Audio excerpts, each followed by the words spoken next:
Amidst the fierce battle with dragons, the main character fought alongside a striking young woman. Suddenly, one of their comrades shouted to Eliza, urging her to move quickly because he would not be able to halt the creature in time. With a desperate tone, he added that she should wish him luck and assured everyone that Alex would take down the enemy. The main character nodded in agreement and asked to be handed everything he might need. The squad members shouted warnings at Alex, their voices filled with concern, insisting that he was in danger. Despite his childlike appearance, his eyes remained calm and unwavering, untouched by panic. A bolt of magic shot from the boy's hand, striking the dragon with overwhelming force. To everyone's astonishment, that surge of power brought the beast crashing down. The onlookers could hardly believe what they had witnessed, but Alex's magic lived up to its remarkable reputation. He had been born with the rare gift of third-rank magic. The realm of transformations truly existed, where souls journeyed to the afterlife and awaited the just judgment of gods and angels.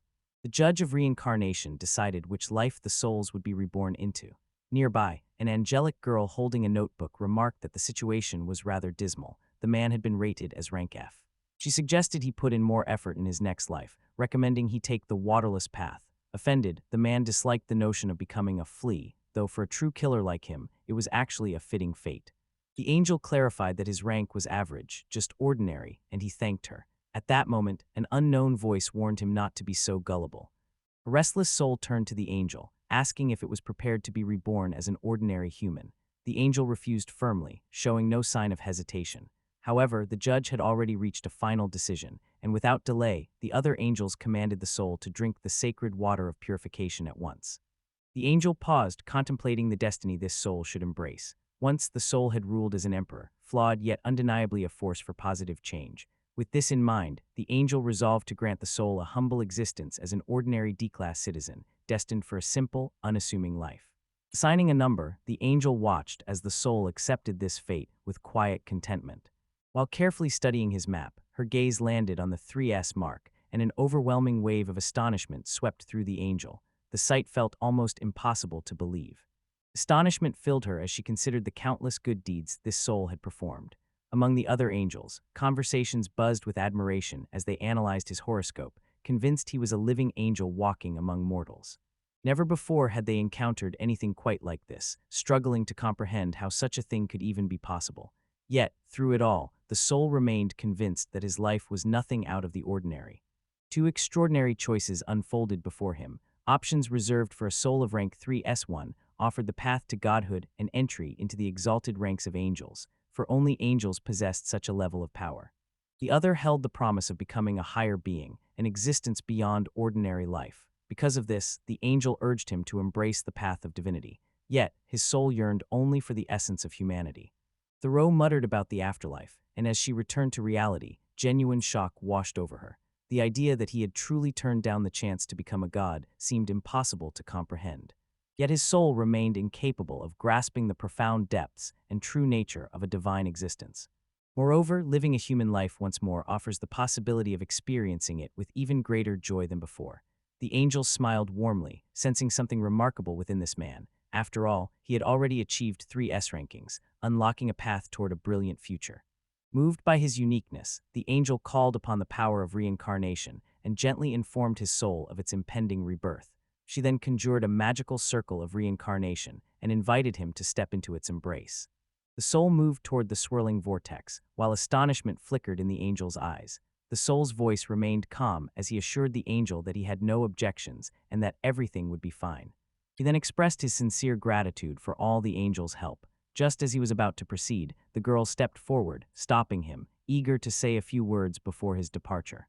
Anxiety gnawed at the hero, wondering if humanity would remain intact after a transformation to 3S level. Lost in these troubling thoughts, movement continued forward, drawing ever deeper into the swirling currents ahead. Uncertainty clouded his future, yet gentle warmth and a soft, comforting fragrance enveloped him. Opening his eyes, he gazed up at a man who greeted him with the words, "Son." With gentle arms wrapped around him, the woman announced that from this moment on, his name would be Alexander Carlyle, and that he would become the heir to the Carlyle Duchy. Words of praise flowed from the man as he commended his wife for her remarkable work, earning a warm and heartfelt thank you in return. Though born into a ducal family, he believed that holding membership in a family with 3 noble ranks was nearly equivalent to being the emperor's own son. Eager to ensure the best for his lineage, he insisted that the emperor be informed at once, hoping they would find him a bride of exceptional talents. Noticing the fanciful spark in her husband's eyes, his wife offered a gentle smile, recognizing that his imagination might be running away with him. At this point, the hero himself remained uncertain about whether his life could truly be called a success. For a moment, uncertainty clouded his thoughts as he puzzled over the lingering memories of his previous life. Doubt crept in about whether this was normal, and he found himself at a loss, unsure what steps to take in such an extraordinary situation. Memories surfaced of the angel who tried to halt him, holding up a bottle of holy water that stirred echoes of the past. In that moment, understanding dawned that his decision had been rushed, as she had not yet been given the chance to act on her own. Alex found it hard to grasp why this experience brought such profound satisfaction. That single encounter with an angel marked the only one in his life, yet because of it, he was reborn into a prestigious family of 3S rank. Growing up within a prestigious 3S ranked family, Alex matured swiftly, his path untroubled by the hardships that burdened most. Outside the window, 6-year-old Alex noticed the day had unfolded in perfect weather. The maid greeted him warmly, wishing him a good morning and kindly asking if he needed any assistance. In return, Alex offered his own cheerful morning greeting and expressed gratitude for her diligent work. The hero sent word to his father, announcing his intention to visit and giving advance notice about their upcoming meeting. This act surprised the maid, as etiquette dictated that anyone of lower standing was expected, without exception, to inform a higher-ranking individual before paying a visit. Amazement filled Maid as he observed Mr. Alex, whose keen intellect far exceeded his years. Watching his swift progress, Amelia felt a surge of pride and resolved to report this accomplishment to the master. Offering genuine congratulations to Mr. Alex, she received a gentle request from the protagonist to remain calm. She asked him to trust her, promising that she would never marry. In that moment, Alex realized just how remarkable she truly was. Suddenly, a girl his own age ran up to him and greeted him warmly, wishing him a good morning. With a warm, genuine good morning, he greeted her and reminded her of the magic lesson they had planned for today. Lowering her eyes, the girl confessed her nervousness. As the daughter of a powerful baron, Angelica Silva, as well as a kindred spirit to the hero, determination filled her. She resolved to do whatever she could to support Mr. Alex. Time has passed, and now they are already 6 years old. The heroes set off for their magic lesson today. The instructors began by determining each student's magical abilities, carefully observing the subtle shifts on the water's surface. With a graceful wave of her magic wand, the girl encouraged Alex to notice a tiny waterweed that had suddenly sprouted. The teacher praised Angie's accomplishment, impressed by the rarity of the phenomenon. This remarkable plant possessed healing abilities, and now it was Alex's turn to demonstrate his skills. Arms spread wide, the hero tested himself, discovering that a magic wand was unnecessary. His memories remained intact, untouched by time, regardless of whether they held even a trace of magic. Certain that some fragment of power still lingered within him, he stepped forward to the water's edge and summoned his gift. Instantly, the entire space ignited in a brilliant flash of light. The teacher stood in astonishment, unable to comprehend how every single drop of water had vanished without a trace. Njai found herself puzzled by Alex's actions and approached the teacher, seeking clarification. The spectacle of Alex's magic was so extraordinary that the water itself failed to withstand the transformation. Deeply impressed by the event, the teacher chose to reward the boy with a massive boulder. Observing the training session, the mother found herself amazed by the sheer size of the stone and astonished that Alex had chosen to work with it. The teacher clarified that the stone provided far more stability than water, making it the only viable tool for measuring magic.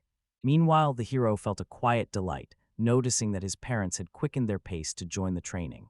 The parents, brimming with anticipation, eagerly urged him to reveal his abilities. The situation quickly spun out of control, and even Angie, bursting with enthusiasm, sincerely wished him success. With confidence, the young man placed his hand on the stone, certain that his trial was far from over. The stone began to glow with a dazzling light, its form gradually dissolving before everyone's stunned eyes. In amazement, the man remarked that his magic was so powerful, even the stone could not withstand it and vanished completely. The hero's father paused to consider whether alternative methods existed for testing this phenomenon, prompting the teacher to offer gold as a new subject for experimentation. This unexpected proposal caught everyone off guard. Alex supported the suggestion, knowing gold had long been regarded as the most resilient material, famed for its exceptional resistance to magic. The material revealed an unusual pliability, a quality seldom found in others of its kind. Intrigued, father decided to test this remarkable trait, while the teacher remained puzzled as to how Alex had discovered it in the first place. A gentle hand rested on the boy's shoulder. The father firmly declared that it was all thanks to Alex, though his words offered no real explanation. Pride for his son shone clearly in his eyes, while those nearby accepted his statement without a hint of surprise.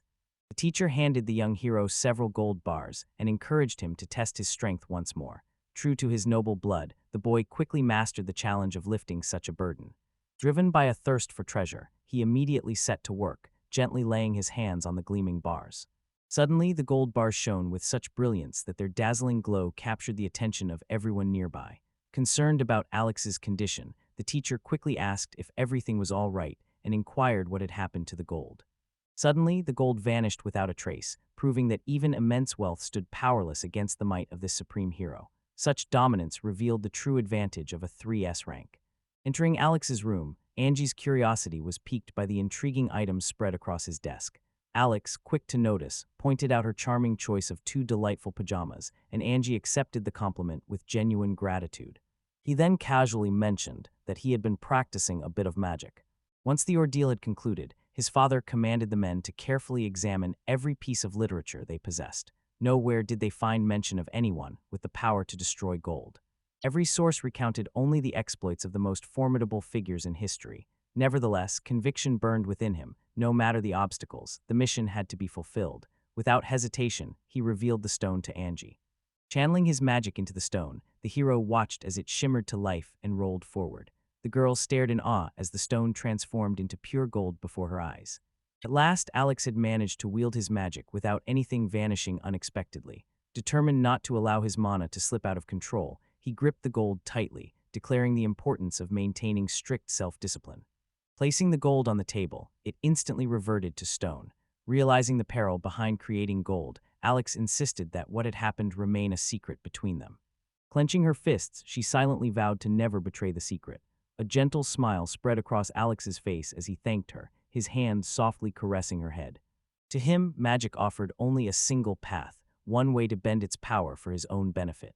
Memories of the angels stirred a quiet resolve within him. Though saving the entire world lay beyond his reach, he vowed to offer help to every soul he could possibly reach.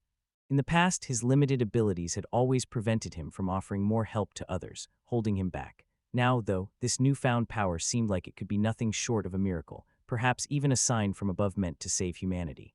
With these thoughts swirling in his mind, he drew a deep breath, remembering stories of such wonders he had read in old books. If this was truly real, then perhaps the impossible could come to pass.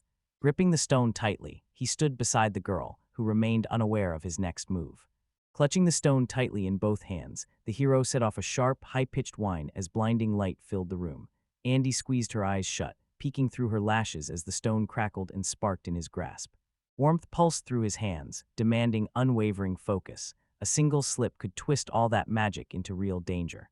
Lick wavered, sinking down onto his knees, a movement that left Engie visibly unsettled. Rushing to the hero's side, he asked if everything was all right.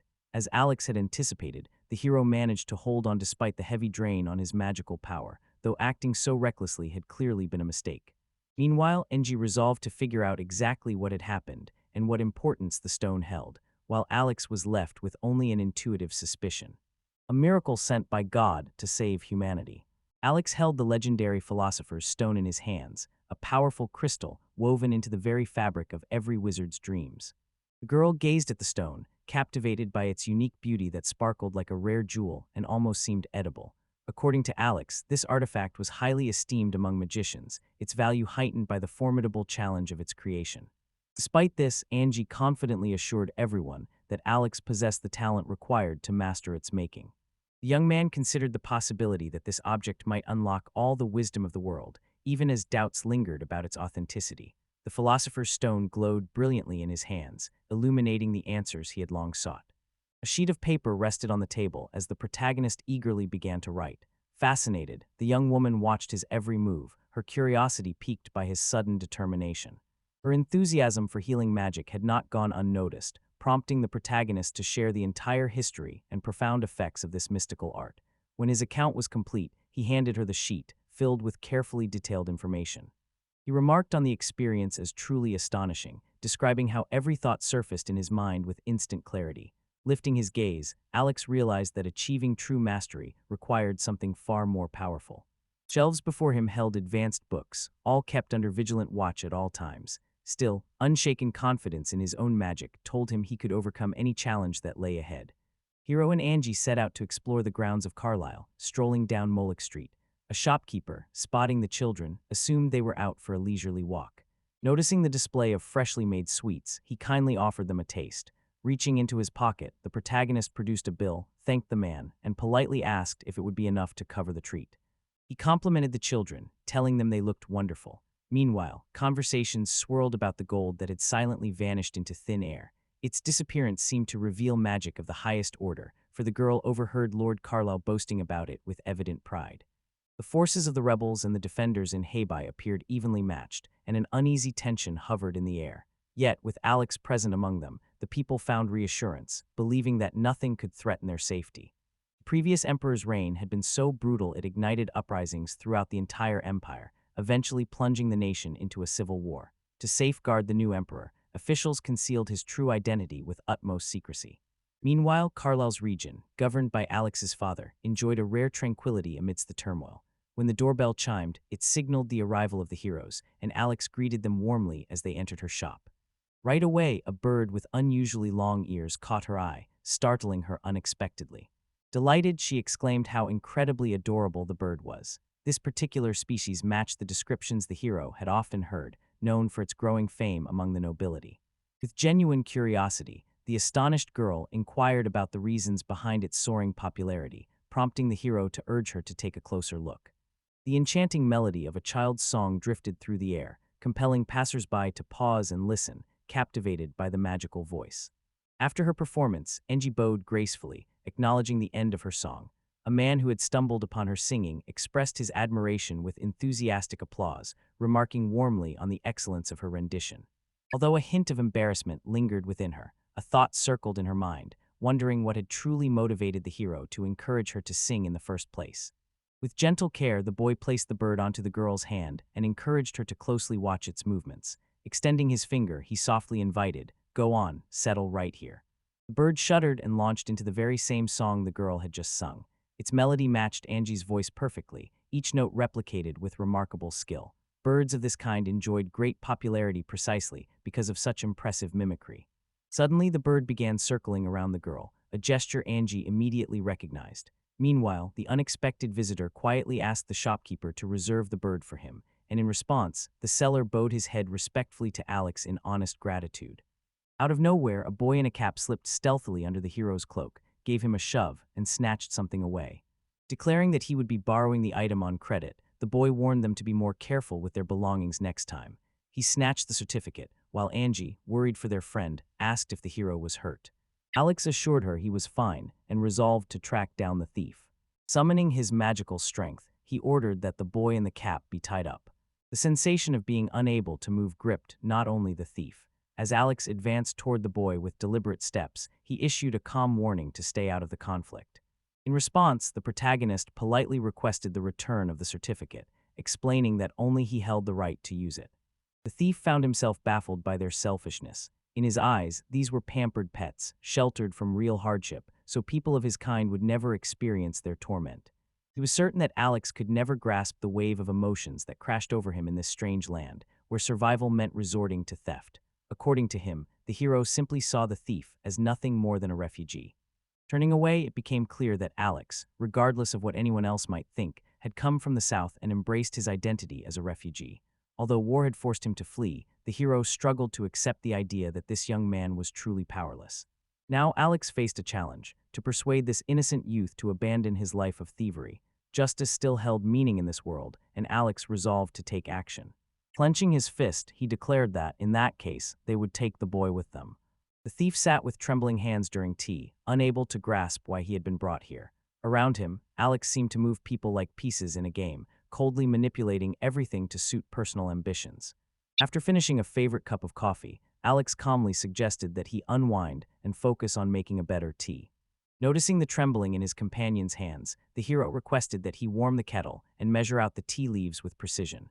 The next step was to pour the boiling water just until the leaves began to unfurl, ensuring the brew would be perfect. Alex urged him to pay close attention, explaining that this method of making tea was a secret passed down only among those who had served the upper echelons. The thief, pleasantly surprised by this revelation, remained silent but watched intently. Along with offering tea, the hero chose to entrust the boy with a secret about the Philosopher's Stone. The boy listened in stunned disbelief, struggling to grasp that his mentor would share such a closely guarded truth. Calmly, the hero explained that his tea had grown cold and lost its distinctive flavor, then requested that it be prepared again from the very beginning. Driven by unwavering determination, Alex pressed on relentlessly, refusing to turn back until victory was within reach. The thief swallowed hard, masking any hint of emotion, while Angie watched with silent satisfaction, pleased with the resolve Alex displayed. While strolling with Cagebird, the girl noticed how astonishingly quickly Alex picked up new things, an observation he readily confirmed. Obedient and attentive, he possessed a remarkable talent for instantly absorbing information. On top of that, he handed back the certificate. The thief, his embarrassment clear, offered a quiet apology. Only over time did the consequences of his actions truly come to light. In response, the hero vowed to restore everything that was rightfully theirs. With each passing day, the future lord found himself surrounded by an ever-growing circle of allies. This method honed the art of unleashing and mastering one's power through the creation of magical orbs. Witnessing the simultaneous command of all 7 magical elements never failed to inspire genuine awe. Genuine delight lit up Alex whenever Angie succeeded, and her happiness grew even brighter in response. Though both of them were only 7 years old, the wisdom of the Philosopher's Stone set them on a path where mastering magic became their greatest pursuit. Most people manage to master only a few elements, but those who hold the title of 3 E's possess the ability to command them all. In his previous life, fire had been the hero's greatest strength, prompting him to suggest a short break to the girl. Suddenly, his father launched a surprise attack from behind, sword raised, and loudly declared to his companion that their enemies had revealed themselves. The hero acted instantly, summoning a small orb of magic and hurling it toward the sword. With a sharp whistle, the magic struck the blade, melting it on contact. The burning metal dripped slowly to the ground, and it seemed Alex understood exactly what had just happened. The father explained that every action had been taken for the sake of his son, and that using fire magic to hold the pieces of the sword together proved remarkably effective. The young hero urged his father not to attack him so unexpectedly, warning that losing to his own son could do real harm to his reputation. Confident, the hero added that his father would surely see things his way. Without a doubt, Alex possessed extraordinary power, his magic reigning as the mightiest in the world. The thought of losing to the hero deeply troubled his father. With a gentle pat on the girl's head, he offered quiet approval for her actions. Still, Alex feared that such a situation could damage his father's reputation, especially with both the guests and the Empress present to witness it. Contemplating this, the father hesitated after Alex mentioned the Empress, and the hero found himself surprised that his father only now recognized the potential consequences. Following his father's advice, the son decided to invite the Empress and showcase his talents, hoping she would recognize his remarkable genius. Delight sparked within him, convinced that this would serve as a splendid display for the Empress. With Her Majesty planning to visit their region over the summer holidays, Alex resolved to extend an invitation to the Carlisle estate. A warm smile from his father followed as he agreed it was an excellent idea, but reminded Alex that it was time for a meal and suggested they head back. Lost in thought, Alex wondered if the Empress might truly grace them with her presence. A few days earlier, the hero had asked Angie where their adventure would lead them that day. She expressed a desire to admire the blossoms in the western section of the garden, noting how enchanting the flowers looked at this time of year. No sooner had they descended the staircase than his father's sharp voice rang out, warning them to stop immediately. A serial killer haunted the city, leaving 10 victims behind in just a few days. Women and children had not been spared from his rampage, prompting his father to take firm measures to keep the family at home and away from the dangers lurking in the streets. With a sudden movement, she grabbed the hero's hand, confessing that the chilling terror of the moment had left her trembling uncontrollably. Agreeing with her reasoning, the hero read through the notice and discovered that the killer was wanted both dead and alive. He pointed out the necessity of taking action, but cautioned that things could spiral out of control at any moment. A life shadowed by constant fear was no way for people to exist, the hero realized, especially when a lone child wandering darkened streets might be just the prey a ruthless serial killer sought. Strolling through the city in his old Macintosh, an unexpected rustle sounded from behind, catching his attention. The man, once praised for his deeds, seized the boy and pressed a knife against his throat, declaring Alex to be the most exquisite meat. Maniacal laughter echoed across the entire neighborhood. Miller stared in bewilderment as the boy stood there wearing nothing but a cloak, his knife having melted away. The hero firmly urged an immediate end to the madness, suggesting it would be far better for everyone involved. Continuing down this path of rage, the hero warned, would only bring harsh punishment in the life that followed. The killer seemed unfazed by Alex's words and lunged at him without hesitation. Realizing there was no chance for negotiation, Alex issued a quick warning that his opponent might experience some pain, then calmly asked him to wait for a moment. With a swift incantation, Zero unleashed a paralysis spell that instantly robbed the attacker of movement, sending him powerless to the ground.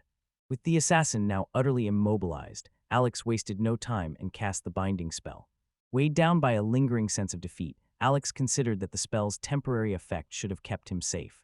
Before he could dwell on it, Angie and his father hurried over with worried faces, asking if he was all right. Angie's keen eyes instantly spotted the wound on Alex, but he brushed off her concerns, insisting it was nothing, just a scratch. Darrell grasped the boy's hand firmly, genuine relief lighting up his face to see him safe and sound. The father admitted that his earlier mention of acting as bait had truly worried everyone, yet this risky move had paid off handsomely. They took time to ensure none of the neighbors were harmed and began preparing the car for the next stage of their plan. Grateful, the son offered heartfelt thanks to his father for his unwavering support. The guard stood by after making the arrest, expressing heartfelt gratitude to Mr. Alex for all the assistance he had provided. The hero felt certain that this man would face harsh punishment in the afterlife. Meanwhile, shackled and bound, the prisoner murmured something quietly to himself. Although direct help remained out of reach for the hero, he turned his hopes upward, offering prayers on the other's behalf. Time drifted by in the ghostly realm, counted not in years but in silent centuries, impossible to measure. Still, each whispered prayer carried the wish that a brighter, gentler life awaited in the next world. The following day, tranquility once more settled over the city after the recent incident. Meanwhile, a distinguished elder from another realm officially recognized Alex's title, awarding him a 3Es rank. News had already spread throughout the city that the serial killer had been captured through his determined efforts, and heartfelt praise poured in for his flawless work. People discussed his achievement everywhere, and for a brief moment, it seemed as though everything had finally settled into place. Yet suddenly, a commotion echoed in the background, mingled with a woman's voice, insisting the noise come to an end. Burrell requested more from the young man than he normally gave, yet he encouraged her to simply savor the moments they shared.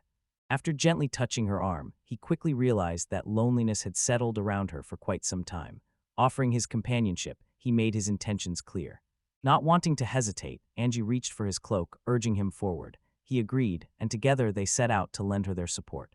The man led the young woman away and suggested she not appear so distressed. Alex intervened with a dismissive gesture, urging them to leave the girl alone. Surprise flickered across his face, yet the man ordered the girl to stay out of his business before striking. Through this sudden blow, the stranger aimed to warn the hero, urging greater caution in the future. Alex swiftly seized a nearby stone and clamped the criminal's handcuffs onto the attacker, locking their wrists in place without a moment's hesitation. Confusion clouded the girl's mind as she tried to make sense of the feeble spell, its effect barely discernible. Meanwhile, Alex dodged the enemy's strike with practiced agility, his grip tightening even further. Racked with pain, the attacker sank to his knees, unable to comprehend why his hands throbbed with such unbearable pressure. The hero explained that these devices were called magical shackles. Each time he tried to do something wrong, they would tighten mercilessly around his wrists. He was forced to wear them until he managed to break free of his bad habits. Otherwise, in the most extreme cases, the shackles might simply tear his wrists away. Astonishment washed over the man as the hero suggested returning in a year, allowing time for everything to return to its former state. With calm assurance, he handed over the document confirming his identity as Alexander Carlo, Duke of Carlo. As Pearl stated his surname, a sudden realization washed over him. Those whispers about his magical talents were not unfounded. Introducing herself with a polite smile, Eliza expressed her gratitude for the timely intervention, mentioning how persistent the boy had become. The protagonist offered his own introduction, then turned, presenting her to Angie, who welcomed the newcomer warmly. Eliza remarked on the magic he had used, noting that he could have simply handed the troublesome boy over to the guards instead. If he dared repeat such behavior in the future, handing everyone over to the guards right away would prove far more sensible. Confusion lingered in her mind, unable to grasp the reason behind his actions. Clearly, her insight surpassed the ordinary. Turning him over to the guards would have been the easy route, but such a choice would have stripped him of any chance to do good deeds. The girls, however, remained confused by his words. According to him, true judgment awaited a person only after death. Laurel had already heard about this and about the theory that, after death, a person's good and evil deeds determine the form they take in their next life, but the hero had witnessed it firsthand, turning theory into undeniable fact. In other words, he offered people an opportunity for renewal, though some remained forever incapable of changing.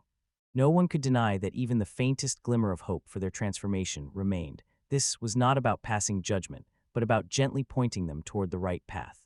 Eliza observed that the hero possessed remarkable virtue, yet her words carried a hidden implication. One day, he might come to regret such honesty, since people of integrity often go unrewarded. The man caught her meaning at once, prompting her to settle comfortably back in his chair. Still, this trait at its core did not seem a flaw. Eliza confessed her feelings for him, admitting that if they were closer in age, she would have surely fallen in love with him. "We sincerely appreciate your visit and the time you spent watching."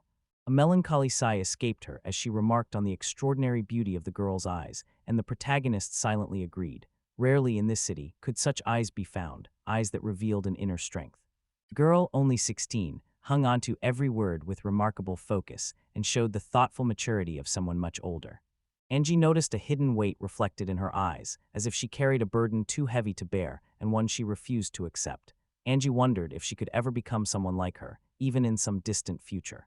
Hazel possessed an undeniable beauty, yet the hero believed Angie had a charm that was entirely her own. This was the Angie he admired most, and a gentle smile graced her lips. The children arrived back home, where the butler awaited them, already holding the door open in anticipation of their return. The moment the doors swung open, a massive sword hurtled through the air toward the hero, slicing the silence with a sharp whistle. A voice rang out, declaring the hero's doom. Responding without hesitation, the hero conjured a magical whirlwind that soon erupted into a fierce explosion. Alex's father examined the sword, now melted beyond recognition, and insisted on seeing it up close. With a proud smile, he declared that this was his son and that he had never doubted the boy's strength. Confusion flickered across Alex's face, unable to grasp why his father was acting this way once more. The memory of his father's plan lingered, a plan to invite the emperors to join them and a request to keep her arrival secret. A woman's voice affirmed his son's renowned reputation, confidence ringing in her words. Had he been born into her own family, she believed he would have risen to become an extraordinary leader. Before him stood none other than Empress Elizabeth S. Forsyth, the very woman he had once aided in her time of need. With purposeful steps, Elizabeth approached Lord Alexander Carlisle, announcing that she had come to request a single favor. Some might wonder why the Empress took such an interest in this particular man. Both Angie and the hero were caught off guard when they discovered that Alice held the title of the reigning Empress. With a formal bow, the man introduced himself as Alexander Carlisle, expressing that meeting Her Majesty was an extraordinary honor. A gentle smile played on Alice's lips as she invited him to lift his head, knowing full well he grasped the significance of the moment. A request for a private room was directed at Lord Carlisle, seeking a space for a confidential conversation.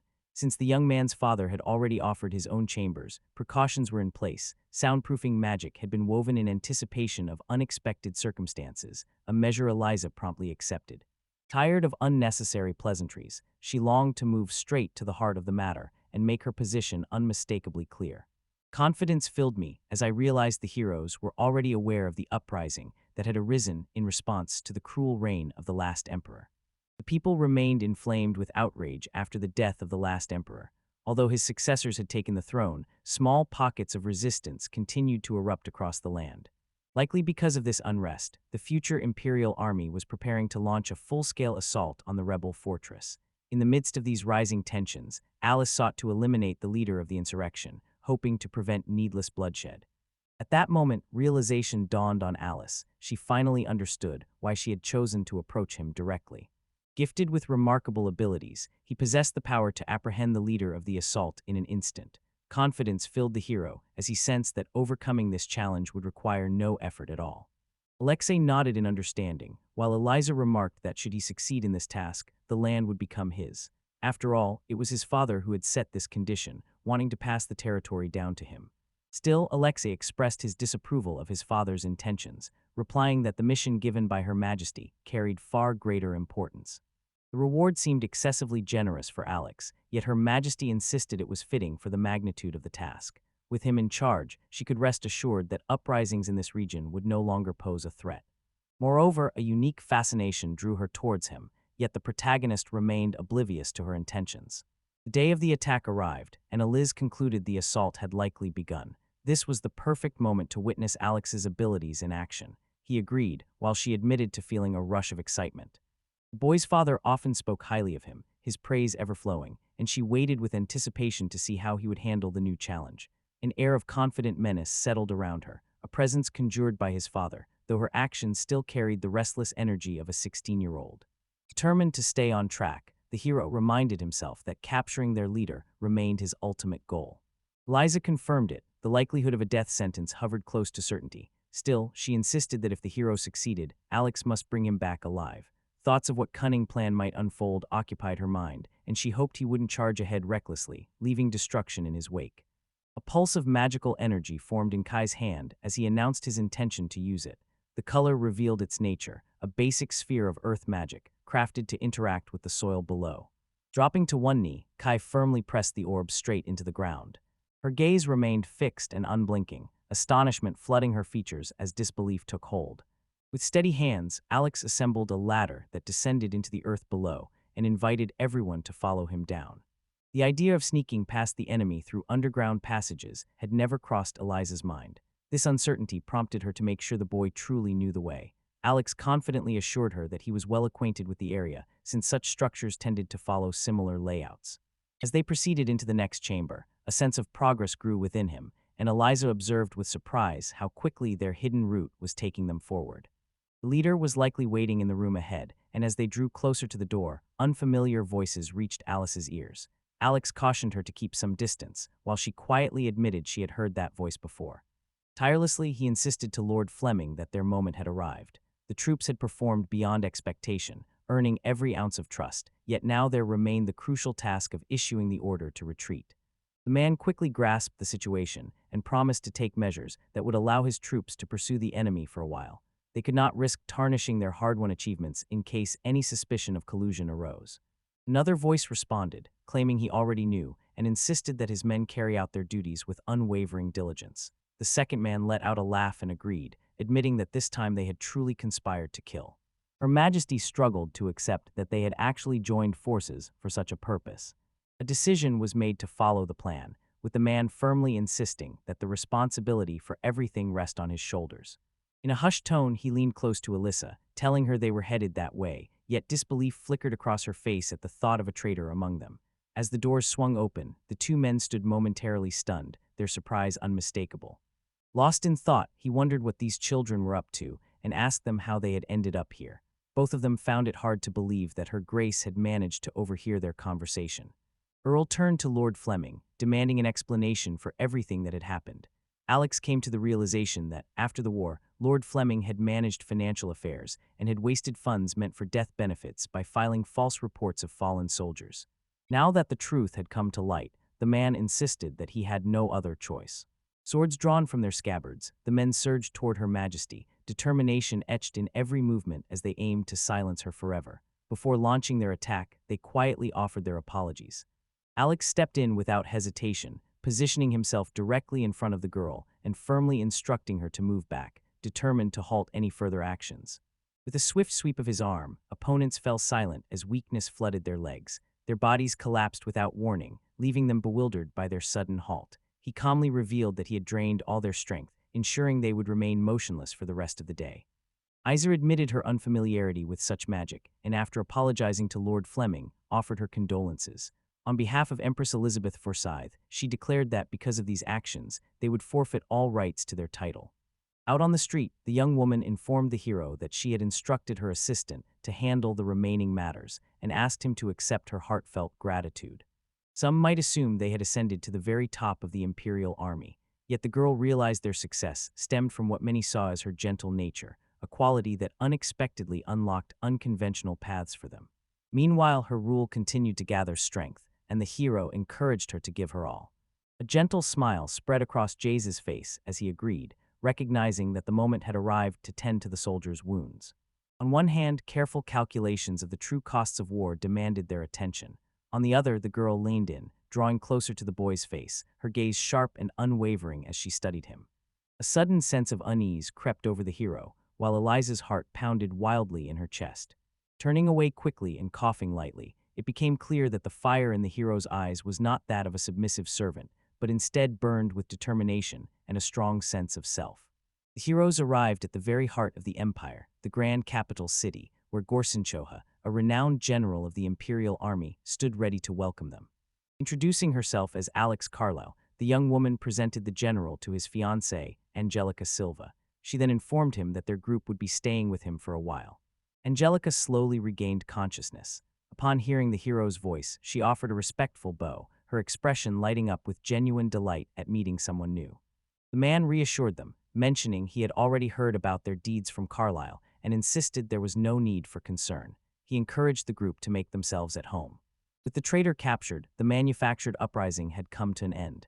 In recognition of the exposed plot, the hero received an invitation to an audience with the Empress, where an official reward awaited.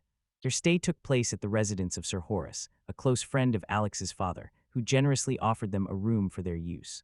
The general also encouraged them to let him know about any needs or requests they might have. A man standing nearby asked the boy how he viewed the situation, and the protagonist suspected the general was referring to alcohol. In truth, the thought of spending the evening with a drink in good company sounded rather appealing to him. Enfolded in a gentle embrace, the man softly invited the boy to join him. Then, turning to the young lady, he politely asked if he could borrow her inseparable companion for a little while. With a graceful wave, the girl welcomed them, wishing them a pleasant evening and offering a heartfelt smile. The general shared with the group that he had a wonderful wife, which brought a genuine smile to Alex's face. Led the young man to his lavish dining table, the usual gathering place for friends, and requested the maid to bring some drinks. The girl offered a silent bow and quietly withdrew. Scooping up a pinch of salt for himself, the hero declared it would help him truly savor the evening ahead.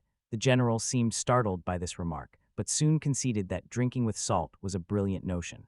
With a warm laugh, he drew Alex closer to his side and remarked that, despite the young man's age, they had already become fast friends. Alex pressed his hand to his shoulder, still throbbing from the general's powerful pats. A piece of his past flickered in his mind, days when he drank spirits laced with salt, yet energy never left him. Back then, he earned renown as the Gray Stallion. Conviction filled him, certain that if his father were present, the man would join them without hesitation. The general had laid out the situation with clarity, leaving no room for surprises. Admiration for the general spread among the people, as the general himself seemed to hold a particular fondness for him. Surprise flashed across the hero's face as the man was suddenly referred to as brother. Without warning, the man closed the distance between them, placing his hands firmly on the hero's shoulders and breaching the boundaries of personal space. They had only just met, and at first, Alex assumed the general was simply waiting for a joke to land. The significant age gap between them seemed far too great for any kind of brotherly bond. Yet the general remained completely earnest, proposing that Alex become his sworn brother. If Alex found that connection undesirable, the general suggested offering one of his granddaughters as a wife instead. The girls burst into laughter at this, and immediately shifted the conversation toward Lord Carlisle's son. The lively general invited the boys to sit down and celebrate their vows. However, Alex chose to decline the suggestion, feeling relieved that his father was not present. In truth, having just one man there seemed more than enough. While Alex was away, Agi settled by the window, immersed in her book and humming a gentle tune. The sound of footsteps suddenly reached her ears, and for a moment, hope fluttered that Alex had come back. As she opened the door and greeted him with warmth, a different figure stood before her. A soft female voice quietly confessed it had been so long since she last heard that childhood song. The lady who appeared so suddenly greeted the girl with warm sincerity and apologized for arriving unannounced. Choosing a more familiar tone, she encouraged Angie to forget about formalities and address her, as she always had in the past. Uncertainty clouded the girl's face as she hesitated, but in the end, she agreed and softly called her Her Majesty Eliza. Informing the girl that Alex still hadn't arrived seemed unnecessary, since Eliza already knew. She had instructed Gowerson to delay him briefly, revealing that her true purpose for being here was to meet Angie. Angie settled onto the sofa and turned to Eliza, asking how she might be of assistance. Angie's gaze spoke silently of their deep connection, and the girl acknowledged it with a gentle nod. Warmth blossomed inside her, happiness overflowing as her genuine love for him filled her heart. Confidence filled Liza as she made up her mind to press forward with unwavering determination. Lisa pondered how Njai might react upon hearing that another girl seemed to have feelings for the hero as well. To Lisa's surprise, Njai welcomed the news with genuine delight. Eliza couldn't quite grasp her response. Still, if that girl and Njai ever became friends, Eliza would definitely wish to have a conversation with her about Alex, eager to discover even more fascinating details about him. With every new detail Angie uncovered about him, her affection grew deeper, certain that their journey together promised unforgettable adventures. Stunned by her words, Isa silently rose from her chair and turned her gaze away. Elise thanked Angie for her reply, feeling a quiet relief that their conversation had taken place. She made a gentle request that no one should learn of her visit, especially not Alex. In a hushed tone, Elise admitted she was preparing a surprise for him, certain he would appreciate it. Curiosity flickered in Angie's mind, wondering what sort of unexpected gift Elise had in store. The young man stepped into the grand hall of the royal palace, where his meeting with the Empress awaited. She greeted Lord Carlisle, the hero, with genuine warmth. Catching the traitor proved to be a true boon for the Empire, which the Empress herself recognized. In gratitude, she offered him the freedom to choose his own reward. With genuine interest, she asked what form of prize he desired. Bowing slightly with a hand pressed to his chest, Alex declared. The Empress held the right to claim as much as she deemed necessary from it, leaving Alec unable to request anything specific from Her Majesty. Truthfully, his preference would have been to forego any reward and return the money to the soldiers, should there be anything of real value among it. However, such an action he considered impolite. He agreed with this reasoning. Rising from her throne, she turned her attention to Lord Carlisle, ready to address him directly. Rising with solemn grace, he formally appointed him as the vice-emperor. The news that Carlisle's son would become the vice-emperor instantly ignited fervent discussions among everyone present. The Empress's decision stunned many, yet the general's attention sharpened, showing a keen fascination with the unfolding events. For the prosperity of the Empire and its Empress, her ambition was to make Alex her right hand, guiding him to fully unlock his potential. Never in his wildest dreams had the hero anticipated such a turn of events. A life shaped by relentless effort and constant achievement always seemed to hold new and unexpected trials. Faced with this latest challenge, he welcomed her decision with quiet dignity, convinced that it reflected his true capabilities. Surrounded by the people of Gorsian, the hero turned to Sir Gorsian and inquired about the pile of letters spread out before him. The letters turned out to be invitations from the vice, summoning him to grand banquets and suggesting potential engagements. The general concluded that the young man must have misunderstood the conversation. The letters had only just arrived at his residence, and he was certain there were many more to come. A knowing smile appeared on his face as he realized the protagonist had not anticipated such an unexpected turn. After the audience with Eliz, she shared her determination to ensure the empire would flourish in prosperity and peace for years to come. Her ambition centered on laying down a steadfast foundation for stability and restoring order throughout the empire, aiming to heal the chaos left behind by the previous emperor. To bring her plan to life, trustworthy allies were essential, individuals capable of outlasting her, marked by wisdom and a generous heart. In that instant, the hero realized she was speaking about him. Endowed with the formidable magic radiating from the Philosopher's Stone, Alex carried the weight of her hopes and expectations. In addition to his mystical power, his role as the Emperor's deputy made him an ideal candidate to stand by her side. Curiosity flickered in Kuro's eyes as he tried to clarify what she had just said. Yet, Eliz regained her composure and firmly denied having uttered a word. The Empress then extended her hand toward him, silently seeking his support. Without a moment's hesitation, the hero agreed to lend her his aid. A wave of genuine satisfaction washed over Carol as she gratefully expressed her heartfelt thanks for his support. The general embodied exactly the kind of man one would imagine as a younger brother, dignified, principled, and unwavering in his conduct. Doubt clouded Olxiai's mind as he listened to the general's words, but the man's earnest oath to his own kindness left no room for suspicion. Turning to the maid, the general suggested she leave all troublesome invitations to him, though she privately worried it might prove a burdensome task. According to the general, the solution was simple. Only those who could defeat him in a duel would earn the right to meet the hero. Olxiai, however, remained skeptical that anyone would ever muster the ability to step up to such a challenge. Upon assuming the responsibilities of vice-emperor, Eliza immediately assigned him a crucial task. Her ambition was for him to secure the position of senior master at the Magic Academy.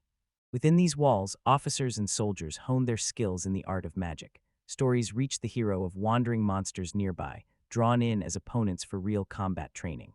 The rumors proved true, and beyond its training purpose, these grounds also concealed a hidden fortress, ready to shelter the imperial family should danger arise. In every sense, this place stood as the final bastion of defense. In the past, Eliza relied on Alex to handle whatever needed to be done. Attending special events was all it took for her to maintain her status.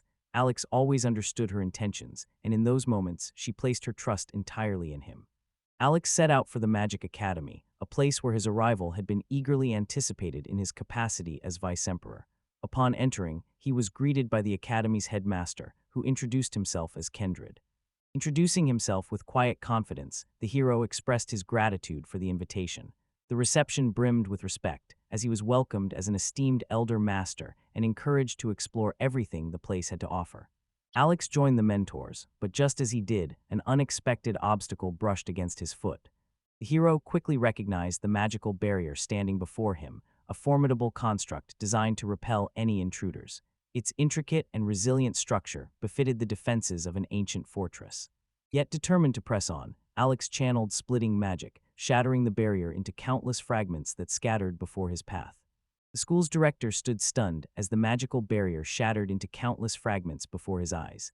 The hero offered a heartfelt apology, promptly vowing to repair the damage and pledging to forge an even stronger protection this time. An impenetrable barrier settled over the Academy's outer walls, a clear warning from Alex that it would now resist anyone harboring ill intent. As his final words faded, a heated debate erupted behind him. The Academy director, joined by several others, speculated how the hero conjured the barrier in an instant, especially since rumors painted him as a figure of influence who achieved the title of senior master through connections rather than merit. A group of individuals had constructed this barrier, marveling at their own work, scarcely able to believe they had crafted an obstacle that could expose hidden intentions. Realizing the true nature of the challenge, the hero understood this was a calculated test meant to uncover more about him for his opponent's benefit. The director expressed his apologies to the Vice-Emperor, explaining that everyone had simply been astounded while witnessing his remarkable power. His abilities had far exceeded all expectations, which led the hero to decide it was time to ask him a question. Her Majesty appointed him as the chief craftsman of the Imperial Corps, and he immediately presented written proof of his expertise. Fully informed of the circumstances, she swiftly entrusted him with this important role. The leader had anticipated such a move, and the hero firmly believed that presenting official authorization without delay was the correct course of action. The director plans to approach Olxa with a request to arrange hands-on training sessions at the Academy. The request to take on such a task left him astonished, yet the magic he displayed was nothing short of extraordinary. Students would surely delight in the chance to study under someone so powerful. Besides, the department head found it difficult to admit that their academy's enrollment lagged far behind that of other institutions. He firmly believed that leading the classes himself would undoubtedly attract many new students. After thoughtfully considering the director's words, Olxiai found himself in agreement. He chose to accept the offer, recognizing that an increase in the number of mages would undoubtedly strengthen the nation and provide meaningful support to the police. However, a challenge surfaced. Alexei lived much too far from the academy and doubted whether he could attend regular lessons. After careful consideration, the director concluded that the hero could use this magic. The problem was resolved. After expressing gratitude to the young man, the director entrusted him with full responsibility for what came next. As the Empress contemplated Alex's achievements at the academy, an unexpected voice called out to her. A true hero materialized before her eyes. The girl scarcely had time to register where Alex had come from, as he had simply been experimenting with teleportation. The weight of worrying about flight magic lifted from his shoulders. A faint thread of anxiety still wove through his thoughts, but every sign pointed toward a successful outcome. Recalling how Eliza would have handled such a moment, he trusted his instincts and found them accurate. The Empress stood stunned, while the hero offered a heartfelt apology for the shock he had caused her. Even as he spoke, his thoughts unraveled the mystery before him, urging him to turn back at once. In that quiet moment, the girl softly whispered to herself that she had no objection to him. She let the young man know her doors would always be open to him whenever he wished to visit. Grateful, the hero thanked the Empress and began to prepare for his departure. In the blink of an eye, he vanished, leaving Eliza completely alone. Meanwhile, the general's residence was swallowed by utter chaos as he struggled to make sense of the ever-growing mountain of letters that continued to pile up before him. Astonishment filled Max as he realized how vastly the world outside differed from his expectations. Life within the fortress demanded constant vigilance and readiness for any threat. The head mentor, placing unwavering trust in the Vice-Emperor's abilities, believed their safety was assured. Yet Max still wavered, uncertain which branch of magic he should teach, since every one of his spells was nothing short of extraordinary. The principal genuinely hoped his granddaughter would study under his guidance and diligently sharpen her abilities. Meanwhile, the young man spotted a girl resting on a bench. Curiosity stirred within him about her identity. Focusing intently on the glass of water resting on the bench, he attempted to channel his magical energy toward it. Approaching quietly from behind, he spoke up without warning, startling her just as she was struggling and about to fail. Startled, the girl leapt to her feet and demanded to know the boy's identity. The director, offering her a pleasant day, explained that he was their senior mentor, Vice-Emperor Alexander. Stunned, Shammai struggled to comprehend seeing the Vice-Emperor in such a position. Approaching her with polite grace, the boy acknowledged her diligence in practicing magical exercises. At just 10 years old, Naomi had devoted an entire year to tirelessly practicing this technique, her hope fixed on stirring water to life. Yet the liquid remained stubbornly still, unchanged by her efforts, and the director promptly dismissed it as another failure, conceding that she simply lacked magical abilities. Lowering her gaze, Meryl admitted she simply couldn't do it, believing herself to be hopeless. Yet, despite her doubts, the effort she devoted to her father was nothing short of remarkable. Everyone agreed they had never encountered such a peculiar loser before. The hero noticed a ring sparkling on her finger, prompting the principal to question the boy about what had happened. An unusual aura shimmered around the ring, and at that moment, Alex seemed to grasp the heart of the problem. The principal watched in shock, while Alex's living soul, known by the name Naomi, rubbed her own hand as if she sought to unravel the secret. Pressing his lips to the ring, Olxo's actions left Naomi thoroughly stunned. In a flash, he sprang back, unaware that the Vice-Emperor had been carefully preparing to take an unexpected action. At one point, the girl noticed pure currents of magical energy swirling around her, leaving the leader visibly stunned. At last, her true magical gift came into focus. Yet an unseen obstacle blocked the effortless flow of her power, an obstacle that the hero carefully removed. Essentially, the ring on her finger was linked directly to her heart, the wellspring of her magic, allowing her power to surge forth freely once more. For reasons she couldn't quite grasp, her magical powers had been sealed away, leaving her unable to cast spells. Now, it seemed everything would return to normal, so the hero suggested repeating the exercise. The principal agreed with this plan, though still puzzled as to why the other teachers had failed to notice the problem. However, Alex felt certain that this time, the truth would finally come to light. Cairo handed the girl a glass of water and gently inquired about her troubles. Doubt lingered in Sora's eyes, uncertain whether she could overcome her setbacks or face failure once more. Yet Alex, seasoned and self-assured, offered reassurance, promising that success awaited her if she chose to trust in his guidance. Without a hint of hesitation, Naomi listened attentively to his words and reached out for the glass of water.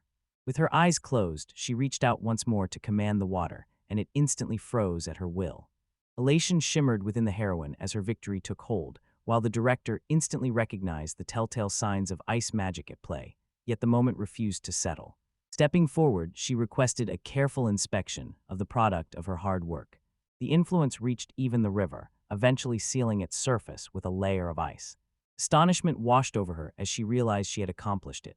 The hero turned to the director, explaining that her magic possessed extraordinary power. Only someone equal to or greater than her strength could detect its effects, which neatly clarified why the director had been unable to witness its manifestation. The director enthusiastically declared that everything had gone wonderfully and earnestly urged them to continue offering such valuable support to the students. The hero promised to do his utmost and assured the girl that she possessed the potential for great achievements. Wiping away a tear, Naomi smiled warmly and thanked the hero sincerely for the encouragement. The following day, the young man summoned teleportation magic, certain that his destination lay nearby. As he turned, a grand temple dedicated to the dragon guardian appeared before him, towering and majestic. Noticing Elise kneeling down, he immediately called out to her. Approaching the girl, they prepared to discuss her return home. Upon entering the castle, word reached him that Eliza was performing a ritual. He quickly apologized, believing he had interrupted her important work, but Eliza firmly dismissed his concerns. Alex lifted his eyes, unable to hide his surprise. Eliza began to explain. Before them stood the guardian of the Empire, a legendary figure whose power had been passed down since the Empire's very founding. The imposing statue of the legendary dragon stood proudly, long revered as their steadfast protector. The man recounted how, at the dawn of the empire, the dragon guardian bestowed its immense power upon the first emperor. After that, the dragon vanished, its tale fading into legend. For centuries, the Empress visited this temple each month, offering prayers to the once mighty dragon. The god had been struck by the creature's grandeur, noting the deep scars that, according to the man, had been left by the first emperor. Yet the girl disagreed, insisting that the dragon before them was the true guardian itself. Alex surmised that she meant the genuine dragon, while Eliza explained her belief that something significant occurred at the empire's founding, turning the dragon into a statue. Should this be true, then the dragon had indeed existed. Eliza's sharp eyes caught an odd glimmer in the boy's pocket, and moments later, he pulled out the Philosopher's Stone. Astonishment flickered across his face when the stone seemed to react immediately to the statue's presence. Meanwhile, Alex heard a pleading voice whispering for release. A sinister sensation crept into his mind, and he wondered if this strange force was the true cause behind everything that had unfolded. The dragon pleaded to be freed from its stone prison, while the hero held Eliza back, calmly asking her to step aside. Confusion flickered across the girl's face as she struggled to grasp the strange events unfolding before her. Yet the hero, brimming with determination, appeared to understand what must be done to awaken the dragon and made up his mind to try. The scream made it clear that the task was utterly impossible, a feat no one had ever accomplished. Despite this, the hero commanded with unwavering resolve that the dragon be awakened. The dragon, enveloped in a powerful aura of magic, commanded the hero's awe and wonder, leaving them motionless. Before them stood the dragon's own guardian, and the girl struggled to accept the reality of this astonishing encounter. Gradually, its paws and body began to stir, movement returning little by little until life flowed through it once more. The dragon's gaze swiftly locked onto the two figures below, its massive head lowering in suspicion, certain that these intruders had roused it from slumber. Eliza hesitated before offering a cautious greeting, hoping the dragon might shield her come morning. She cast a startled glance at the hero, who had truly set the beast free, astonished by the sheer magnitude of his extraordinary power. The dragon introduced himself as Catastrophe, a name that translated to Heavenly King. Feeling deeply honored by the encounter, Eliza offered her own name in response. The hero followed suit, sharing his identity as well. Noting a striking connection, the dragon revealed that the hero was his descendant, which clarified why it was he alone who had managed to set the dragon free. The protagonist asked for permission to thank his chosen companion. However, the companion grew embarrassed and insisted it had not been difficult. Furthermore, the hero still could not grasp why the dragon had referred to him as the chosen one. It became clear that the dragon had willingly turned himself into stone, patiently awaiting the arrival of his chosen one. Trust in destiny guided him, for he believed that one day, this very person would break the spell. In that moment, understanding dawned on Eliza. The question that had tormented her all this time, the true identity of the dragon, became clear at last. The hero could never grasp why the dragon ventured so far, allowing itself to become stone, nor why it lingered in patient solitude for its chosen one. Ultimately, the dragon longed only for its wounds to be mended. Gifted with the power to foresee events, he suffered a wound and soon found himself pursued by an army of 1,000 soldiers.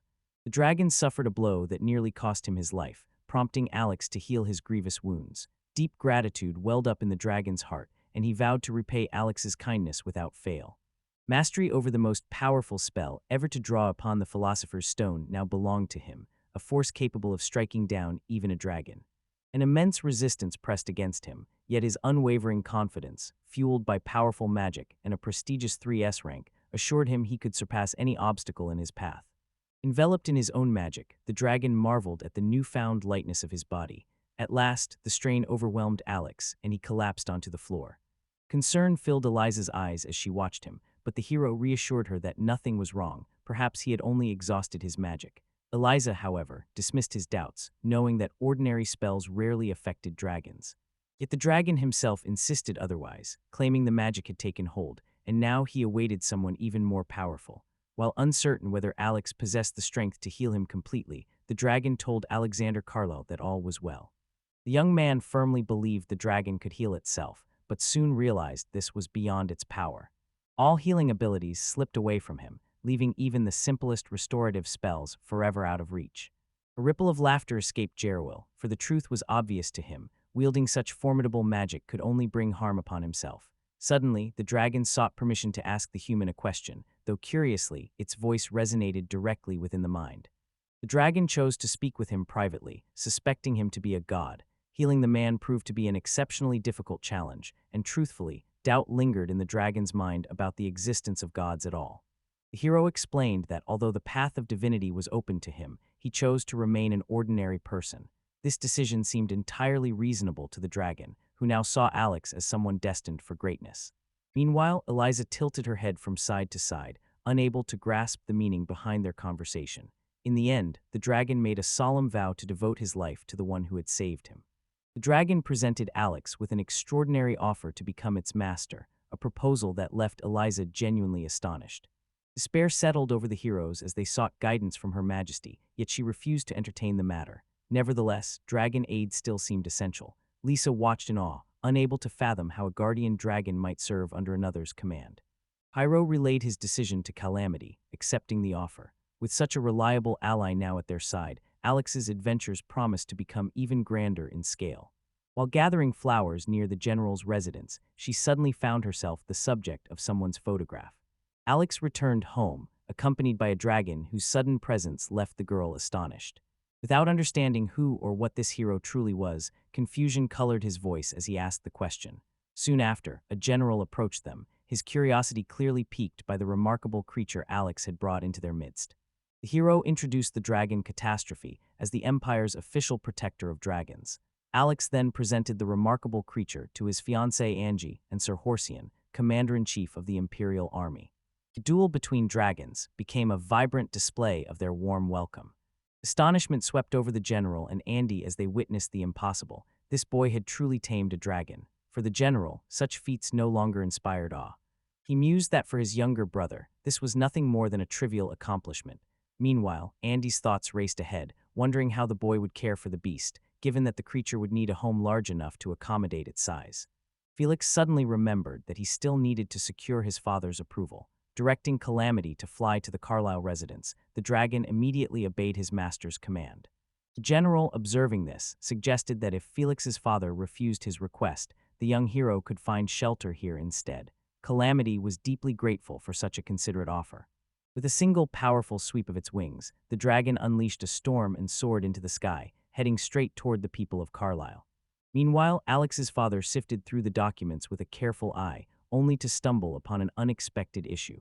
A voice interrupted his concentration. Turning around, surprise flickered across his face as he recognized his son standing there. Curiosity colored his words as he inquired about the reason for this visit, and in response, his son offered a gentle smile, softly noting how much time had passed since they last met. A wave of surprise and confusion swept over the father as he watched the dragon emerge unexpectedly before his eyes. Without hesitation, Lloyd shared the news, announcing his new position as vice-emperor. This revelation left his father even more stunned. Not only had Lloyd tamed a dragon, but he had also earned a prestigious title. Radiating an otherworldly glow, God declared that he had known all along and had clearly foreseen Her Majesty's actions. Meanwhile, the hero once more felt the warmth of home and understood that his father was worried. The father acknowledged the truth of the words and made up his mind to share the news with his son. This year's weather had been exceptionally favorable, promising a record-breaking harvest for the entire region. On the surface, everything appeared to be going perfectly. Events took an unexpected turn when the harvest proved exceptionally abundant, creating a surplus of crops.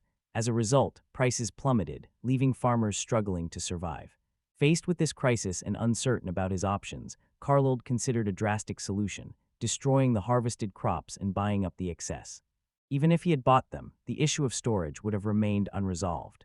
His father would have faced the challenge of securing both a suitable space and a skilled team to maintain everything. Now the young man fully grasped the scale of his predicament and began searching in earnest for a way to overcome the shortage of space and manpower. No one knew if such a solution truly existed, yet the stone instilled certainty in the hero's heart. Without hesitation, the man confronted the looming threat.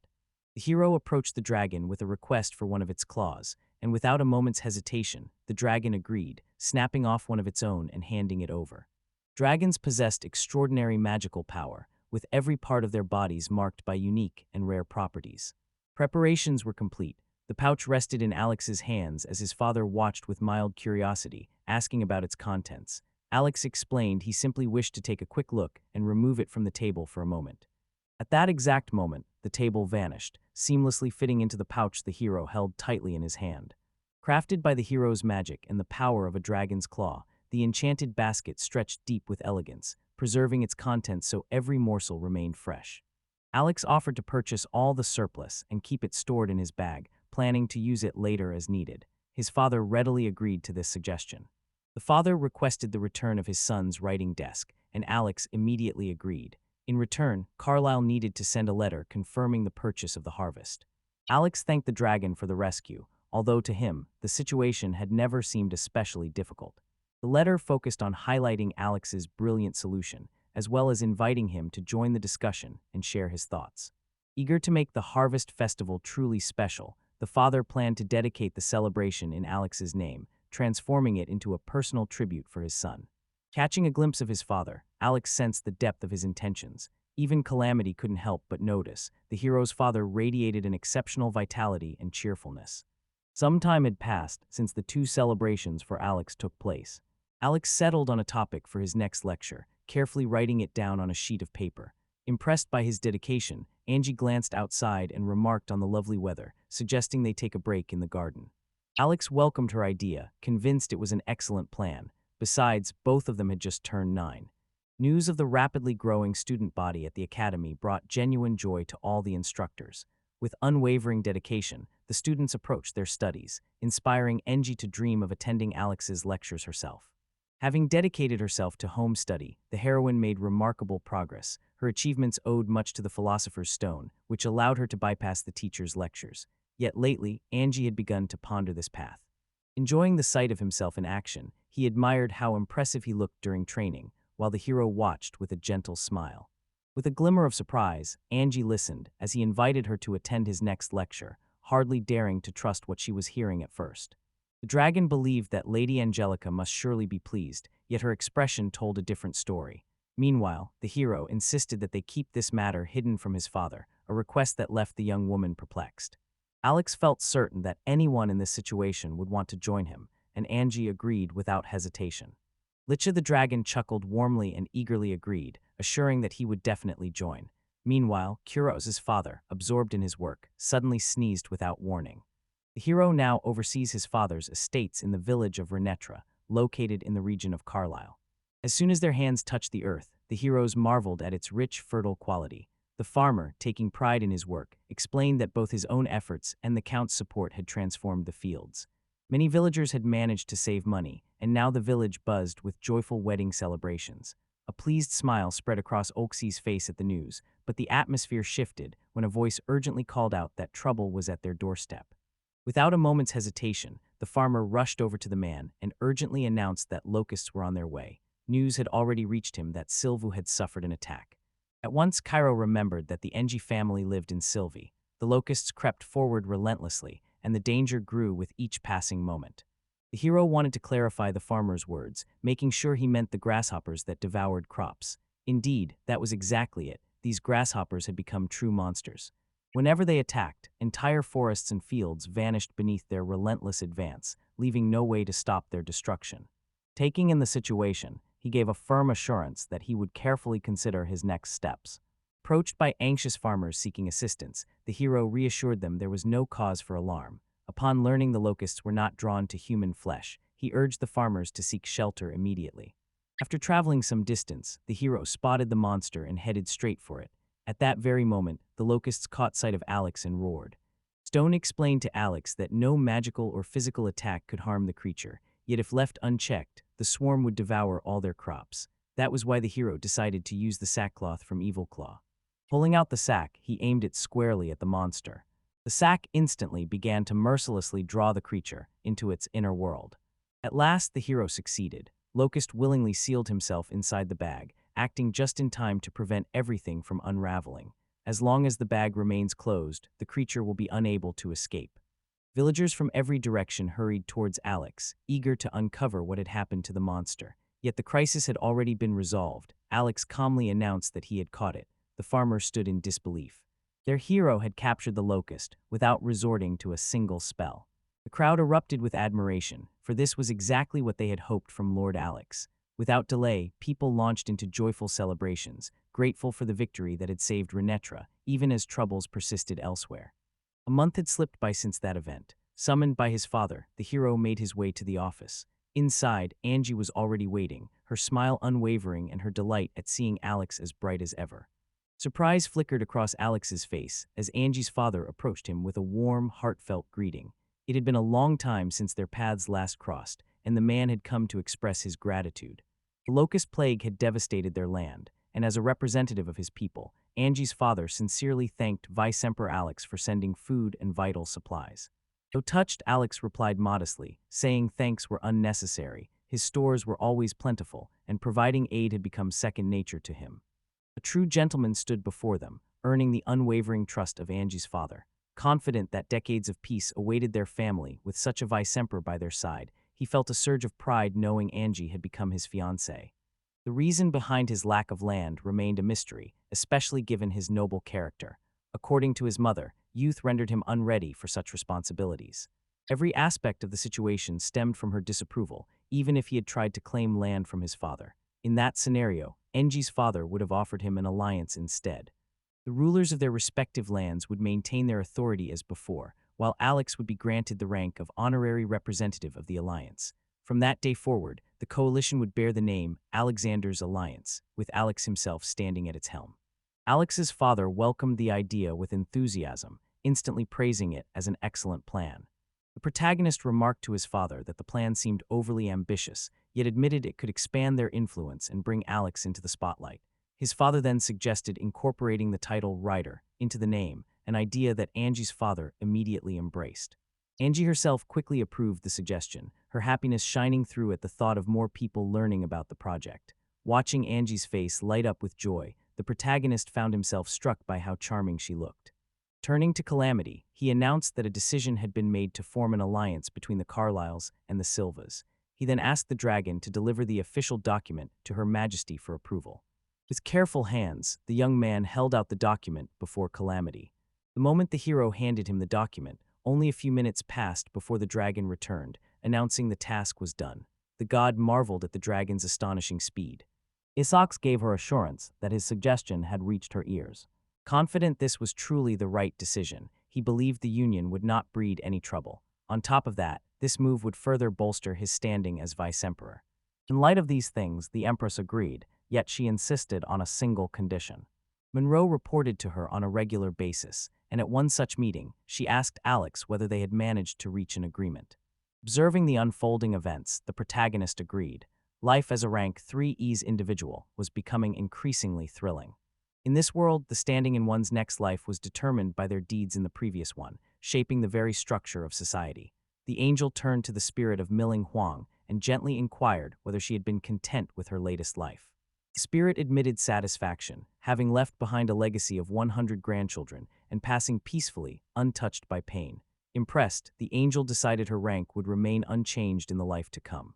Milling was then offered a choice, to be reborn into the family of a merchant or to become the most gifted healer in her village. Cyrillic letter 456 in Shea Kratkoi, Angel Pelperosi ves Cyrillic letter 457, Cyrillic letter 457, Teroki Zeachi Yakatei, Adeje Yeve Onazabeu Perokh. Ves Cyrillic letter 456, NN Apel Yagave. Jobeve on Ashja Ye Erazipaya Eryaga Elya Anuel Ave Cyrillic letter 456, Sveo Cyrillic letter 457, Diaveyate Yeri, G Tetes Cyrillic letter 456 Ve. Cyrillic letter 456, Arenge Ye Elkauveja Enoviveche Yelate Ebe Elitseyu. Remarkably, she had never once succumbed to sin. The last time this angel stood as her judge, he declared that she had flawlessly passed the test. The angels had already tallied every one of her past lives, and by all indications, her next incarnation would be granted S-rank status. The soul voiced its wish to spend a lifetime surrounded by many people, and the angel readily offered support. A promise was made that only noble figures would fill this circle, while each arriving letter brought words of admiration for such a life, declaring it wonderful. The angel handed her a bottle, urging her to drink with lively encouragement, explaining that a new life would begin as soon as her old memories faded away. The soul swallowed the potion, and the angel warmly wished her happiness, giving her the name Angelica Silva. While attending the academy and delivering his lectures, the hero quickly discerned that this magical power lacked the necessary strength. His magic resonated with a distinctive rhythm and a natural sense of cycle. The students eagerly discussed his insights, echoing his perspective with genuine enthusiasm. By embracing their own inner rhythm, they could unlock the full potential of their magic. A handful of magic shot from the boy's hand, striking the mannequin, which instantly erupted in flames. Astonishment filled the air as everyone witnessed the sudden surge in the fire's intensity. This demonstration showcased a magical control technique suggested by the heroes for the students to try. With graduation approaching and the students nearly 18, both their bodies and spirits were prepared for new challenges. The boy had faith in their abilities, and the students embraced the opportunity. One girl, in particular, felt a surge of joy, realizing just how rapidly her power was growing. With genuine gratitude, the director thanked the hero for yet another captivating lecture and flawless expertise, assuring him of a personal intention to try this approach. The hero saw no need to accept gratitude for his actions and quickly noticed the principal's intent to discuss something important. The conversation would soon turn to the graduates' future careers, with most aspiring to serve in the palace, join the army, or enter the service of the nobility. However, on further reflection, the hero had his own lands, and the director was interested in whether Alex would agree to employ a few graduates there. In essence, the director hoped the hero would create new jobs on his own property. Alex pondered his own suggestion. The Alexander Alliance, founded by his father, had come under the supervision of the vice-emperors just this year. While such a development seemed expected, the sheer ability to teach others to such an extraordinary level was truly remarkable.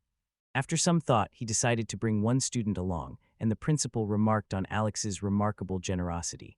With a respectful bow, he made the announcement to everyone without delay. He entrusted all the arrangements to the principal, and the following day, the general summoned his younger brother. The overwhelming response to Alex's job posting filled me with excitement, as nearly 500 students submitted their applications. 200 of them chose to skip graduation and had already passed the entrance exam for employment, while it appeared that more than 500 others were eager to join the academy. The general, overcome with excitement, declared to his brother that this was truly remarkable. His popularity had soared to astounding heights. In response, his brother threw his head back with a laugh, struggling to imagine how anyone could possibly select from among thousands of eager candidates. The moment arrived to hone magical control skills in the academy's courtyard. Observing her training with a keen eye, the protagonist asserted that everything was now properly aligned and she had mastered the Mupada technique flawlessly. Though Xiaomei expressed her doubts, he reassured her of his honesty, insisting that he had never lied. 2 years had passed since Alex first crossed paths with Xiaomi, and since then, he had dedicated himself to guiding her, drawn in by the remarkable promise she displayed. With such unrelenting determination, success after graduation seemed inevitable for her. Xiaomi shared her heartfelt gratitude with her mentor just as a group of students hurried over, calling out to the senior master. Mention was made of the difficulties that had arisen within the dormitory. Upon arrival, Xiaomi found herself enchanted by the transformation of her room into a dazzling ice palace. Captivated by curiosity, the hero sought to uncover the cause of this magical change, when a young man stepped forward and introduced himself as Patrick. After offering his apologies for tampering with the magical device, he watched in shock as it suddenly exploded, unleashing extraordinary consequences. Unable to resolve the chaos on his own, he handed the device over to Alex.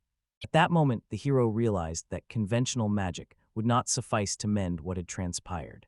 Patrick felt a wave of surprise at the thought that Alex might try to melt this ice. Still, with full awareness of his remarkable abilities, the possibility seemed entirely believable.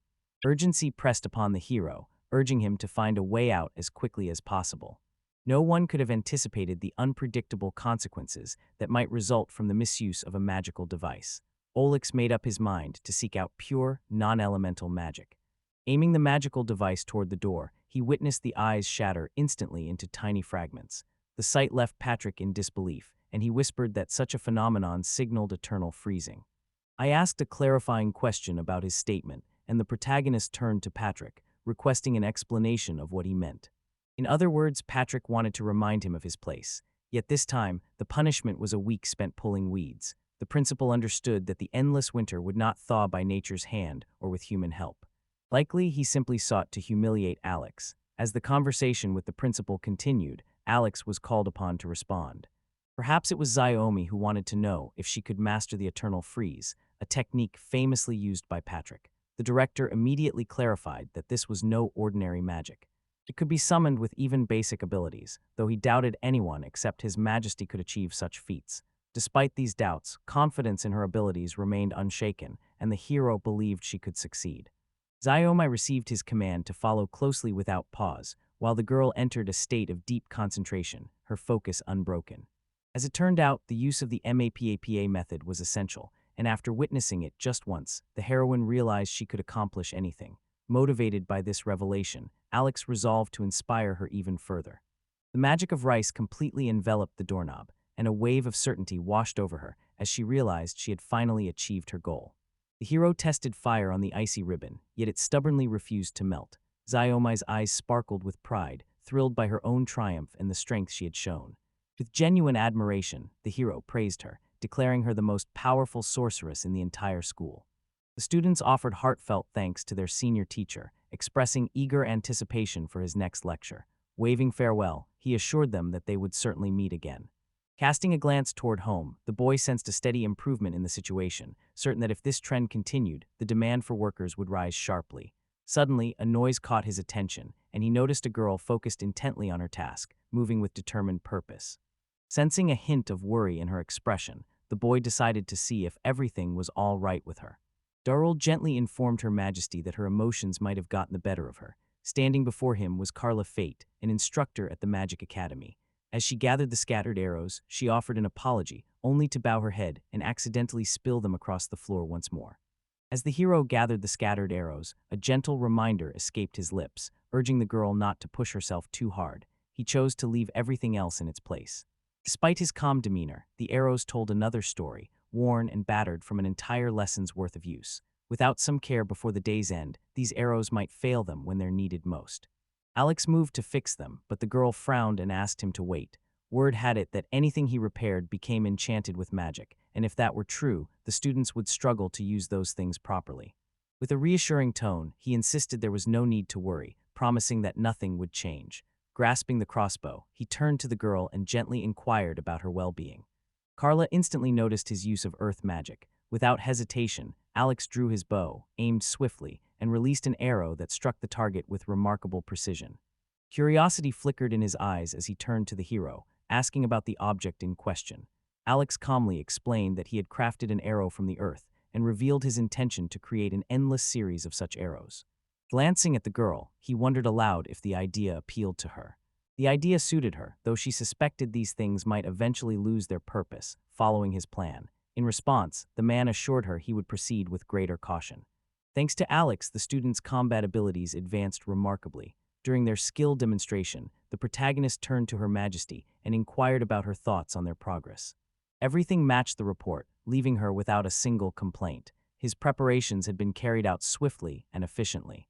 Overwhelmed by admiration for Lord Alexander, she earnestly asked him to accept her heartfelt gratitude. The young man replied, acknowledging that Eliz had shown remarkable kindness.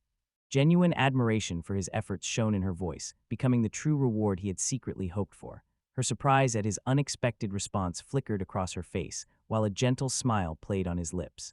Realizing there was nothing he could expect from her, he still carried out his duties with unwavering diligence. If memory served her right, he was engaged as well. The hero struggled to comprehend why she had suddenly brought this up. Besides, Angelica Silva truly was the eldest daughter of the infertile. Larena's daughter lacked the qualities needed to be an ideal candidate for the position of vice-emperor. Official recognition from Her Majesty as a younger sister would have been far more fitting for her.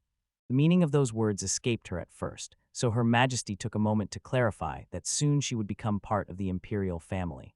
Gratitude filled Alex's heart, yet he recognized the importance of hearing her thoughts first. A gentle smile played on Eliza's lips as she waited, hoping for a welcome answer. The image of Angie as an imperial princess appeared in my mind, a role that seemed tailor-made for her graceful presence. A wave of pleasant surprise washed over him when the Empress, having barely heard the report, immediately arrived to check on his well-being.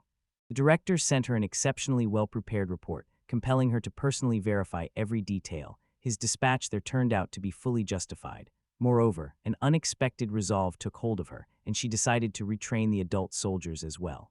While watching the students train, a realization dawned on her that the time had come to establish her own academy, much like the Magic Academy, right in the heart of the hero's domain. The hero acknowledged that the task promised to be exceptionally challenging, yet Alice remained certain he would gladly accept her offer. With determination in his eyes, the young man clenched his fist and promised to fulfill her request. Gratefulness warmed the girl's expression as she offered her thanks. Suddenly, an unfamiliar magic enveloped them both. Eyes fixed on Xiaomei, she watched as delicate roses shimmered under a veil of crystalline frost. The Empress stood transfixed by such dazzling magic, while Xiaomei inched closer to Alex with an enigmatic air. Holding the frosted bloom, Alex realized she had truly mastered the art of eternal freezing. With a quiet smile, he replied that all the credit belonged to him. Then the Empress asked for just a brief moment. At the faintest glimpse of Her Majesty, Xiao was overtaken by a surge of disbelief. Meanwhile, judging by her expression, Alisa seethed with anger at the appearance of this new girl. Ultimately, she had no inkling that within the very walls of the school, someone was wielding the power of eternal frost. The urgent summons to the palace bewildered Xiaomi, leaving her puzzled as to why she was expected to leave immediately, even if it meant skipping her lessons. Confusion clouded her thoughts as she struggled to grasp the reasons behind these unexpected orders. Innocent eyes shining, she quietly confessed that her only wish was to keep learning by Alex's side. Excitement coursed through her, making her entire body tremble. The Empress grasped the true reason behind the situation and quietly requested that her previous words be forgotten. Meanwhile, Alex remained completely unaware of everything unfolding around him. Her Majesty listened quietly. Eliz replied with calm assurance, insisting that everything was fine. Perhaps in a previous life, fortune favored her, but now she was eager to learn from Alex. All she asked was for everyone to give their best, and the girl agreed without hesitation. Absolute certainty filled me that the problem had been completely resolved. Without warning, a powerful explosion thundered through the air. The hero calmly explained that the blast had erupted near the training dungeon. Drawing near to the group of students, the hero sought to uncover what had taken place. The students explained that they had been practicing new magical skills, eager to put their abilities to the test. Venturing deeper into the dungeon than ever before, they suddenly encountered a monster emerging from the shadows. Her Majesty declared the situation extremely dangerous and immediately decided to summon the Imperial Guard. Alex agreed with her, emphasizing that now was the right moment to leave this place. From the shadows of the dungeon, something uncanny emerged, instantly enveloping the hero in a sense of foreboding. A man with 6 jet-black wings materialized before his eyes, his expression sour with disapproval that the human still lived. At that moment, the hero realized unmistakably a demon now stood before him. Introducing himself, Alex immediately demanded to know what had driven his attacker. The demon, who gave his name as Azazel, replied with cold certainty that destruction itself defined his very existence. While gathering his strength, the hero offered a mocking thanks to those fools for setting him free. As a token of his appreciation, he prepared to wipe out everything that remained in this place. Alec deftly dodged the attack, urging his opponent to end the pointless struggle. If nothing changed, the judgment beyond death would settle matters for him. The demon, however, remained unmoved, convinced that endless rebirth as a demon awaited him, time after time. An unbearable pain gnawed at the demon's entire body from the moment he came into being, a torment so profound that destruction seemed to be the only certainty left to him and to everyone around him. Memories of how he had fallen into such misery faded into a distant haze, for pain was the sole companion that never abandoned him. He claimed that higher powers had shaped him into what he had become, and so, once he returned to his demon form, he would gladly reclaim his strength. Alex realized despair had consumed him, leaving no memory of his past. Determined to shield him from pain, the hero summoned the Philosopher's stone through the power of magic. As Alex struck at the demon, he understood deep down that even if this battle was a test from God, he could not allow his opponent to suffer. Yet suddenly, mid-attack, a shiver ran through him, forcing him to pull back. With gentle care, Majesty slid her hands beneath his shoulders and inquired if he was all right. The hero, grateful for her timely support, expressed his thanks for preventing him from collapsing. Naomi shared her concern for the hero, but he reassured her, insisting he was fine. The only trouble came from his childlike body, which made it difficult to stand steadily. Eliza suspected he had damaged it somehow, yet he stubbornly denied this accusation. The very nature of his being shifted, and when the demon glanced down at his hands, disbelief clouded his face. No longer did pain torment his body. Instead, a profound sense of renewal coursed through every fiber. The hero calmly explained that magic had woven a transformation, turning him into an angel, an astonishing revelation the former demon could scarcely accept. The hero believed that he no longer had any reason to destroy everything around him, and it seemed that his pain had finally faded away. The demon could not comprehend how to create such power, and begged him not to call himself a god. Despite this, the hero remained an ordinary person, blessed with extraordinary magic. The demon grasped the situation entirely, but it no longer mattered, for Alex henceforth had become his savior. Without warning, the demon addressed him as brother and humbly sought permission to devote himself to the life saved by his intervention. All of this served merely as a guide for what to do next, albeit one shadowed by doubts. While lacking Alex's strength, he wielded his magic with steady confidence.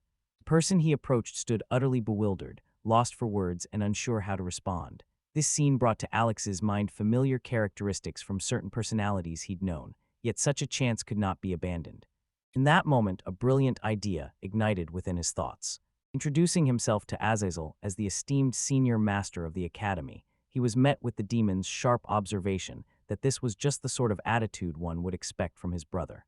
The location, once repurposed as a fortress during dire emergencies, would likely confront the threat of being besieged by countless enemies. For this reason, the hero insisted that the defense of this stronghold should rest on his own shoulders. A glint flickered in the demon's eyes as realization dawned. Alex spoke of a particular task he wished the demon to undertake. With a promise of gratitude, Alex remarked that the plan showed remarkable brilliance, for a fortress guarded by an angel would not yield so easily. The young man insisted that he make a pact with Alice. An unexpected wave of emotion swept over the hero, yet he spoke plainly of his desire to become her guardian. Since his intentions rang true, the angel found no cause for hesitation and accepted his proposal without reservation. The concept of a pact remained foreign to him, so the hero patiently explained its meaning. Through this magical bond, no matter the distance separating them, he would be able to appear at her side in an instant. With heartfelt gratitude, Lisa thanked the heroes for everything they had done and admitted that she truly could rely on him. He informed his brother that from now on, he could be relied upon even more, and the protagonist chose not to argue. The news brought by the angel about his brother left him unexpectedly moved, and doubts crept in about whether the angels who had passed judgment truly possessed such understanding. Within the Carlyle family estate, the hero's father found himself in the company of the general. As they walked together, the general remarked that most would likely never believe the tale he was about to share, yet he had witnessed it himself. Without a trace of hesitation, he insisted that an angel had appeared right in front of him. The idea had crossed the father's mind before, but never once did he truly believe that his son could be subdued, not even when appearing in the form of an angel. The student's skills showed remarkable improvement, a natural result considering Alex was the one guiding their training. Realization dawned on the hero as their animated discussion turned once more to him. Angie offered a calm explanation. It's simple, really. They genuinely like you. Every word of praise proved to be well-deserved. The general observed that Angie embodied the essence of a true wife. Her wisdom inspired him to construct a barrier even sturdier than before and to personally mentor the angel, making the vice-emperor truly worthy of admiration. Embarrassed by such high praise, Angie blushed deeply. Facing each other, the general and the hero's father raised their glasses in a silent toast to their brother. Judging by their rosy cheeks and unsteady laughter, the group had reached a pleasant state of inebriation. At that moment, the general declared it was time to begin the time-honored tradition that they carried out every 4 years. The day had finally arrived. Alex's championship was underway. Unable to hide his astonishment, the hero watched as the tournament, meticulously arranged by his father to immortalize his own name, began to unfold. Victory in this competition promised generous rewards to the champion. This year, father proclaimed that the event would surpass the one held 4 years ago. He voiced his hope that his son would deliver his finest performance, while the true hero would take center stage during the awards ceremony. Alex suspected that his father had already chosen this year's reward. In the past, winners received land as payment, yet this time called for a more carefully considered approach. The general insisted he was right, reminding everyone that stinginess had no place at a tournament, brother. Meanwhile, Alex argued that money made for an excellent reward. The general revealed his own idea. The winner could choose a prize from his brother and use it against the boy with the bottle. The man handed him a bottle as a keepsake and asked for his thoughts on it. Yet, the protagonist dismissed the gesture as nothing more than a triviality. The general and his father immediately bombarded the boy with a barrage of questions, while Alex caught the sharp, unmistakable scent of alcohol in the air. With a confident air, she put forth her idea, declaring that if a girl emerged as the victor, her prize would be none other than marriage to Alex. Alex's father approved of the idea, believing it customary for a nobleman to keep a concubine. When Ng approached the protagonist for his thoughts, he generally endorsed her proposal as well. The day Alexis asked her to be his bride marked the beginning of a chapter filled with endless happiness. Joy began to fill her life, and she wished everyone could experience such incomparable delight. In her view, anyone who dedicated themselves so earnestly to Alex's well-being must be a good person. The thought had already crossed her mind that she resembled the head stork, selecting concubines for him. It would be a relief if someone could come along to offer some assistance. It's worth considering for a moment. What if the boy had emerged as the winner? Embarrassment painted her cheeks a deep red as she hurriedly apologized, caught off guard by such an unexpected reaction. Moving swiftly toward the door, she asked the hero to wait just a few moments. Alongside Angie arrived a maid, her face marked with surprise at being summoned so suddenly. The idea of introducing a special award emerged, a seal of approval from Alex herself. For instance, should a farmer triumph in the tournament, the harvest would bear Alex's brand, instantly drawing wide attention and boosting both demand and price for the product. Another suggestion involved renaming the fields in her honor, a notion the protagonist found particularly appealing. Since the tournament only took place once every 4 years, it made sense to add an additional reward, prompting the hero to present his own proposal as well. Whenever the maid found a spare moment, she and the others would follow Alex, who had just announced that he had come up with a brilliant new idea. Determined that the moment for experimentation had come, he channeled his mana in a completely new way. As she conjured the shimmering walls, curiosity painted her voice as she asked what they were. Alex explained that the room had been formed by magic itself. He invited her to step inside, and when Angie reached out, her hand glided effortlessly through the surface. The sheer vastness of the room left her quietly astonished, while the maid, entering behind her, seemed entirely unaware that anything was amiss.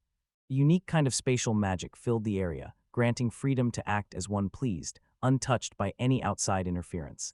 Angie admitted such a spectacle was entirely new to her. The event loomed so large that her heartbeat quickened in an instant, as if even a complete disaster could fit within this endless realm. True to his reputation, Alex Salma claimed this magnificent trophy as yet another mark of his approval. In light of this, it was decided that his prize would be guaranteed. Once the rewards were announced, the number of participants surged by hundreds compared to the previous tournament.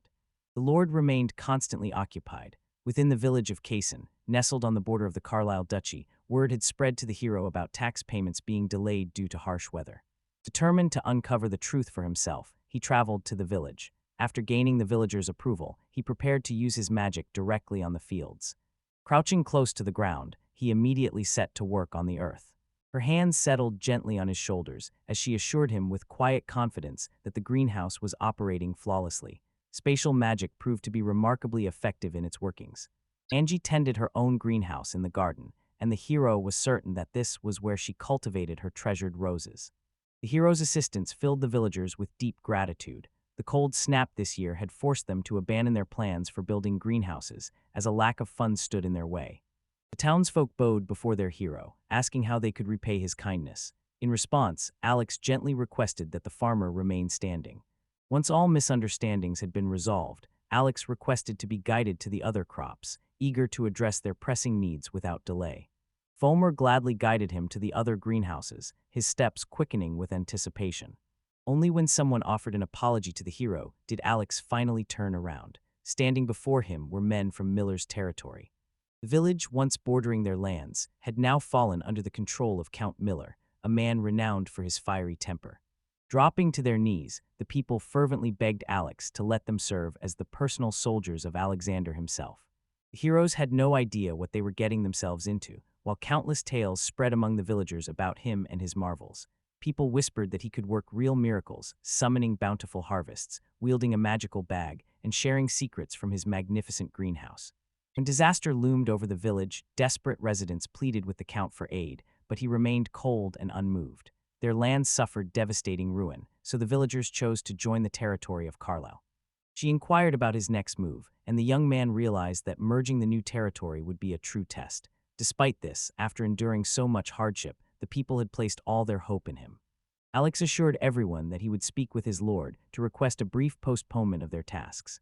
The people expressed deep gratitude, as Alex's greatest wish was to see them finally stand tall and free themselves from their hardships. The reality dawned on him: returning home would not be easy, and sacrificing the surplus harvest was out of the question. An idea sparked within his mind, prompting him to ask the sand farmer whether vegetables damaged by the cold were ever used as fertilizer. In the past, this practice was common, but now, with the advent of greenhouses, such measures had become unnecessary. If they had been ransomed, the circumstances would have greatly improved. Although the hero would not have been able to enter foreign lands as easily as the Empress's advisor, travel between the residences remained unhindered. He chose to leave the people under the farmer's leadership.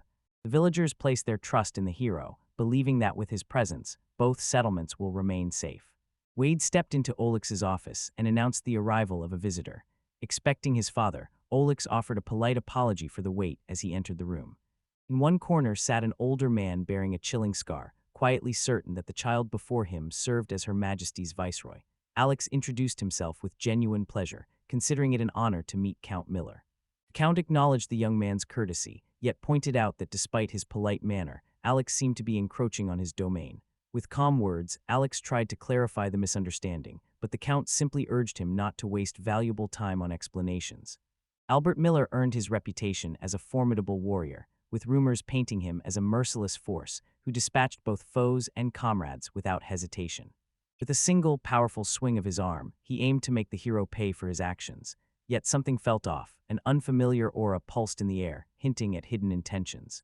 The Count repeatedly proclaimed that every effort was futile, vowing never to allow an inexperienced child to stand in his way. The assailant repeatedly attempted to wound the young hero, but the boy moved with remarkable agility, dodging each strike and parrying every blow with precision. Amidst the clash, a curious detail caught his eye. Something had become stuck to the Count. Without hesitation, he resolved to remove it at once.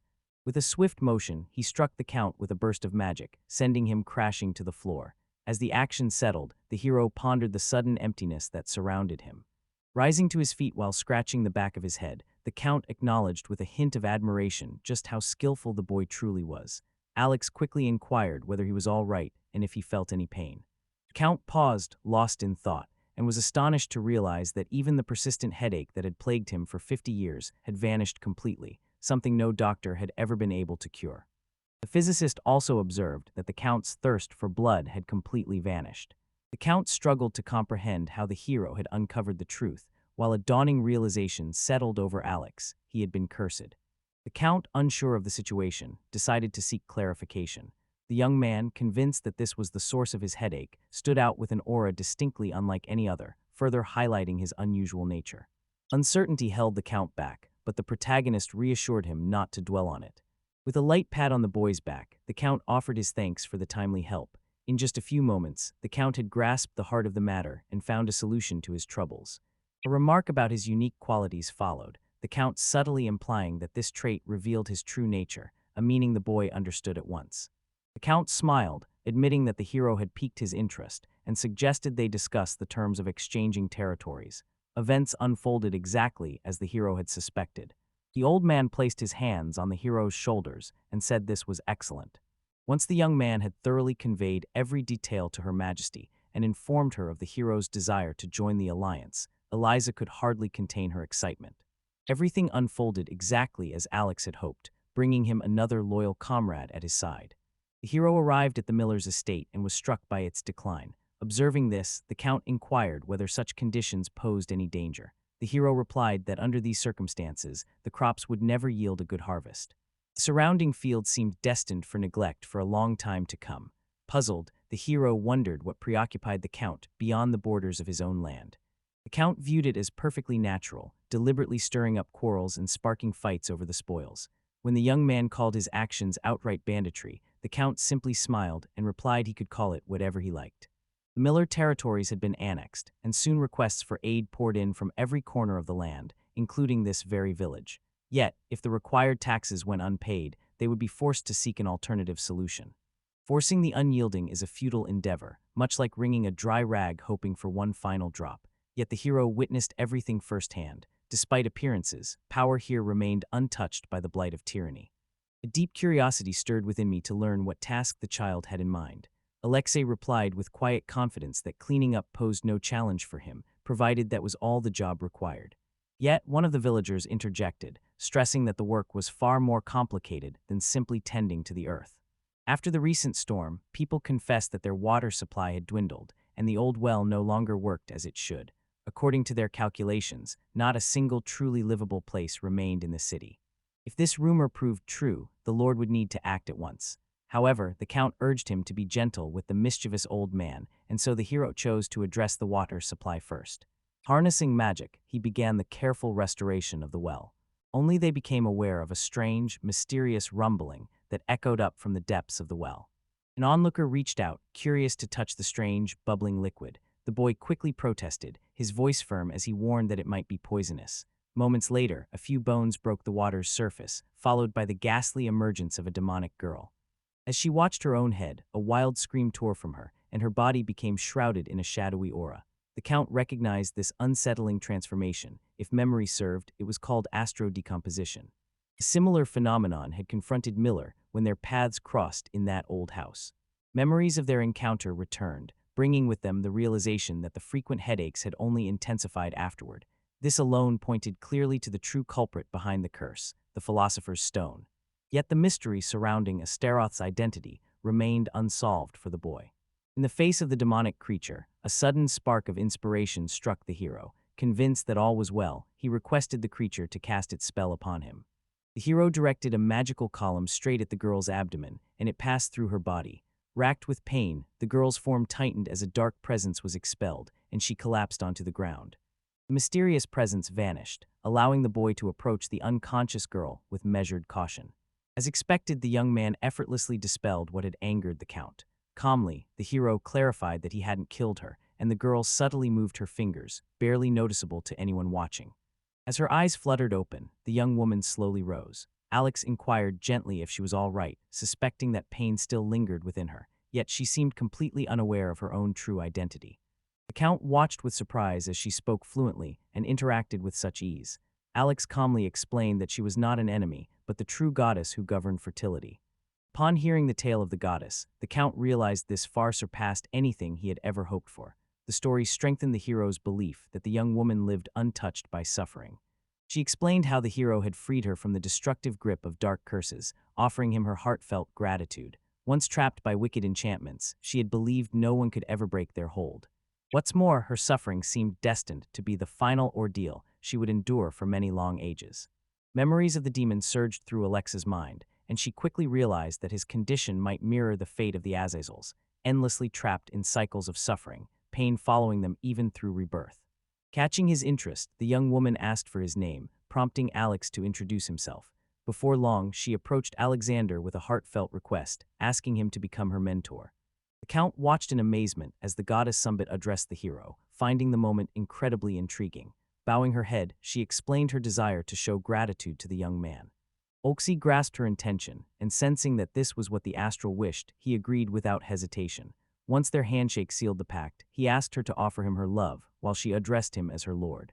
The young man brought the girl home and introduced her as the goddess of fertility, declaring she would now be his companion. She gently asked to be treated with kindness. Enthralled by her radiant beauty, Angie and the hero's father were deeply impressed. Alex decided to test her abilities, prompting her to claim she could enrich the land itself. Felix longed for their alliance's lands to flourish with abundant harvests. The girl assured him such prosperity would be easily achieved. In return, she requested permission to build a temple where villagers in every settlement could offer her their devoted worship. With a gentle nod, I agreed and assured her she could proceed with the construction whenever she felt ready. I apologized for making her work before she had fully recovered. Caution guided his every move, as each decision was weighed with meticulous care, leaving no room for chance. With heartfelt gratitude, Alex thanked the goddess for her unwavering support, confident that nothing could ever break her.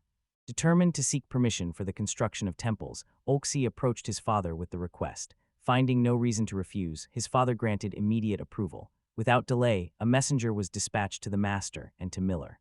Temples soon stood in every village throughout the region, and as the tournament approached, word of the bountiful harvest spread rapidly. Only Hosin Sama and Mila Sama managed to reach the finals of Ox's second tournament. The general never imagined that the Lord would hold out until his final breath, and the Lord remarked in return that it seemed the general himself never backed down either. The general firmly believed that underestimating those still in service was unacceptable. Hosin chuckled, pointing out that Miller was being overly petty. There was a warm sense of camaraderie between them. Yulia assumed the role of host and announced that even Duke Carlisle himself was paying close attention to the events unfolding. At last, the tournament commenced, and anticipation filled the air as everyone waited to see who would claim victory. The hero's father, brimming with curiosity, inquired whether the master was eligible to compete. Meanwhile, Angie, unable to contain her excitement, declared that both contestants were outstanding. Even before the master was called upon to announce the details of the last event, the hero's father stood up from his seat, preparing to share its story and reveal both its title and central theme. According to Alex, his father clarified that the responsibility for organizing the quiz would rest with Olxander. Taking up the megaphone, the master announced the many wonders achieved by Olex, determined to ensure everyone grasped the true scope of these feats and to personally bestow the praise they deserved. In true Duke fashion, he gave the event a fitting name, perfectly timed to coincide with the start of Olex's tournament. He exclaimed that she seemed remarkably well informed about Alex Samo, which only deepened her fascination. The general pointed out that the connection was clear, given that Alex was his namesake brother. Yet the older man sensed the situation would become rather complex for him. Still, Hassin remarked that tales of the child operating near his lands had reached his ears more than once, assuring them that he would keep pace with Miller. The debate reignited between them as Amelia confidently declared that the first to make a mistake would lose. With a bright smile, she posed the opening question, eager to discover which magic Alex would use at the start, all while emphasizing the close friendship they shared. After gathering a towering stack of papers, the young woman informed the hero that rumors of a bountiful harvest continued to spread with enthusiasm. Alex expressed heartfelt gratitude to Astaroth for his diligence. With a gentle smile, she replied that she was simply carrying out her master's orders. A furrow appeared between the boy's brows, catching his father's attention. The question of what troubled him came without delay. The boy recalled the harvest in the village of Goro, and while his father insisted there was nothing unusual, something still unsettled him. True, the yield matched predictions, but when measured against other villages, Goro's cultivated acreage alone stood out, boasting a figure 3 times greater than the rest. Lost in thought, father concluded that inflation might have triggered the situation, meaning the village head would soon be exposed. Meanwhile, Oxy, still unaware of the full consequences, asked for a bit more time. Recently, false messages had been spreading under his name, and many people had used the tournament for their own gain. Most likely, this letter was just another part of those schemes. It appeared that someone had tried to lift Alex's spirits, prompting his father to insist on examining the gift. Resting in his hands was a so-called meteorite, carefully engraved with the hero's name. Clearly, it was a counterfeit, fashioned by the village and presented as a protective charm. Since no real harm had been done, his father simply dismissed the village elder from their position. The name Alex carried considerable weight. Much like the village headman's far-reaching authority, unchecked influence held the potential to spark true disaster. To prevent matters from spiraling beyond control, immediate action was taken to eliminate the threat. After reflecting on his father's words, he understood that making any decisions now would be too hasty. The bountiful harvest stood as a testament to the formidable power of Astaroth, and the hero firmly believed that every event unfolded with a purpose. Determined to uncover the truth for himself, he set out toward the village of Goro to see what was really happening.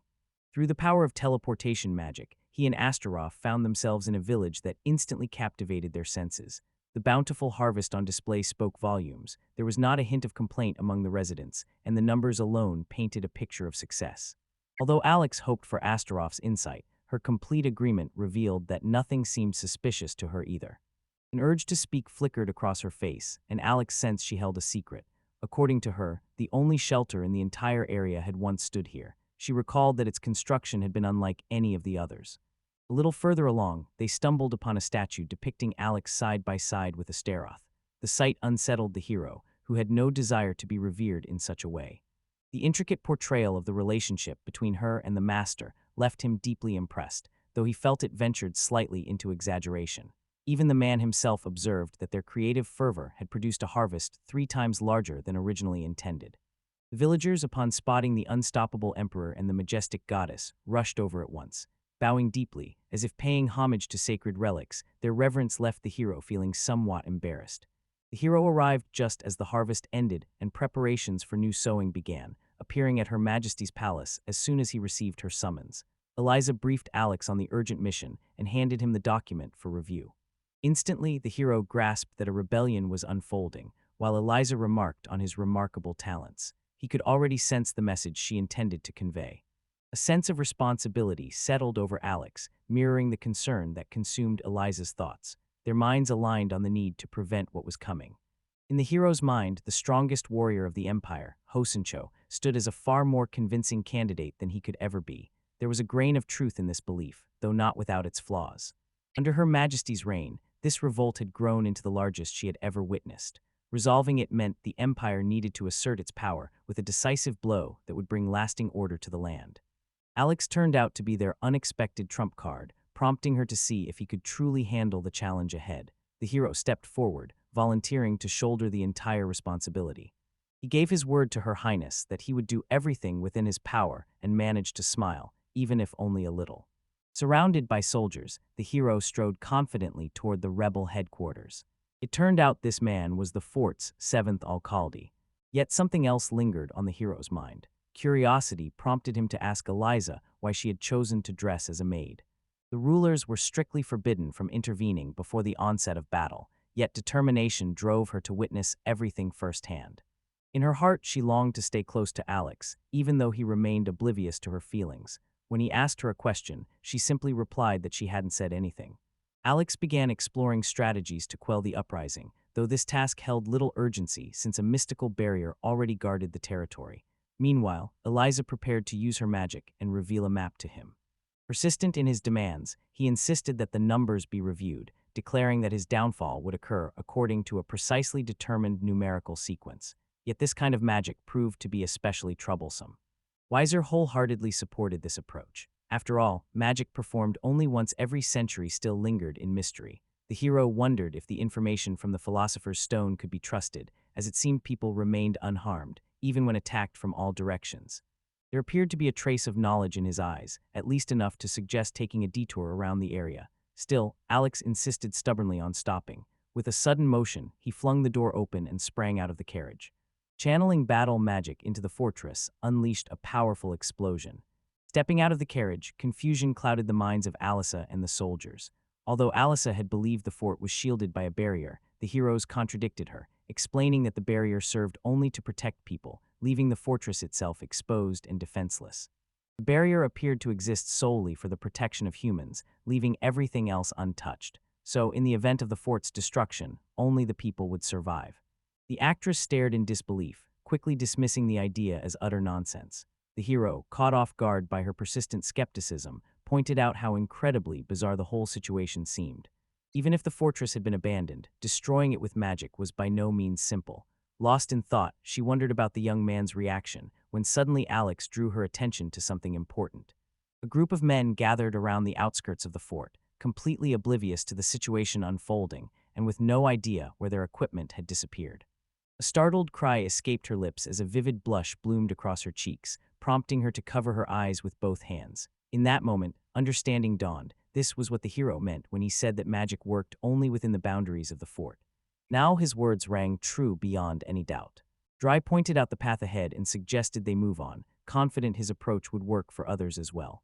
Trust in Alex had come easily to Eliza, but the unfolding situation quickly surpassed her expectations, making her realize just how naive she had been.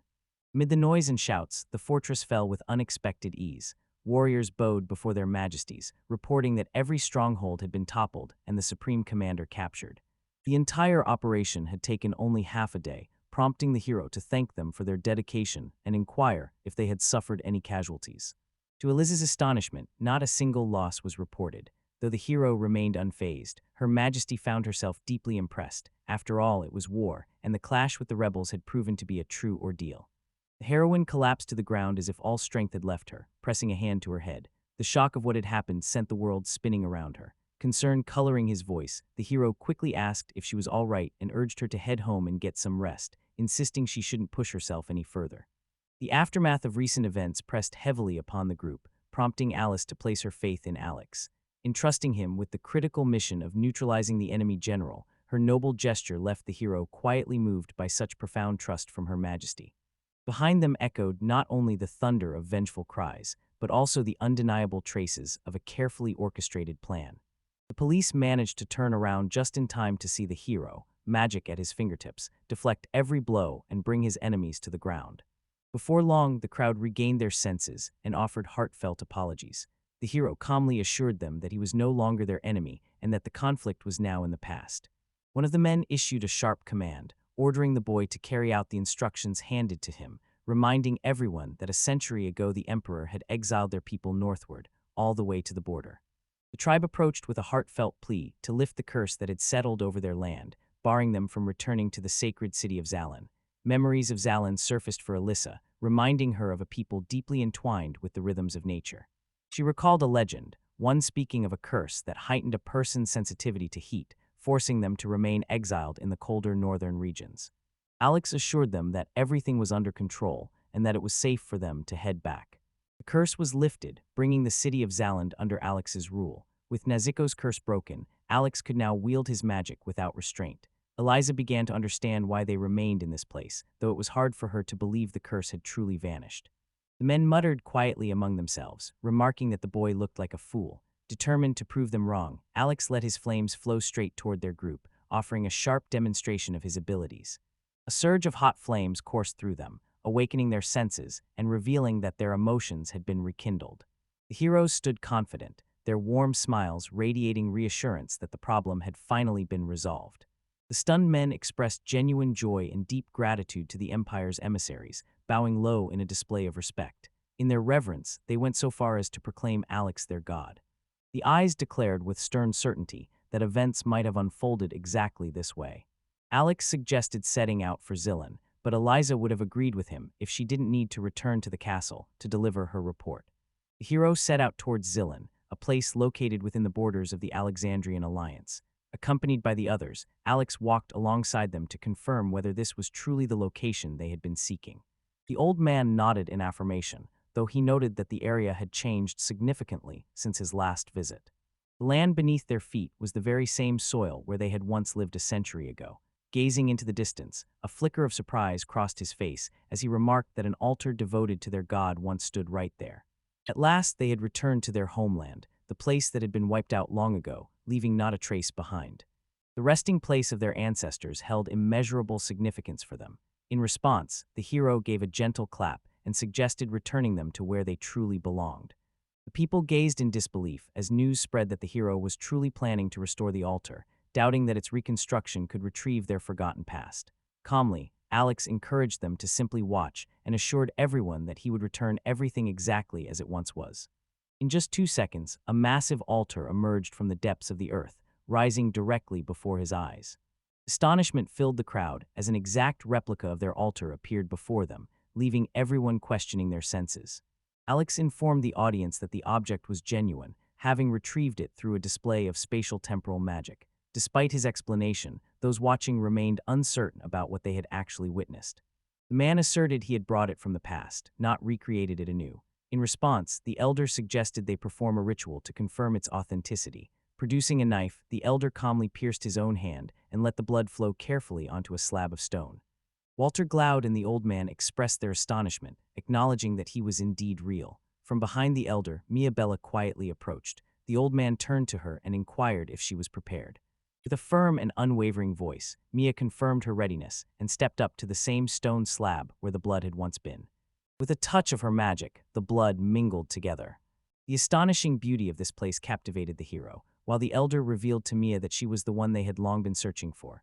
Drawn by curiosity, Alex asked about the true nature of the ritual, prompting the elder to explain that for generations, their family had performed a blood rite on the most beautiful daughter. The family's symbol of prosperity lies in the everlasting inheritance of beauty from one generation to the next. A century ago, an emperor failed to win the heart of such a remarkable woman and cast a curse upon their bloodline. Yet thanks to the sage's successful ritual, the hero finally grasped the true meaning behind it all. Gazing at the radiant young woman, the boy saw in her the very embodiment of purity and beauty. Meanwhile, the elder addressed the vice-emperor, expressing their heartfelt gratitude. Their insistence grew stronger, urging him to accept the treasure that was Bella.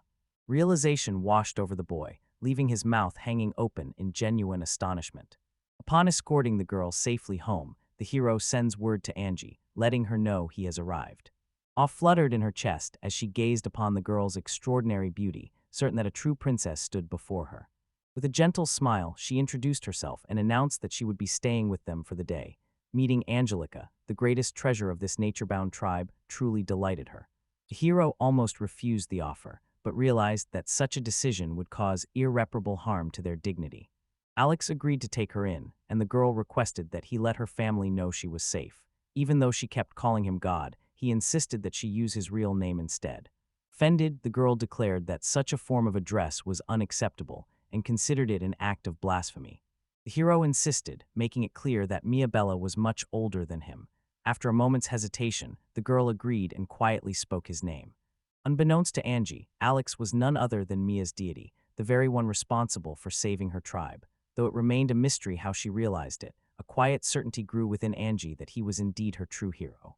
You witnessed with your own eyes that Alex is a reborn god, returned to save everyone.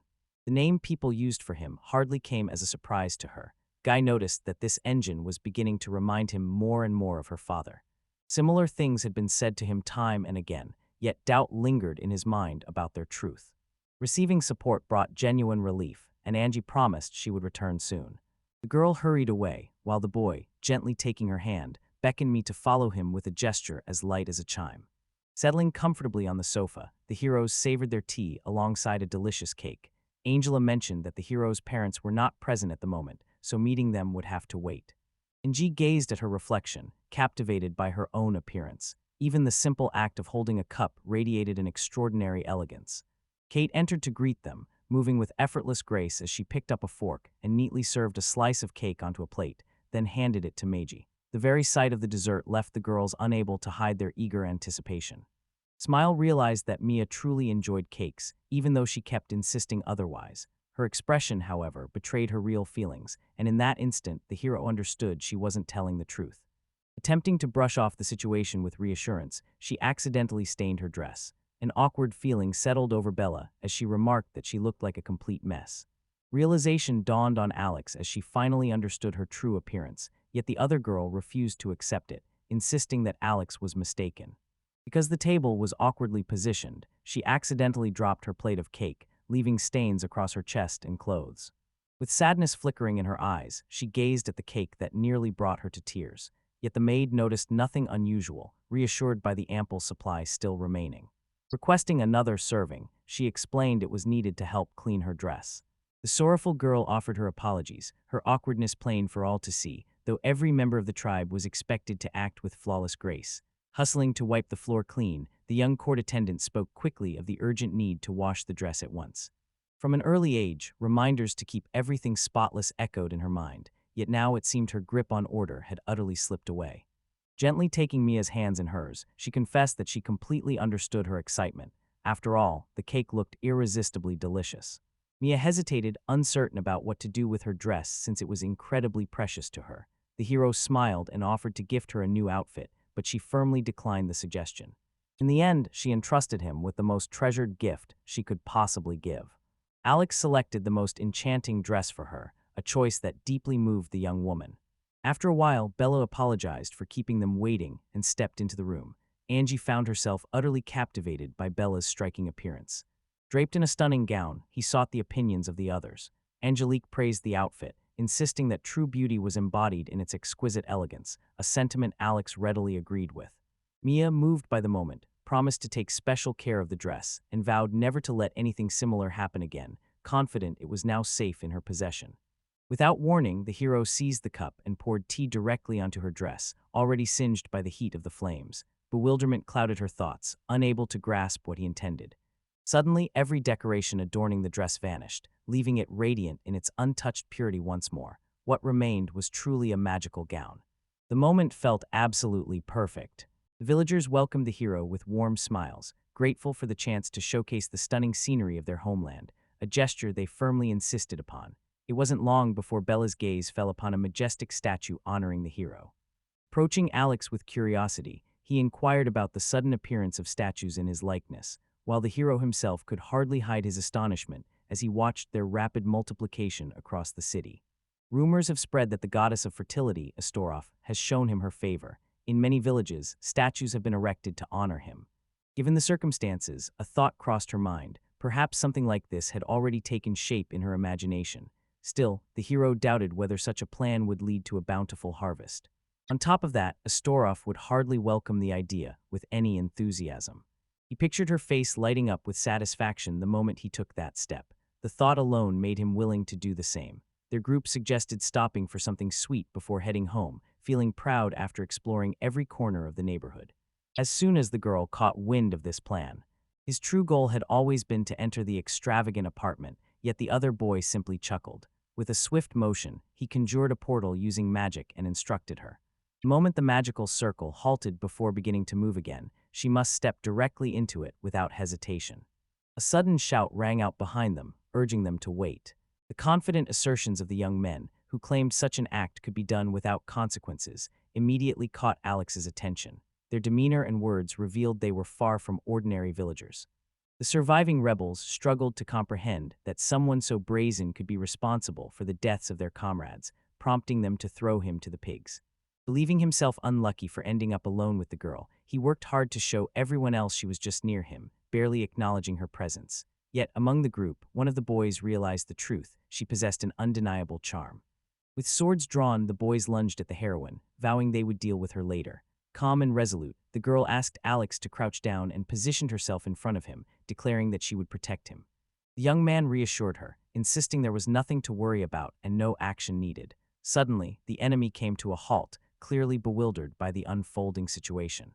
Their attempts to approach were thwarted by the hero, who conjured an impenetrable barrier before them.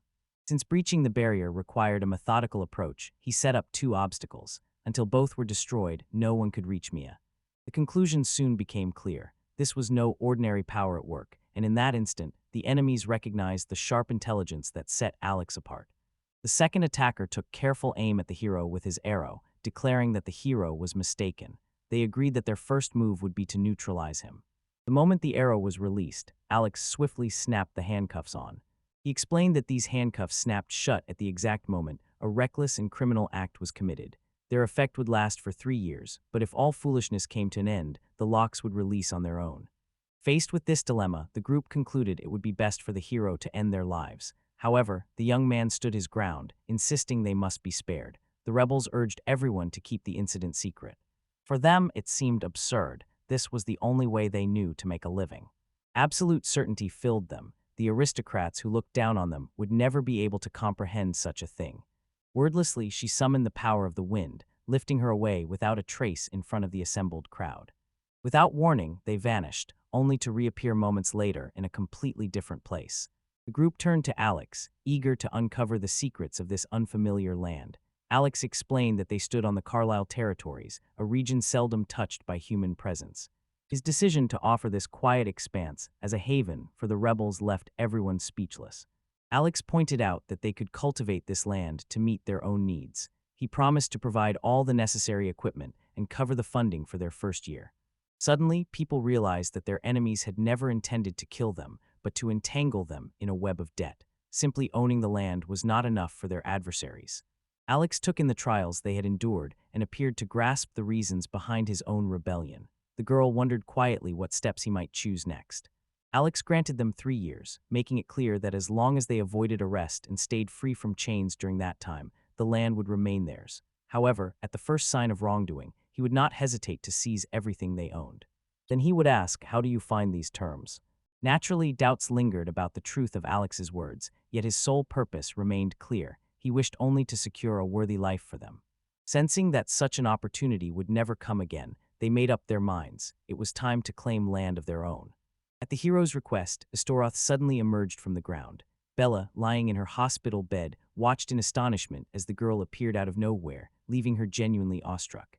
The gap in harvest yields between those who managed to follow the law flawlessly for 3 years and those who broke it was staggering, compelling Astoroth to hang onto every word spoken. Mia quickly saw through his act, recognizing that the hero's true aim was to awaken their sense of conscience. Strat grew curious about how the boy would react once the truth came to light, but the hero advised her to simply wait and witness it firsthand. She declared that once Alex became emperor, uprisings would cease to occur, yet the hero found himself unable to grasp the meaning behind her words. He pointed out that Alex possessed every opportunity to ascend to the throne and claim the title of emperor. In that case, rebellions would come to an end, yet doubt lingered in Alex's mind that things would resolve so easily. All around the world, countless eyes watched his growing power with great interest, and the mere announcement of his coronation held the potential to ignite another war. In addition, a quiet hope lingered in his heart that Alice would one day fulfill her dream of building a truly peaceful nation. Channeling the momentum from his blow, the general hurled his assault straight at the girl sheltered behind the protective barrier. The general's face showed clear surprise, while the girl's eyes sprang open in an instant. The utter futility of their attacks left her deeply astonished. The hero realized that the barrier no longer posed any challenge for Mia, a phenomenon he considered nothing short of miraculous since he had only ever heard of such things in legends. With a hint of embarrassment, the girl explained that it was all thanks to Alex. This scene looked nothing like what Eliza had imagined when she first saw the barrier used in this way. Wrapped in the embrace of Her Majesty, the Empress shared the news of a flawlessly executed operation and the near-complete suppression of the uprising. All credit belonged to Alex. A gentle smile crossed his face, proud to have proven useful to her. Eliza crowned Angie as a princess, an act that paved the way for her official recognition as a sister by law. Though only half-sisters by blood, their relationship flourished with genuine warmth and harmony. The general became curious about the barrier's true capacity, curious to know how many people, including himself, it could hold. The hero explained that only a maximum of 7 individuals could be admitted, and even suggested dubbing it the 7-star barrier. The reason remained unclear to him, and the general pointed out that the name lacked both sun and law. Still, this detail did not trouble the hero in the least. A young man brimming with anticipation hurried to the gate and eagerly inquired if Alexandra was there. Approaching the gate, Alex announced his arrival with a tone that hinted at pressing news. Sensing the urgency, the hero promptly suggested they welcome him inside. Eliza joined them, and the trio made their way toward the room. Once there, the guest sank to his knees, prepared to speak. With a gentle gesture, the hero reached out his hand to Eliza. Determined to uncover the truth behind the rumors, he consulted the laboratory, which quickly confirmed them. A man had indeed risen to lead a rebellion, and several villages had already joined his cause. Once the ceremony ended, the young man pleaded earnestly with Alexa herself, imploring her for their aid. At first, the hero assumed the stranger wanted him to join their group, but the true intentions soon unraveled.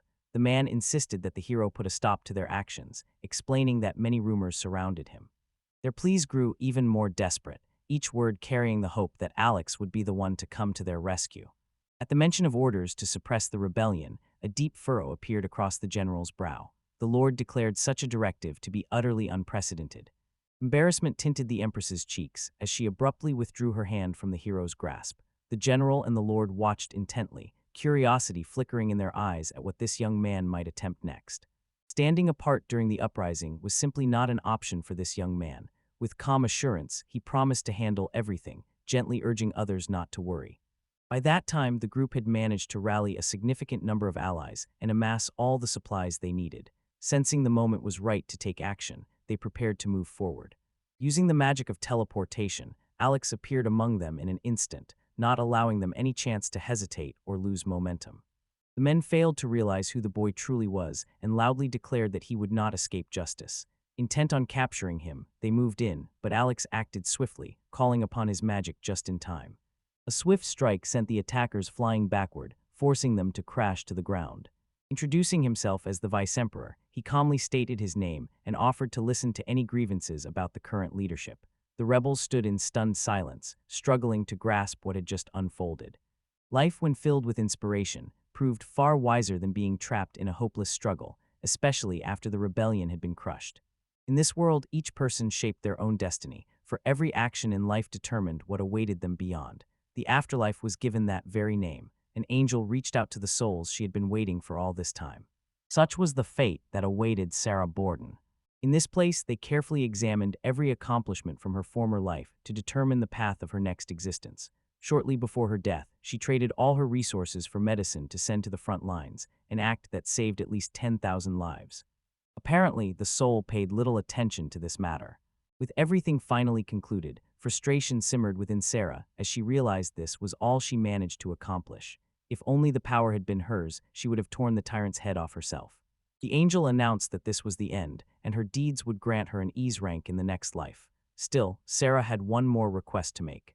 The question hung in the air as he asked whether Sarah was prepared to become Empress, a role that would suit her new life perfectly, and a position many of the elite coveted. Sarah's indignation flared, suspecting the angel intended to mold her into the daughter of a tyrant. Yet beneath her anger, she recognized the truth.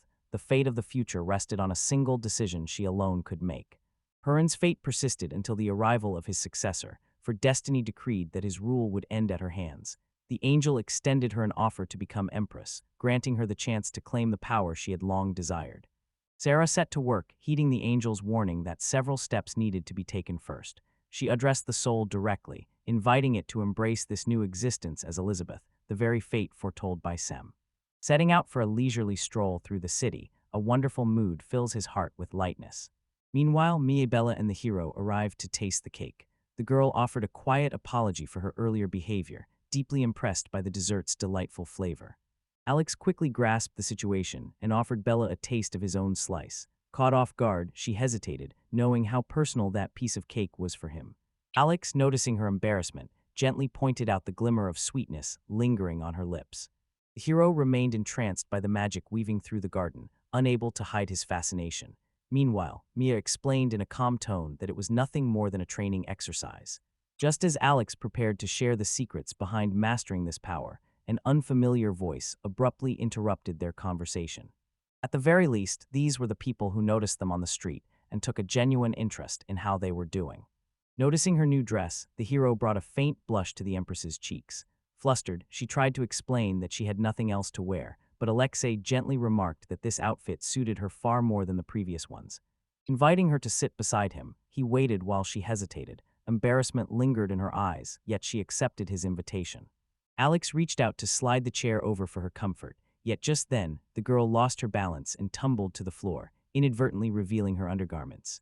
Alyssa noticed the hero gazing in the wrong direction, while Alex firmly emphasized just how utterly unforeseen this moment was. Eliza admitted that everything was fine. Having always relied on a maid to assist with her clothing, she was unbothered by anyone peering into her wardrobe. Meanwhile, Bella turned to the waiter and politely requested another cake. Lost in thought, the hero reflected on his response to the unfolding situation.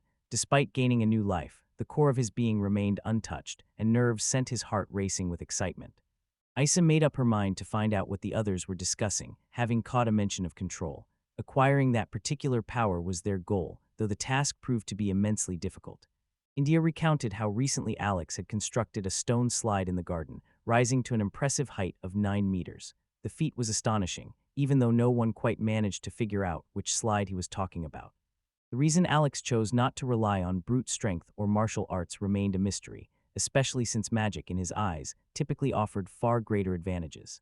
The desire to master not only magic, but also the art of swordsmanship had taken root within him. To Eliza, the notion seemed endearing, yet he preferred to avoid spoiling anything. With this in mind, he resolved to reconstruct the hill, knowing that such a task would require a fair amount of time.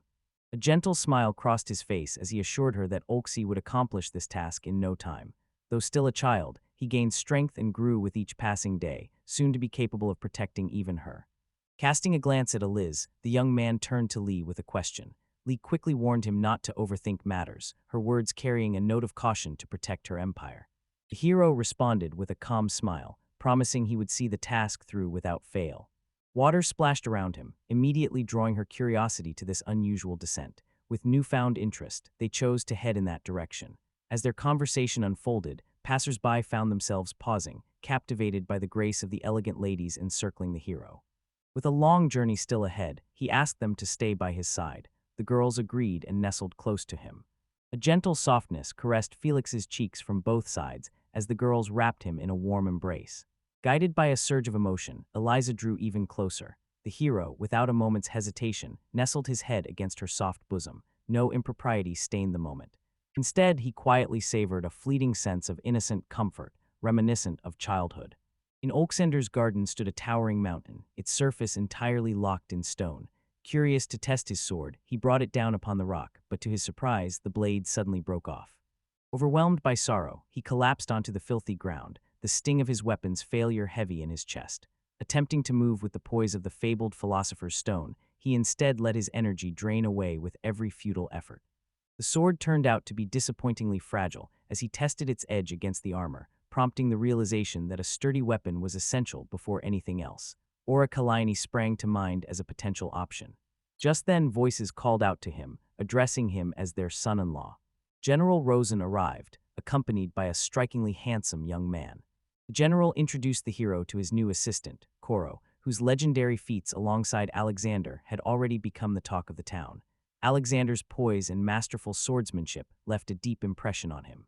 The young warrior had only recently arrived in these lands, and the general was eager to have him as his constant companion. The general observed his son-in-law reaching for a sword, and the young man assured him that his training never ceased. Korok assumed that the vice-emperor would never wield a blade, but his assumption turned out to be mistaken. News reached him that Alex had once taught at the School of Magic, sparking a desire to approach the hero and ask for guidance in mastering something new. With the hero's consent finally granted, Koro swiftly unsheathed his sword and lunged at Alex in a flash, launching his attack without hesitation. The hero was caught off guard by the lightning-fast attack, doubting the usefulness of his sword, yet found himself powerless to counter. Blocking the strike, he relied on the regular hilt now cooled by Koro. His sword had just broken, leaving him at a loss for words. Regret lingered in his eyes, since the weapon had never fulfilled its purpose in the hands of a true hero. Yet, in the end, that wasn't the most important thing. Alex displayed his sword, explaining that it had always been that way. An accidental break had occurred because of his magic. The general burst into loud laughter, remarking that this was exactly the outcome he had anticipated from his son-in-law. The right weapon needed careful selection, as, according to the hero, it would be a pity if it kept breaking. Even though the broken sword had been forged from top-tier materials, the general became convinced that his son-in-law truly deserved a blade of legendary, magical, or even sacred origin. The sword, while far from perfect, proved exceptionally difficult to track down. The general seemed certain that locating it would pose no challenge, yet Alex harbored doubts about the task being so straightforward. At that moment, Alex's father approached them, his presence revealing a man who had foreseen such complications and had prepared himself accordingly. Unaware of the adventure awaiting him, Alex stood by as his father planned a secret surprise. A servant rolled over a cart bearing a magnificent sword, its craftsmanship gleaming in the light. When his father suggested buying it for him, Alex, stunned beyond words, could only stare in awe, mouth agape. A genuine sword, its blade shimmered with a delicate caress of air that seemed to breathe life into its radiant gleam. The holy sword chose its own master, granting its power only to a select few. Wrapped carefully in cloth to preserve its unusual gleam, it exuded an air of mystery. Drawn by this enigmatic force, the general resolved to put the legendary weapon to the test. Gripping the hilt of the sword with both hands, he strained every muscle in his body, but no matter how hard he tried, the blade refused to budge. Pointing to his hand, he examined it closely and calmly assured everyone that he was unharmed. The task proved more challenging than expected, so Alex's father encouraged his son to give it another try. Confusion clouded Alex's mind as those two men expressed unwavering faith in his abilities. Despite his doubts, their words lit a spark of determination within him. Gripping his sword, he resolved to give it his all. With hardly any effort, he swiftly grabbed the sword and raised it, studying it closely. The shimmering light confirmed to his father that only Alex possessed the ability to wield it. Even the general suspected that his son-in-law must have been involved. Meanwhile, the hero watched the stone react to the sword's power, leaving no doubt in his mind about its sacred origins. Through the power of the Philosopher stone, the saga of the sacred sword unfolded before him, accompanied by a flawless demonstration of the sweeping technique used for delivering a powerful strike. His true form revealed itself, and as the hero caught the strike midair, the blade crumbled instantly into fragments. The holy sword burst to life in a blaze of blinding light, from which emerged a majestic figure radiating divine power, his gaze settling immediately on the hero. Gratitude filled his heart for the one who had freed him, and at last, he was able to ascend to the heavens once more. The father inquired about the events that had unfolded, and Alex revealed that the sword had sealed away a god. This deity had been condemned for a great sin and spent countless years awaiting the chance to be freed. Grateful for his release, the man thanked Alex and recognized that Alex was now one of their own. Alex admitted he was just an ordinary person, a revelation that took God by complete surprise. As he soared into the sky, gratitude filled him for the child who had set him free. Meanwhile, Alex turned to his father, apologizing for the broken sword. Yet what followed was an unexpected moment of surprise that washed over them both. In this situation, any reliance on that sword vanished, forcing him to search for a suitable replacement. Upon arriving in the village, the heroes were greeted by a dreadful sight. The newly erected statue of Olxi, once a proud monument, now appeared as though worms had gnawed it to ruin. News of an unexpected problem reached the hero from the village of Shiskiv, overseen by Laura. Accompanied by Mia, Laura arrived in the village after encountering a strange monster. She explained that cradled in her arms was a creature, a monster-like insect. Although it was tiny, the hero found himself unexpectedly amazed that such a being now stood before him. Without warning, the beetle sprang into the air and darted past Miyu, its legs snagging the front of her dress and tearing away a piece of fabric. Stunned, Miyu cried out, lamenting that the dress, a cherished gift from Alex, had just been ruined by the careless insect. Lending her the cloak that once belonged to him, I asked if everything was all right. The girl, grateful for the gesture, assured me she felt wonderful and thanked me warmly for my concern. Regret swept over Anestras as the unexpected attack caught her off guard. Realization dawned that this magical dress had been crafted especially for impulsive Mia, requiring constant repairs to withstand her recklessness. Edwumen clarified that the Zhukir devours objects infused with magical energy to restore its strength, which is why it consumed the statue as well. Agricultural fields, humble buildings, and the ordinary folk, these held no interest for him, lacking any trace of magic, and thus he never found himself in conflict with them. Yet the stone statue of Alexander commanded his attention. Such statues, consecrated by Astaroth, the goddess of fertility for whom he felt genuine affection, spoke to him on a deeper level. The woman handed him a ladder bag crafted from the claw of misfortune, pointing out that he had already devoured its former owner. As a result, the bag could no longer serve its original purpose. The hero realized he needed to eliminate the creature as quickly as possible, yet once it curled itself into a tight ball, harming it became impossible. Lido clung tightly to Mejia, and the hero realized that the creature intended to devour him as well. The beetle squirmed stubbornly in his grasp. Alex noticed his heartbeat remained steady as he glanced at Mia and asked if she was all right. Determined to take action, he resolved to try something with the creature. Zero hurled the beetle aside and unleashed a surge of magic upon it, causing the creature to detonate instantly. Edmund and Mia reflected on his actions, while the class president secretly took pleasure in summoning Alex himself. However, only one of them had lost their life by his hand, and a scheme began to take shape in the boy's mind. A new statue took shape at his hands, gliding with a grace unmatched by any before. Curiosity sparked among the villagers, and one of them approached Alex, eager to know what this creation truly was. The statue was instantly swarmed by insects, which set upon it hungrily. Meanwhile, the hero reassured the villagers, calmly insisting that everything was under control and suggesting they simply watch what would happen next. As the beetle savored a piece of the statue, a sudden blow struck, and once again the turn of events set everything in motion. The hero had focused all his magical power in this very spot, so even the smallest fragment, if taken by anyone, would cause their body to overflow with energy and possibly explode. The chief suggested they join forces and consume the entire statue together, yet Alex had already anticipated such a plan long before it was voiced. The statue, once devoured and worn away, began to shine as it returned to its original splendor. Everything returned to normal as the hero brought it back to life, much like Mia's dress, ensuring its safety from being devoured once more. The head mentor radiated delight at having reached out to Alex Salma for assistance, and Nia wholeheartedly agreed with her judgment. As her thoughts lingered on this satisfaction, her gaze drifted to one of the insects gently circling through the air. A fragment had found its way into his grasp, and he hadn't given a thought to what purpose it might serve.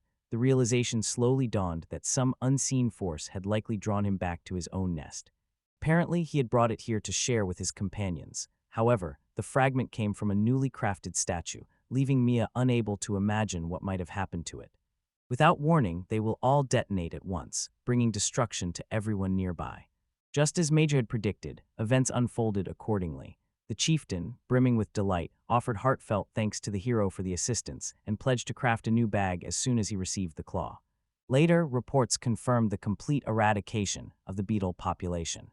Morning greeted the hero with her warm wishes, and in return, the young man asked if she had slept well. A gentle smile lit up her face as she assured him that her night had been peaceful. The day promised beautiful weather, so she suggested a walk to Alex. The idea appealed to him, especially since she had mastered a new spell just the day before. She asked the hero to examine it carefully and requested to see the one with a star attached at the tip. Olex found himself puzzled, unable to grasp what was so unusual about this magic wand. Confusion clouded her mind as her magic faltered in the moment she needed it most. Suddenly, the maid who had called Olxa hurried toward them. Words failed her, and she struggled to explain what had actually happened, barely managing to piece together a fractured account of the events. The entire house radiated an obvious lack of magic, a discovery that caught the hero completely off guard. Shouts from Sammy abruptly broke the silence, sending Alex sprinting toward her room without hesitation. He ordered Angie to return to her own room, a command she obeyed right away. Bursting through the swinging door, Alex immediately turned to Mage, demanding to know what had happened. Tears welled in her eyes as the girl, clad only in her underwear, suddenly rushed toward the boy. Suddenly recalling her disheveled appearance, she squeaked in surprise. With a courteous apology, Alex swiftly shut the door behind him. Pressing a hand to his chest, he realized how unexpectedly everything had unfolded. The hero's father asked him to recount the entire story from the very beginning. It appeared that everyone who had once wielded magic at home had, for some mysterious reason, now lost their abilities. Even Kalamita, drained by illness, could barely move a step. This clearly pointed to an incident that had stripped him of his magical powers. The hero confirmed this with unwavering conviction, insisting that things had indeed happened just as described. Magic had woven his clothes into existence, so their disappearance was inevitable, a truly dreadful turn of events. For reasons yet unknown, Oxai possessed the ability to wield magic, though only half of his true power remained within his grasp. The hero's father tirelessly searched for the cause of this strange phenomenon, yet understanding continued to elude the hero himself. It soon became evident that the energy on one side was fading, a clear sign that the issue had originated from that direction. At that moment, Father announced their departure to investigate and summoned all the residents of the house. As Wade stepped into the room, he announced that a remarkable tree with an unusual shape had been discovered in the yard. Their father had ordered them all to come and see it for themselves. In this very place, the hero studied the towering tree with careful attention. At the base of the tree, something unusual caught their attention. A closer look revealed a cloud of beetles rising from the roots, swirling upward in a restless flurry.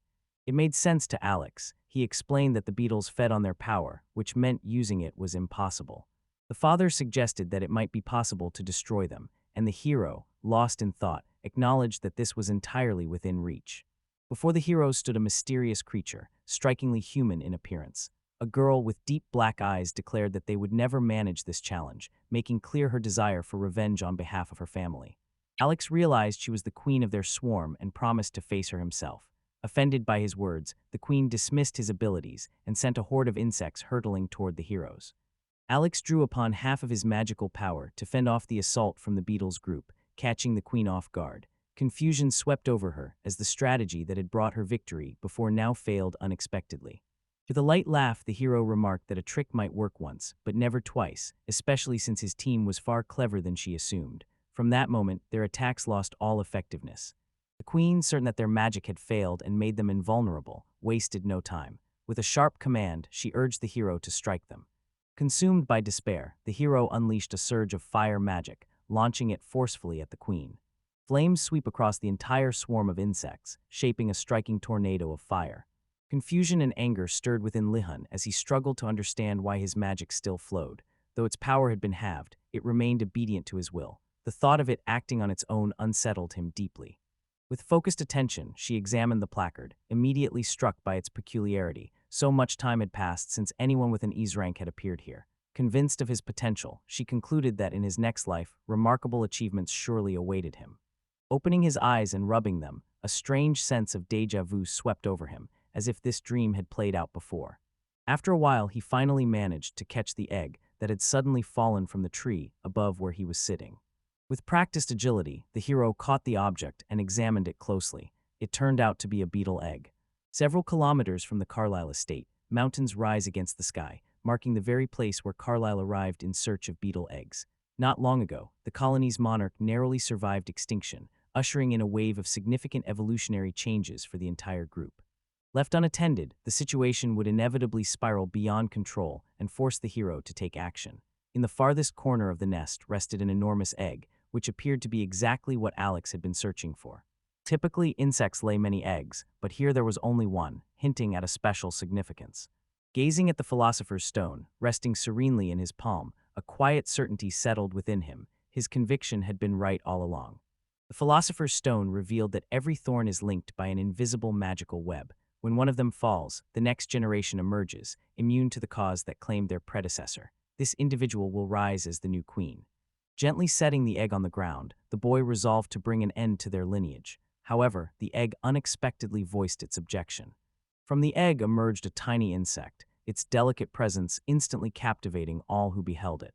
The insect bore no resemblance to the image the protagonist had imagined. In a calm, human voice, it asked the man, "Who are you?" The sound of a woman's voice drifted through the air. The hero quickly realized he was facing a woman, and without hesitation, assigned her a name in his mind. Guessing she might be hungry, he offered her a magic stone and gently inquired if she consumed things like this. Cautiously, Sanson brought the stone to her nose, taking in its scent. The beetle instantly concluded that the object held some magical power. Intrigued by the mysterious item, she wondered aloud if he might want to eat it. Settling onto her tiny legs, the insect declined, explaining that it tasted dangerously similar to poison. In her quiet moments, she searched desperately for even the faintest fragment of memories from her former life. In silence, she turned her head away, and the heroes instantly grasped what was happening. Clearly, she was holding onto her memories, so the hero had no choice but to halt their continued evolution. Reassuring her with a gentle tone, he urged calm and explained that the object was nothing more than an ordinary stone he had crafted earlier that morning, imbued with 3 primary properties. The elixir of life and immortality shimmered within, promising a future free from hunger's grip. Imagine drifting through existence without ever knowing hunger again, as if carried by a dream. The Philosopher's Stone possessed power above all, while immortality remained the most elusive desire of them all. Curious, the boy resolved to see how she would respond. Mortality played a crucial role in their world. Only a single queen could produce offspring, and as long as she lived, no other would emerge to take her place. He invited her to give it a try. With hesitant steps, she rose to her feet and gradually approached the stone, her mind turning over thoughts of immortality. Then, at a certain moment, the stone responded, bathing her in a dazzling light. Before the little soul stood an angel, who unexpectedly posed a question. Did she wish to become immortal? Her S-rank granted her extraordinary abilities and opened the way to reach unimaginable heights. A dream unfolded where an angelic voice echoed, affirming that in a past life, this child possessed a pure and genuine kindness. Once the power of the stone faded, the hero invited the beetle to visit his home. Had he possessed an immortal queen, the beetles would have ceased both to breed and to evolve. The beetles failed to fully grasp his meaning, so the boy replied that he would simply tell his parents she was just a household pet. The name Peach seemed just right to him, and he felt certain his parents would embrace the choice with delight. When the hero suggested letting her go, the moment unfolded smoothly and naturally, just as Olix had imagined. She vanished into the thick undergrowth, leaving the hero to assume she had once again chosen her own path. The garden clearly appealed to her, yet her true intentions remained a mystery to him. The hero resolved to sharpen his skills and gripped a sword for the first time. Until then, no weapon he found could deliver a proper physical strike. Even the slightest tremor risked shattering everything nearby in an instant. Bare hands alone could accomplish much more, yet the young man doubted that even orichalcum could unleash even half of that power. This thought led him to wonder if there existed weapons superior to himself, and perhaps it was time to forge a sword using magic. A faint tingling brushed against his leg, a tiny insect trying to catch his notice. With a gentle touch, the hero acknowledged its presence and quietly asked what was wrong. The creature pointed toward a neat line of tiny crystals laid out before it, making it clear that she had gathered them herself. An astonishing energy radiated from them, and Piccon sensed how Alex's curiosity deepened. Words failed the boy, leaving him unable to express the depth of his impressions. The insect appeared to have lost its need for food, yet its old habits persisted. Holding the fragment in his hands, Alex identified it as a metallic object infused with heightened magical energy. The metal proved to be even superior to orichalcum. Joined by the hero, Jiritsin set out to forge him into a sword. The material, renowned for its strength and even surpassing orichalcum, proved to be truly exceptional. Piccon immediately recognized its remarkable quality. At the moment her gaze landed on those expressive eyes, she must have assumed it was something edible. Still, the boy quickly asked her not to look at the object like that. Resembling gold in appearance, the material possessed qualities far superior. It conducted energy flawlessly and seemed to hold remarkable potential for future enhancement. The hero turned to the chosen one and inquired whether she could find something similar. The wolf club gazed silently at the hero, then suddenly sprang forward, nose pressed to the ground, meticulously sniffing as if searching for something of great importance. She picked up a small stone lying nearby and began to gnaw on it, leaving the hero standing there in bewilderment, unsure of her intentions. The stone bore a resemblance to Mount Morrison, yet the hero sensed no trace of life or energy within it. The boy spat the crystal toward the hero, who caught it in an instant. Much to his astonishment, this crystal turned out to be the very one the hierarch had obtained especially for him. With a grateful heart, Alex embraced the insect, gently stroking its delicate form and offering heartfelt thanks for its help. He kindly urged it not to overexert itself. 3 days later, the hero had gathered an impressive mountain of materials. In gratitude, Alex gently stroked the beetle and commented on the excellent work, though she asked him not to go overboard with the compliments. According to the Philosopher's Stone, this amount of material would be enough to forge a longsword, but first the raw ore needs to be melted down. Zanyaves Cyrillic letter 456, DOM o Cyrillic letter 457, Periche Ian Cyrillic letter 456, Chogonya Estalos Ya, Teomuel Yakasve your Cyrillic letter 456, Shave is Teosuveate, Yesveo Uveo Ge Enya Nnu Selu. Every attempt proved futile, prompting the hero to summon even greater strength. Yet, in an unexpected turn, the Philosopher's Stones became magnetically drawn to the crystals. In time, the young man realized that the magic he had poured into creating the Philosopher's Stone was the very source of this miracle. It seemed as if he was now unleashing the full force of a 3Es rank, doubling his power beyond what anyone had witnessed before. The crystals melted into a shimmering liquid, marking the hero's triumph. A sudden voice echoed powerfully in Alex Dessar's mind, promising to become a strong source of support. Through this unexpected presence, he began to sense the faint resonance of the Philosopher's Stone. In an instant, a radiant sword emerged from the magical crystals, and Alex swiftly seized it with both hands. Their combined efforts bore fruit when a sword materialized before them, forged from hyacinth and the Philosopher's Stone. Rubbing her eyes as she awoke from her slumber, Picon remarked with certainty that a blade like this would never break. Drawn outdoors by curiosity, the hero wasted no time in testing the new weapon. With remarkable ease, the blade sliced cleanly through a leaf, while a surge of magic unleashed from it crashed down like a powerful explosive.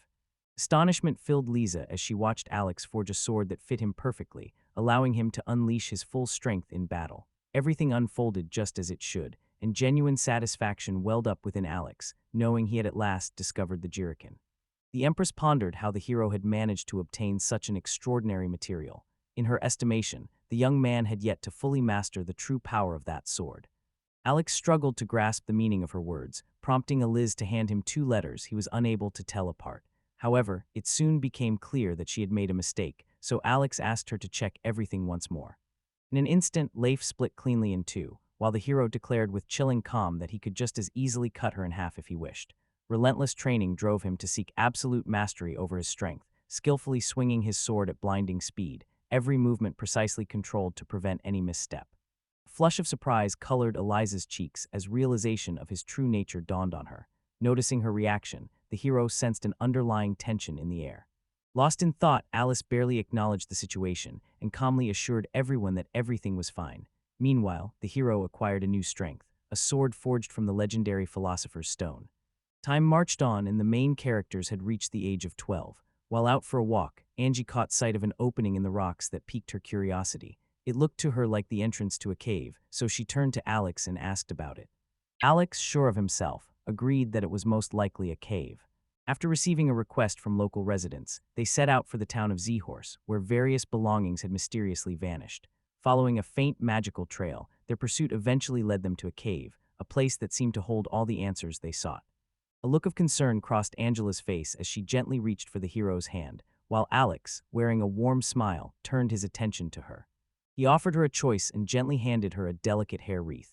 Focusing intently, he used the magic of the insect queen to craft a protective charm. Should it ever slip from her head and fall to the ground, the wreath would shield her from any harmful magical effects. Creating such an enchantment demanded great effort, yet he accomplished it. Upon accepting the gift, heartfelt gratitude was expressed to the hero, along with a promise to treasure it, always as though it were the most precious of treasures. With a subtle gesture, I signaled that it was time to move forward, quietly requesting that they keep the item safe and secure. Upon stepping inside, Alex immediately sensed that the space before him stretched far beyond anything he had imagined. He covered his nose with his hand, the peculiar scent in the air reminding him of hot springs. In a hushed voice, the man asked the girl to stay quiet, as something unknown was creeping ahead. The oppressive cave, heavy with unease, became the stage where the basilisk proved its strength, holding its ground even against the formidable minotaur. He remarked that the creatures exuded an unsettling eeriness, leaving him unsure of his next move. The hero suggested loosing an arrow with the bow as soon as the creature's sight was completely lost, after which the basilisk should unleash its petrifying magic on the minotaur. Ng agreed with the hero's plan. Uncertainty lingered in his mind about whether everything would unfold as planned, yet a hero wielding a sword clearly possessed the means to protect himself. After putting some distance between himself and the monsters, the hero noticed that several items had suddenly vanished. Their mysterious purposes only deepened his confusion. Even so, he knew his immediate priority was clear. he had to stop these bachelors, or else the engine would inevitably spring to life. The key was to avoid its gaze, so Alex struck the basilisk unexpectedly from behind. The faintest sound reached the Minotaur's ears, prompting a cautious glance over his shoulder, where he spotted the child. Driven by a relentless curiosity, the young hero sought answers about the stolen harvest and missing clothes plaguing the villagers. The Minotaur, meanwhile, burned with a different desire. He wished to learn what Alexa liked and to express his gratitude for the basilisk. Declaring his intentions, he proclaimed that, since Alex had come all this way, every bone in his body now belonged to him. Swinging his axe and aiming it at the hero, he threatened to do the same to every resident of the town.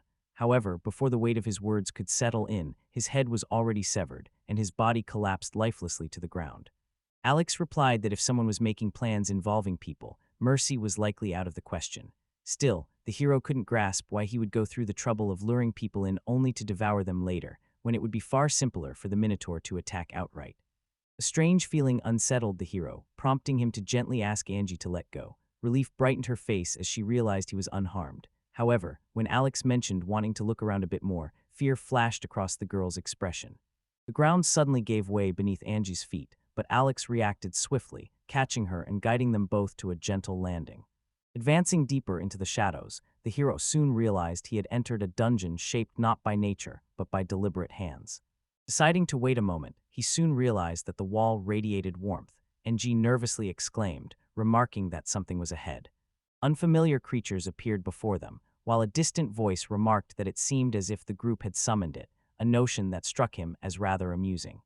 A peculiar man cloaked in a long coat and hat approached them. His gaze landed on the child before him, but any sign of mercy remained absent from his intentions. Blue skin stretched over his features, a clear mark of something other than the living.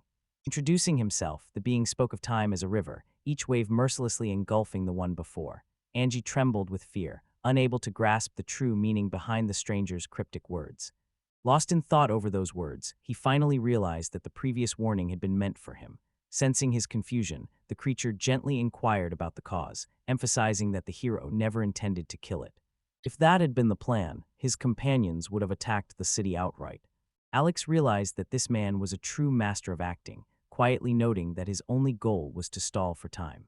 Her confusion lingered, still unsure of his true intentions, while he calmly explained that, in such moments, people usually utter confusing words to mislead others. His plan was to serve up the prey bit by bit, especially since they now rested inside his belly. Clenching his teeth in frustration, the man realized the hero had unraveled his scheme. A call comes through urging them to escape immediately, warning that staying any longer will result in being digested. At first, they had to erase every single trace of what once stood in this place. Clearly, he never intended to destroy everything in his path. The hero, however, insisted that simply sealing away the threat would suffice. In his eyes, eradicating the danger from its very roots seemed the more effective solution, but Angie harbored doubts about whether that was truly the right course. Alex and Angie gathered every ounce of their strength into their swords, focusing intently.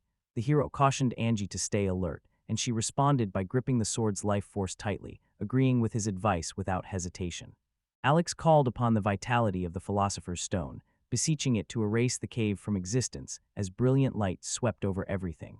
Suddenly, everything around her began to dissolve into vapor, leaving Angie wide-eyed with astonishment. During that moment, everything around faded away without pause.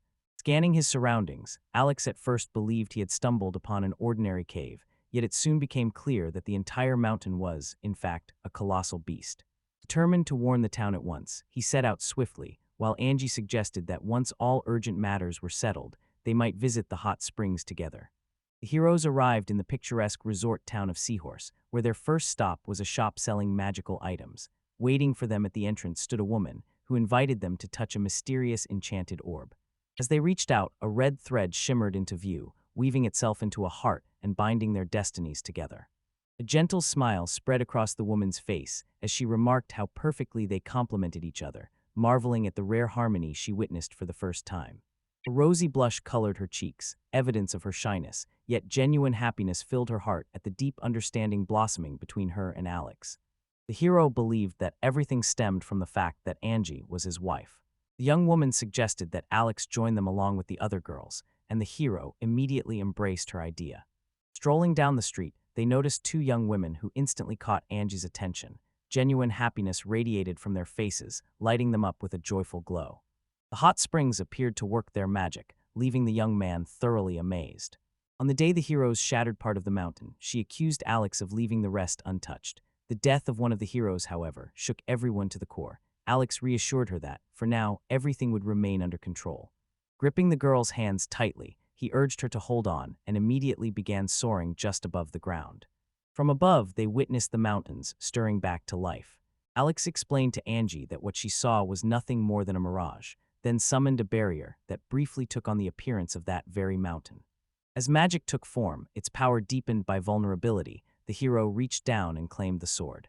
The world struggled to comprehend the hero's decision to drive his sword through it, yet the connection between the hierarch and the Philosopher's Stone caused the magic to surge.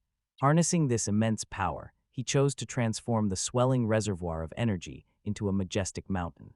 Amazement flickered across Angela's face as she noticed the object suddenly ignite in a burst of flames. Once there lived a wise man known as the Keeper of the Mountains, renowned for his ability to breathe life into even the stillest peaks. Yet, he chose to use his magic solely for shaping the physical world. Nero explained that this concentration of magic would soon blend seamlessly with its surroundings, ensuring that by the following night, everything would return to its usual state. With the magic of the great sage and the power of his sword, Lux accelerated the unfolding events. A small stone caught his attention, and he decided to take it as a keepsake for Picken, a reminder of what had transpired in that place. As Eliza called out, standing alongside the other girls, the heroes turned to face her. Majesty mentioned their desire to visit the hot springs, certain that the experience would only enhance their beauty. Leaning in, Angela quietly confided to the boy that rumors had spread about magic blending with the waters, granting them extraordinary properties. Naomi expressed gratitude to Alex for the invitation. Alex commented on how stunning she looked in that outfit, and she offered him a warm, genuine thank you for the compliment. He suggested they make the most of their visit while they had the chance, and she agreed with a joyful nod. Upon entering the hot springs, the girls found themselves captivated by the enchanting fragrance that filled the air. Calmly and with assurance, Eliza told Angie there was no need for towels.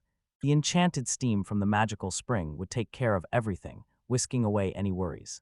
Anticipation sparkled in her eyes as she waited for Angie to remove the towel, yet the older girl calmly reassured her younger sister, gently asking her not to rush. A wave of delight swept through the moment as Angie noticed Ziomi's skin already glowing. Scooping water into her hands, Ziomi exclaimed with genuine excitement that the water felt wonderfully refreshing. She also turned to Mage, emphasizing how her beauty shone brilliantly, even without any added enhancements. Angie shared with the girls that Alex would soon present each of them with a yukata. Watching Angie, Alice realized this was the exact kind of outfit she had imagined her wearing. This style of clothing dates back to ancient times, when people dressed in it to visit hot springs. Disappointment weighed heavily on the boy as dense clouds of steam blurred his vision, yet even this mist could not bridge the distance that kept them apart. With a curious glance, he turned to the hero and asked about the mysterious glasses. The protagonist soon realized that the girl possessed a remarkable understanding of both the workings of the court and the mysteries of reincarnation. The choices she made in the past shaped her current place in society, while Alex, behind his glasses, could instantly discern the ranks of those around him. Surprise flickered across Naomi's face. She couldn't deny how cool it seemed. The thought crossed her mind that Alex might be able to see her rank now. Meanwhile, Alex felt certain that Naomi wanted to learn her own status, and indeed, curiosity tugged at her just as strongly. With a regal composure, he restrained his worries, uncertain if the outcome might disappoint her. Perhaps her recent promotion to Category A was connected to these doubts. Lost in thought, he offered her a gentle smile and quietly observed as events unfolded. Firm in his belief, he saw a future filled with promising opportunities for her and could assure her of this with unwavering certainty. Deep gratitude filled me as I thanked him for his words. It became clear that if Alexandra herself had spoken in such a manner, those words could only have been sincere. Few would have imagined that the man credited with saving humanity from the Silver Plague was, in fact, a reincarnation of one of Alexandra's own Sama-s, yet Alexandra herself dismissed this notion, pointing out that the epidemic had still reduced the world's population by 10%. Anyone capable of halting such a catastrophe would undoubtedly be hailed as a god. The final sight that greeted them through the window was the Grand Magical Academy of Bile, marking their arrival at their long-awaited destination. According to the directors, something was amiss at the academy. While Bile had been researching summoning techniques, all contact with his colleagues had abruptly ceased several days earlier. Clearly, something unforeseen had disrupted their plans. The Academy held a pivotal position during emergencies, making constant communication essential. Concerned by the gravity of the situation, the director asked Alex to conduct a thorough investigation, and Alex immediately agreed. As the heroes passed by the Academy, they instantly sensed its emptiness. Not a soul could be found, nor was there any sign of battle. They suggested that Naomi investigate other locations, and what she uncovered captivated them completely. Towering before them stood two colossal creatures, each bearing the unmistakable features of a true monster. Naomi quickly noticed their sudden and aggressive assault on the nearby people. Behind his glasses, Alex watched them intently, and as Naomi hurried to assist the others, he gently urged her to pause. In the end, it turned out that the beings we had mistaken for monsters were actually people. Through his special glasses, he could instantly identify the presence of an S-rank, for a soul of such caliber was unquestionably incapable of being reborn as a monster. While plenty of magical methods existed to alter the body, each demanded some sort of preparatory action in advance. With a swift motion, the hero drew his sword and delivered decisive blows to the monsters. In an instant, the creatures reverted to their human forms and collapsed onto the floor. The steady rhythm of a human pulse confirmed to Alex that the person was still alive. Suddenly, a chill crept down Naomi's spine as a shadowy, foreboding energy stirred behind her. Before she had a chance to react, an invisible force seized her and yanked her backward. A cry of terror escaped the girl, prompting the hero to spin around instantly. It turned out to be the very same colossal monster that had already captured Naomi. The Triton girl rushed toward Alexami, her heart sinking when she realized that she too had been replaced. Nearby, a boy quietly asked Shame to remain still. The weight of the girl's body, along with two others, pressed against the monster as it writhed, muffling their cries. Naomi's soul drifted back into her body, and Alex immediately set out to confirm she was all right. Confusion colored her expression, uncertain how he managed to recognize her true identity. There was no mistaking Naomi for anyone else. Tears welled up in the girl's eyes as she quietly whispered that he was truly remarkable. Blushing deeply, she hid her face in her hands, while the hero lingered in confusion, unable to grasp the reason behind her emotional response. The hero suspected that Naomi might not be feeling well, but in truth she was simply caught off guard. She reassured him that everything was fine now. With a gentle offer, he told her she could always stay by his side, convinced that her enchanting presence held sway over him. Sensing that Alex had already uncovered the reason behind her reaction, Naomi gave a knowing look, and the hero allowed himself a slight smile. Understanding that their goals aligned, he suggested they sit down together and calmly discuss their next steps. Since ancient times, it was widely understood that souls were judged by the arbiters of reincarnation. According to their classification system, humans received the rank of TS. Divine beings were equated with angels or gods, while wicked creatures transformed into monsters. The power and abilities one would possess in the future were determined by their rank, and Alex felt certain the girl had already recognized him. In ancient times, a sorcerer crafted the spell Herseal, enabling the exchange of bodies between two beings. This magical incantation became the tool for swapping the forms of humans and monsters alike. At first, Alex pondered whether a soul could maintain its rank if its physical form was altered. By some strange twist of fate, those who had been replaced managed to improve their original ranks.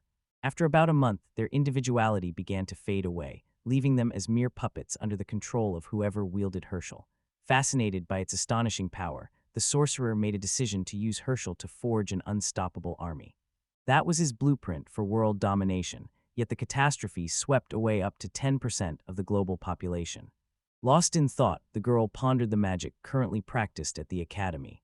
Most likely they had utilized Herschel. Within the Academy, there were individuals eager to revive the Silver Plague.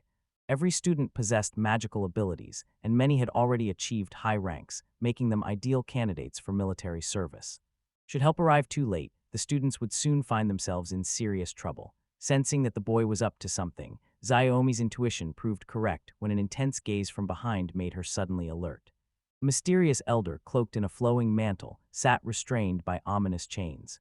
A look of pleasant surprise crossed the hero's face as the old man appeared, secured in glittering magical shackles. At last, the hero declared, the notorious figure had been caught.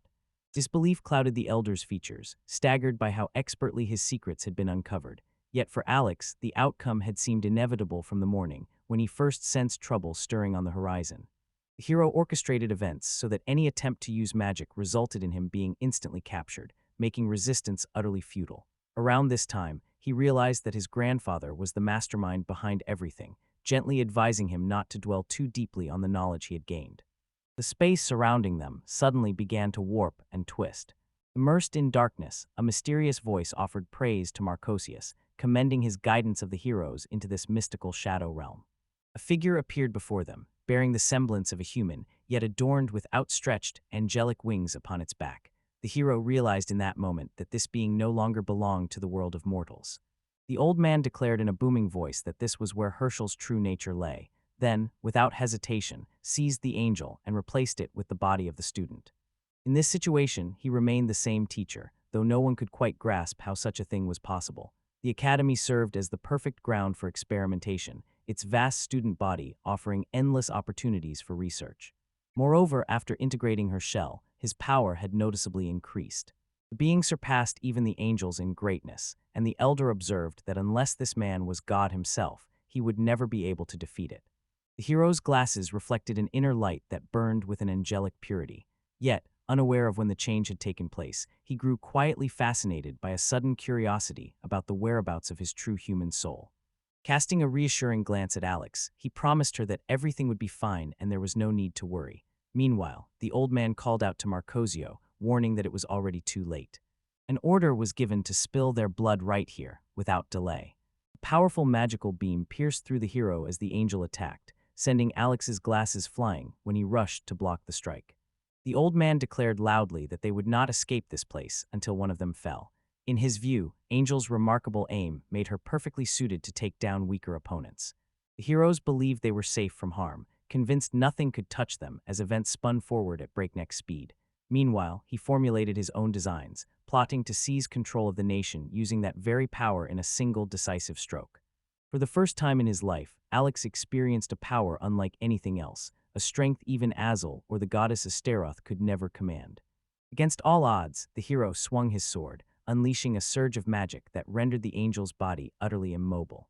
The elder stood in disbelief, witnessing his angel collapse before him, while the hero confessed to feeling let down. All along, the elder had believed that this young man far surpassed the angel's greatness. A student from the academy collapsed unconscious onto the floor, his body marked by severe burns. Having heard countless rumors about the vice-emperor, the old man never imagined he would witness something like this. All the while, the hero wondered when the limiter had been removed, a detail of which the old man remained completely unaware. Magic flowed from his hands, draining the man's angelic power and passing it on. Through this otherworldly transfer, his apprentice rose to the same formidable level of strength. Naomi stood stunned while the hero calmly announced that he had broken free from Herschel's influence. Yet, the future remained uncertain, leaving them both to wonder what steps the old man would take next. Taking the tiny creature in his hands, he invited the boy to examine it closely. With Herschel's magic, the bodies of the beetle and the angel instantly switched places. The beast, now adorned with angelic wings, transformed into a completely different being. The moment the souls exchanged places, the angel's body crumpled helplessly to the ground, leaving the beast to immediately lunge at the hero with fierce intent. Parrying the blow demanded far more effort now, and the hero realized the next attack struck with even greater force than the last. The individual decided to share some information, explaining that Herschel's abilities become more powerful depending on one's personality and the disparity in rank between the two parties involved. The monster's rank had now reached 3S, marking it as a being of godlike power. Bracing himself against its furious onslaught, the hero not only withstood each savage attack, but managed to hurl the monster's force right back at it. The person firmly believed that this maneuver would undoubtedly leave the hero stunned. Faced with these circumstances, the person decided to resort to a specific course of action. Harnessing extraordinary power, the hero managed to forge an adult body of his own. Perhaps she exclaimed that this was the grown-up version of Alexander Sammy, but the old man had no doubts. Before him stood his own homunculus. Warmth touched her lips as she smiled and summoned her sham magic. A small figure crumpled to the ground as a grown man leveled his blade at his opponent and declared in a steady voice, "Your rank is now 4, yes." The old man burst into laughter, declaring that such a thing was far beyond what that man could ever do. A plan took shape to seize the hero's body and then approach Marcos for help in carrying it out. Alex charged forward in a frontal counterattack, slicing through the magic with his sword. The blow landed with such force that the beast was hurled backward, crashing straight into the old man. As the journey continued, the hero realized that Herschel's magic proved remarkably impressive for someone of his standing. When the battle concluded, the angel finally regained consciousness and rose to his feet. The boy noticed a newfound clarity in his actions, which drew the angel back to the present moment. With the leader defeated, their mission stood accomplished. Bewilderment clouded the angel's mind, unable to grasp the unfolding events until the hero directed his attention to the old man and revealed that it was he who had been pulling the strings. By then, Alex had already shattered the spell, ensuring his own safety. Recalling the past moments, the angel remembered sensing a foreign influence, even though the elderly man remained a complete stranger. At last, the angel offered heartfelt thanks to the hero for his help and rescue. In gratitude, he promised to come to Alex's aid if support was ever needed. Yet, for Alex, the greatest reward was knowing the angel was finally safe. Alex suggested to Naomi that they search for the other teachers and students. Having defeated the leader, he firmly believed that no danger would threaten any of them ever again. Naomi, the true hero, made his way back. All around him, students and teachers were beginning to stir, their voices bubbling with excitement as they tried to piece together the details of what had just occurred. Everyone made it through unharmed, with no injuries to report. Alex has already returned the monsters to their usual habitats, bringing the incident to a close. The crowd turned their gaze toward the vice-emperor, expressing heartfelt gratitude for his service. Relief washed over the hero as he witnessed everyone safe and sound. An elder with a magnificent beard approached Alex, offering thanks for the assistance he had provided. The truth came to light. It was none other than Director Beale of the Magic Academy, who had witnessed everything unfold. Speechless with gratitude toward the hero, he struggled to express his thanks. Because of Alex, everyone emerged unscathed, yet uncertainty lingered in the director's mind about certain troubling details. On the grass before them lay an unconscious girl, a sight that immediately stirred concern in the leader. Upon waking, the mysterious figure was already there. Her silent presence aroused no surprise among the others. A closer look revealed a being sculpted from crystal, a sight so extraordinary it belonged to another world. Despite her eerie appearance, the hero found no trace of monstrosity in her presence. With the help of his glasses, the boy deduced that she had arrived alongside them from another dimension. Her rank remained a mystery to him, and it even seemed as though several souls were intertwined within her. The nature of those souls remained a mystery. Fixing his gaze on the Philosopher's Stone, the young man grew deep in thought. Driven by curiosity, I turned to the hero and asked what was going on.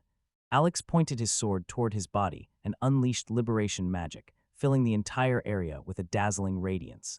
Countless souls emerged from the body, offering their heartfelt gratitude to the hero for the help that allowed them to finally return home. Confusion clouded her mind as reality slipped from her grasp, so the hero gently explained that these were the souls of those sacrificed during the Silver Plague. Trapped together with no hope of escape, everyone found themselves ensnared. From this despair, the crystal took form. Angel welcomed them with gentle warmth, her approach soothing their weary, troubled spirits. She kindly offered to talk about the paths their futures might take and how they wished their destinies to unfold. Enduring centuries of hardship became their only path, each trial patiently weathered until, at last, a well-deserved reward awaited them. A gentle smile played on the angel's lips as she explained that most of them would soon acquire a particular rank or the status known as B. She encouraged everyone to embrace the possibilities their new lives offered. Bewilderment swept over the hero, his mind struggling to grasp the events unfolding before him. The true nature of what he witnessed eluded him, even as those souls resolutely reached the final stop on their journey. Yet, an unmistakable sense of excess seemed to hang over the entire scene. Behind him, an intense conversation unfolded. Many claimed to have witnessed the events themselves. Everyone firmly believed the judges had acted justly, and soon it seemed that news of this fair decision for the liberated souls spread throughout the entire country. Tales of Lord Carlisle had reached the Empress's ears long ago. Through his valiant deeds, he inspired respect and caution throughout the Empire and beyond, earning the reputation of a protector. With a graceful bow, Alex offered heartfelt gratitude to Her Majesty, his thoughts drifting back to that pivotal moment. Eliza confidently revealed that she had met him in person, a declaration that quickly dispelled any doubts and convinced everyone of her honesty. The prevailing belief held that the arrival of a child would greatly enrich his life, bringing it newfound meaning and depth. Hope fortified the nation, and Eliza felt certain that the hero truly succeeded in strengthening it. From that moment on, Eliza firmly resolved to bestow upon him the title of Father of the People. Astonishment spread through the throne room as everyone bore witness to the historic arrival of a nation's father. With heartfelt gratitude, Alex thanked Her Majesty for her remarkable kindness. In the months that followed, children were born with extraordinary gifts, each displaying unique talents. The name of our nation's founder, Alexandra Carlo, has been etched permanently into the annals of history. Today, countless impressive organizations across the globe proudly hold the prestigious 3SS rank. Alex lifted his gaze to the night sky, noticing how a single brilliant star illuminated the darkness. At last, the general spotted Alex and greeted his son-in-law warmly. Addressing the host, Alex inquired about how things were going, and the general replied that events were unfolding in an intriguing way. A sense of anticipation filled the air among the girls, as if this was their first encounter with expectant mothers. Delight lit up his face, yet confusion simmered beneath the surface as the general's purpose for bringing pregnant girls here remained a mystery, especially since their pregnancies had only just begun. Still, the general concluded that since his son-in-law had granted him such a rare opportunity, he ought to take full advantage of it. Following the liberation of souls, the global birth rate began to rise, a change the Hosen wasted no time in exploiting. Anticipation filled Alex, who looked forward to the arrival of both these new souls and the Hosen themselves. The general lifted his gaze, noticing the sky ablaze with a vivid light. Thoughts turned to the strange star sparkling above, and concern crept into his mind. Perhaps he hoped it was not a sinister omen or a falling star. Yet those fears swiftly proved true, for the star hurtled toward them with unmistakable intent. Within moments, a girl emerged from the dazzling radiance, drawing ever closer. Her gaze settled on the hero as she explained that she had been overjoyed to reunite with her father. The general and Alex, taken aback by this unexpected turn, couldn't hide their confusion. Determined to uncover the whole truth, she delved into her past, aware that her soul had been reincarnated in a human body. In time, the angels confirmed her suspicions, revealing her rank as 2DS. Among 10 million souls, hers alone had been chosen for this unique honor. An angel guided her to the only place she could go. Her greatest wish was to become human again, but to be reborn as a person with the 2Es rank, she had to enter a family and begin her new life as someone's child. Alexandra Carlyle was the man she called father, for she was his child. Both the father and the general felt certain that fortune had smiled on her. She was now the reincarnation of Alex's child. Overflowing with joy at his granddaughter's arrival, the father warmly congratulated Alex on the new addition to his life. The possibility that he might truly be her father filled the girl with impatient curiosity about who her mother would be. Eager for answers, she hurried over to Mia and Angie. Alex hesitated, unprepared for such a difficult question, and suggested they discuss it later in the calm comfort of their room. Her wise and seasoned spirit grew curious about when he might finally embrace fatherhood, yet the protagonist calmly replied that now was certainly not the right moment. The young woman found herself puzzled, unable to grasp the reasoning behind it. Among the nobility, his age was considered perfectly suitable for such a decision. He already had a fiancée named Angie and had chosen her to be the mother of his first child. However, Angie's youth meant a long wait still lay ahead, another 10 years before the time would be right. Confusion clouded the girl's mind as she struggled to grasp what was expected of her in this moment. The boy, meanwhile, calmly suggested waiting another 10 years. Feeling a sting of indignation, she puffed out her cheeks, recalling that she had already endured 100 years in anticipation of her rebirth, only to be met with such a reply. The truth dawned on the hero. This child was one of the souls claimed by the Silver Tragedy. In a former life, she must have been exceptionally kind, earning a rare 2Es rank, an achievement that promised a life of luxury. Such a privilege, bestowing countless benefits upon her, provided insight into her impatience now. Accepting that the situation could not be altered, he calmly stated that she would have to wait. Meanwhile, the girl's attention landed on the sheets spread across the table, and in an instant, she realized the letters had taken on a strange new form. In the coming years, a relentless surge in population awaited, a fact everyone understood well. However, if this trend continued unchecked, the land, food supplies, education, and other essential resources would soon be stretched to their limits. Delight spread across the hero's face as he learned that his companion planned to keep supporting the entire endeavor.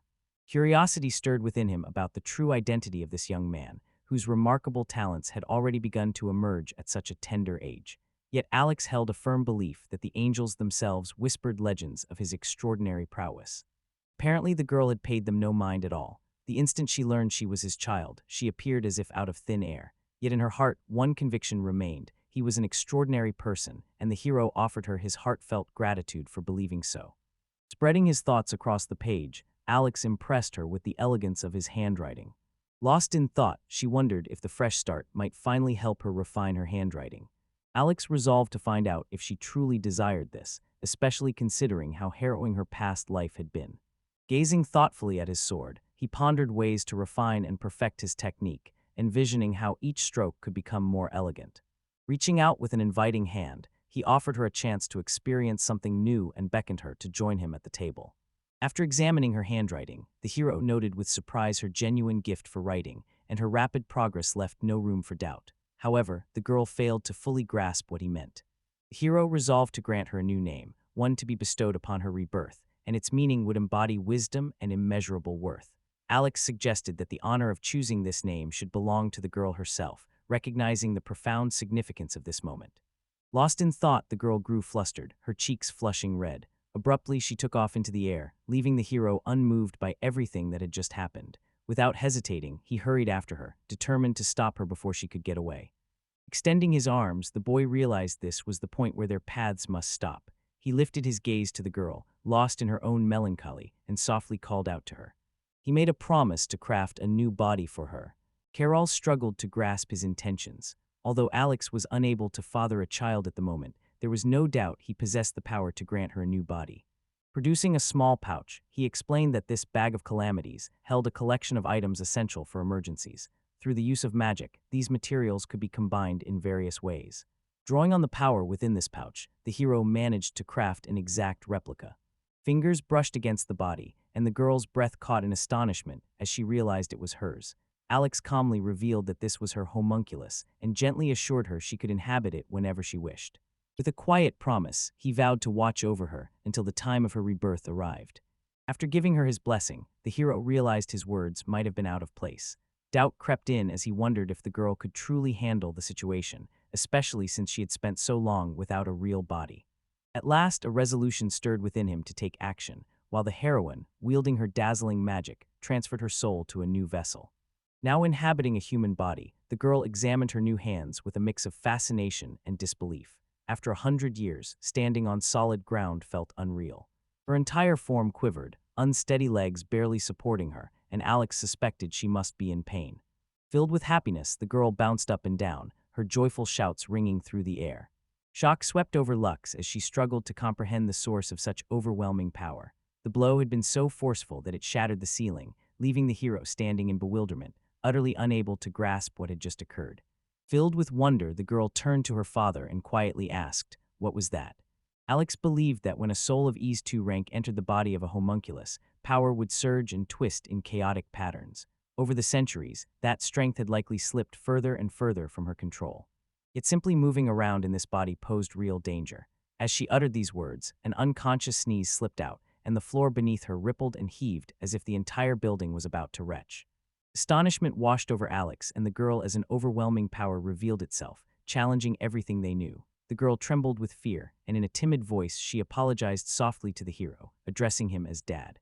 Just as she prepared to escape, the hero swiftly caught her by the hand and calmly asked her to stop. Yet her determination for freedom remained unwavering, and she refused to be restrained. The hero found himself deeply moved by the unbreakable strength shining in her spirit. Alex gripped her hand with reassuring strength, softly promising that she wouldn't hurt him. With gentle determination, he vowed to find a way to help her control her power so that she could remain by his side. The tension eased as Carolina lowered her gaze, offering him a heartfelt thanks for his support. A thunderous rumble shook the air, startling the general. Yet beneath his fear, recognition flickered. The sound was exactly what one might expect from the daughter of his son-in-law. Though tears shimmered in her eyes, genuine regret colored her words as she apologized for what she had done. The hero, calm and reassuring, told her not to worry and kindly insisted that everything was all right. Eager to lend her support to the hero, Alex handed her the sack. He asked her to walk the estate grounds with him, since, as she moved past the damaged areas, the necessary materials automatically repaired themselves. Still adjusting to her new body, she hesitated, prompting Alex to assure her that there was no need to rush. Gathering her belongings with a contented smile, she agreed and quietly stepped aside. The general wanted to make sure everything was in order, just in case she had broken something again. Still, the hero always managed to fix any problem and reassure the general of their safety. Realizing that his efforts wouldn't change the outcome, the general chose not to worry. Responsibility seemed to settle on the girl's shoulders, and the incident had not been her fault. Watching her, the general smiled to himself, struck by how much she reminded him of her father. Doubt clouded the hero's expression. In response, the general simply laughed, remarking that meeting his own child much earlier than expected had certainly caught the hero off guard. Somehow, he realized that NG had never given it any thought before. Even now, Alex held on to the hope that his daughter's life would be filled with light-hearted days and genuine happiness. Dreams of her growing up healthy and joyful lingered in his heart, as he wished only the best for her. Hyro's daughter, brimming with curiosity, surveyed the aftermath of the chaos and turned to her mother for answers. She wondered aloud who the stranger was and what had brought a dragon to this place. Angie responded with calm resolve, explaining that she needed to test her medical techniques on the creature. Mastering her magic had become essential if she hoped to conquer this calamity. The girl's admiration for her mother's tireless diligence grew with every passing day, recognizing how Angie strove relentlessly to secure honor and dignity for Alex. Approaching Angie on her own initiative, she wrapped her arms around her and softly whispered, "This is what true diligence looks like." The young man, moved by the warmth of her smile, resolved to remain composed. Behind the trees, Eliza emerged, her curiosity clearly piqued by the commotion. Alex had been so absorbed that he hadn't noticed her arrival. She calmly explained that she had only just gotten there. Earl turned to his father and asked about the woman's identity, leaving Eliz completely flustered. The hero then introduced her to Her Majesty, the Empress. A gentle smile played on the Empress's lips as she declared that Alice Fasces was now under their protection. Far from home and unaware, Alice had never imagined that her father maintained ties with the Emperor's family. Her smile became his purchase, only for him to confess later that she was more than just an acquaintance. After all, Alex held the rank of Vice-Emperor. The realization dawned on the girl, prompting her to share how it felt as if she had come back to life while staying under his roof. Surprise flickered across Eliza's face as she recalled that unforgettable moment everyone had shared. Once convinced that Alex possessed the noblest soul, the hero now realized that she herself was far better suited for the role of the Empress's daughter. Turning his gaze aside, he asked the hero not to dwell on the subject, insisting it held a different meaning. Still, meeting her had left a pleasant impression, and curiosity sparked a genuine desire to learn her name. The girl strained to remember, yet her name remained elusive. Alex suggested her memory might have been erased, but the real reason was far simpler. She had simply forgotten it. Convinced that her memories would vanish after reincarnation, she considered the matter trivial. Earlier, she had admitted that such a burden was too much for her to bear. Now, facing the hero, the girl confessed she had realized her mistake. Patience settled over her, fueled by the belief that reincarnation was certain. A suspicion stirred within Eliza. Somehow, the hero had managed to learn her name. Alex explained that he could delve deep into her soul, unlocking forgotten memories buried within her. Although this method seemed rather indirect to the girl, she sensed that Alex possessed the skill to accomplish it with ease. The girl hurried over to him, her blouse threatening to slip as she moved, and begged him to look deep into her soul. Alex found himself puzzled by her choice to reveal herself in such an intimate way. Through a spell, he attempted to peer into the depths of her soul. Her memories began to unfold before his eyes. In one, a mysterious man offered an apology, explaining that subduing her shell had been the only way to save her from eternal torment. The girl reassured him there was no need to worry. Patience was her strength, and she could wait. Meanwhile, Alex, still unaware of what was transpiring, only caught the faint sound of his own name drifting through the air. The girls, filled with concern for him, gathered at the very spot where he had collapsed onto the ground.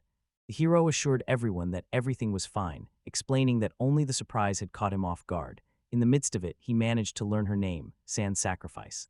She bore the name of the saint, remembered for saving the world from the silver calamity. The news swept through the village, leaving everyone in a state of true astonishment. The very next day, the hero arrived in Sarasa, where a local resident sought to confirm whether Alex had indeed meant to transfer the land to him. Alex declared that this land was now theirs, insisting that if they planted beans there, the borders would be clearly marked, safeguarding the plot from any intrusion. The man brimmed with excitement and offered heartfelt thanks to the hero. Lost in thought, the girl wondered if her father treated everyone this way, and Angie quietly revealed her musings. Yet today, he simply acted as he always did, without a hint of change. A warm smile crossed his lips as he remarked that Alex had the potential to become even more impressive. Anticipation sparkled in the girl's eyes, for Angie held an important message she was eager to share with her. No longer a child, she found the change insignificant.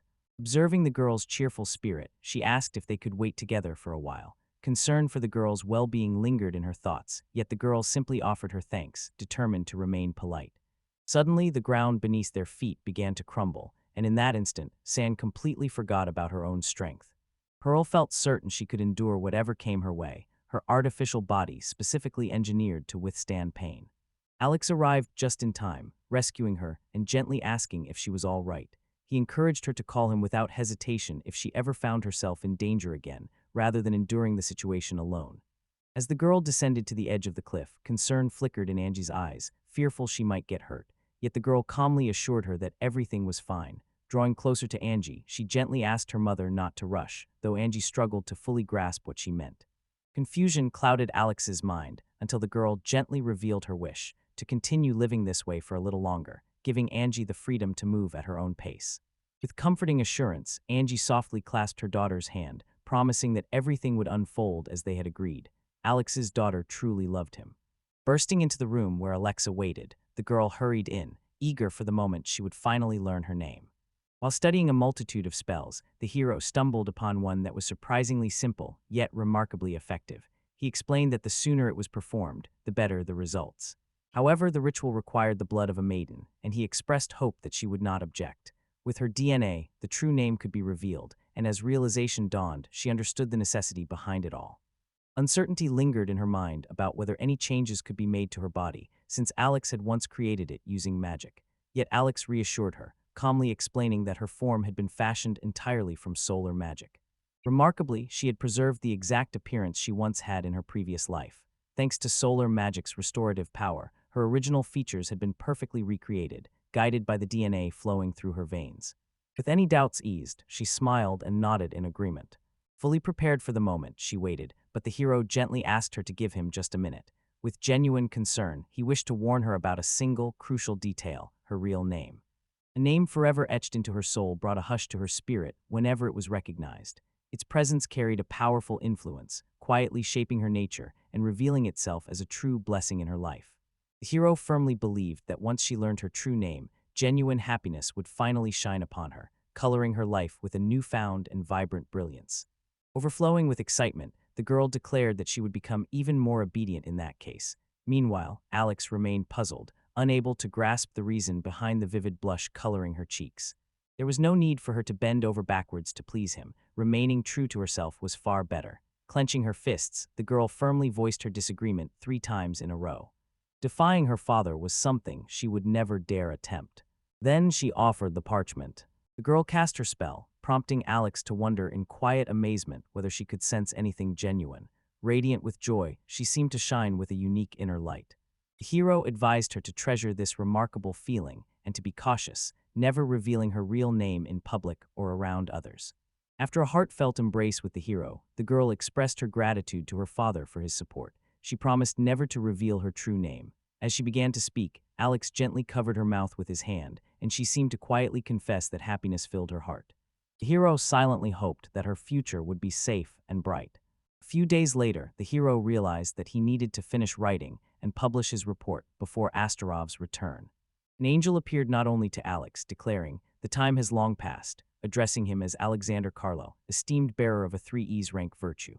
Unmoved, the hero insisted there were still countless tasks awaiting him, then turned to the angel with a question of his own. Quite some time had slipped by since their paths last crossed, so curiosity stirred within Alex as he wondered how she had been doing. Rarely did Angel have a moment to himself, since Alex was well aware of the watchful eyes following their every move. Driven by the recent events, he had come here again. Throughout history, angels and humans have managed to communicate, guiding and supporting each other through the process of reincarnation. Yet, only God holds the power to recognize a soul's true name, since even angels cannot see the essence of a reborn spirit. The hero listened to this revelation, astonished. By channeling this art, the angel proclaimed a daily accumulation of virtuous energy, steadily elevating his rank. All the while, his body throbbed with a strength reminiscent of divine power. This power was devastating for any ordinary person, and if left unchecked, a god might someday notice it and strip the hero of his gift. Uncertain of what fate awaited him in such a case, the hero listened as the angel explained that he had only one option. She then inquired whether any divine protector watched over him. After reflecting on the nature of the divine, a sudden wave of fear washed over the hero.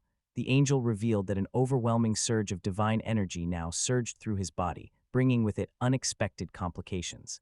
If he possessed a personal divine patroness, she could observe which powers he awakened, veil his true abilities from God, and redirect the flow of his strength toward herself. Clarity swept over Alex as the angel went on, explaining that if he simply exchanged names with the deity, the entire dilemma would resolve itself. Despite this, the hero believed erasing memories would be an easier escape from unnecessary complications. Yet such an action was impossible for the angel, whose journey was defined by the kindness he had shown and the many people he had aided along the way. Despite his many good deeds, the hero quietly hoped for God's mercy to wash away his faults. Yet with the presence of a divine essence, blessing seemed even more within reach, a truth both Alex and the angel recognized. Determined to act, he made his decision, while the angel, cheeks puffed with emotion, offered his support. With no other option available, he was compelled to support the hero's cause. The meaning behind her words remained somewhat unclear to Alex. In that moment, the angel informed Alexander Carlyle that she would bestow upon him a divine gift. The boy was reminded to always remember that God could visit him at any time, and with that, the conversation ended. Glancing down at his own hands, he searched for any sign of change, but found nothing different. The angel calmly explained that from now on, his age would remain untouched. In other words, she had granted him immortality. Mastering the power of a god lay just out of reach for now, but given enough time, the possibility would surely arise. Thoughts turned toward the sheer magnitude of such strength, a force nearly rivaling divine might itself. Perhaps to others, pursuing this power seemed a waste, yet this very pursuit promised a shield of true reliability. Angel offered a quick apology, her voice edged with urgency as she explained that pressing matters demanded her departure. Though Alex wished to keep talking, their conversation was abruptly cut short when a girl burst into the room, breathless and intent, announcing that the harvest in Astaroth had already begun and they needed to move quickly. Grateful for her help, he explained that he was already on his way. Choosing to postpone his questions until he met the angel, the hero moved forward. The angel, finding the circumstances highly intriguing, decided it was the perfect moment to take to the skies. To her astonishment, the angel realized she had overlooked the fact that Lord Astoras belonged to a family of powerful nobles. Meanwhile, Astoras learned with surprise that the hero possessed a truly divine gift. She reassured everyone that there was no need for concern, for she, too, possessed a divine gift. The angel explained that she urgently needed to take flight, or she would run out of time. Turning toward her, the hero struggled to grasp the reality of the situation, confusion clouding his thoughts. Darrell anticipated a difficult transition as he adjusted after reaching rank 3Es and began to harness the divine power bestowed by the angel. In contrast, Alex observed that nothing seemed different. It appeared he had simply become immortal. Everything else faded into insignificance, overshadowed by the power of this extraordinary gift. At last, the hero had been imbued with the strength of the gods. In Zero's eyes, only the highest deities wielded such power and attained immortality, so even heroes had to tread with utmost caution. The villager greeted Mr. Alex with genuine delight and beckoned him to follow, for the entire community eagerly awaited his arrival. Amid the lively chatter, a mysterious woman lingered in the shadows of the trees, Eva, quietly observing every moment with keen eyes. Careful observation revealed a flicker of distrust in Carol's eyes as she watched the hero. After studying him intently, she began to suspect Alex's true identity, though his real intentions remained an enigma to her. Spinning around abruptly, Alex sent a wave of unease through Angie, who immediately sensed something was amiss. The hero had just witnessed a burst of glowing magical sparks. One of the villagers announced that a grand banquet would be held this evening to celebrate Alex's arrival, turning the night into a true festival. He also mentioned that anyone in need of supplies or food should feel free to take whatever they require. The village in the north was renowned for its extraordinarily abundant harvests, made possible by the magic of its greenhouses and the powerful protection of Astaroth. This year, the yield surpassed all expectations, prompting the villagers to seek the aid of the hero. Alex expressed his gratitude for their trust and reassured them that there was no need for concern, promising that everything would turn out well. Edmund suggested they follow him and led them toward one of the rooms. To calm Angie, Alex gently encouraged her not to worry and proposed they grab a bite to eat, even though she suspected he might also welcome a snack.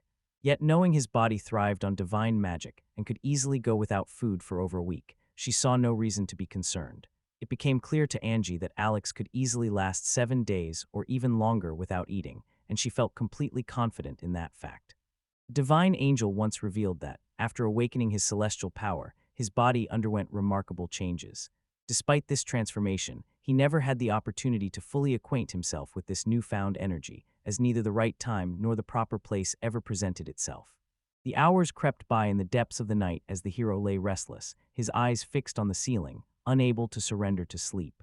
A glance back revealed Angie already lost in the embrace of a peaceful sleep.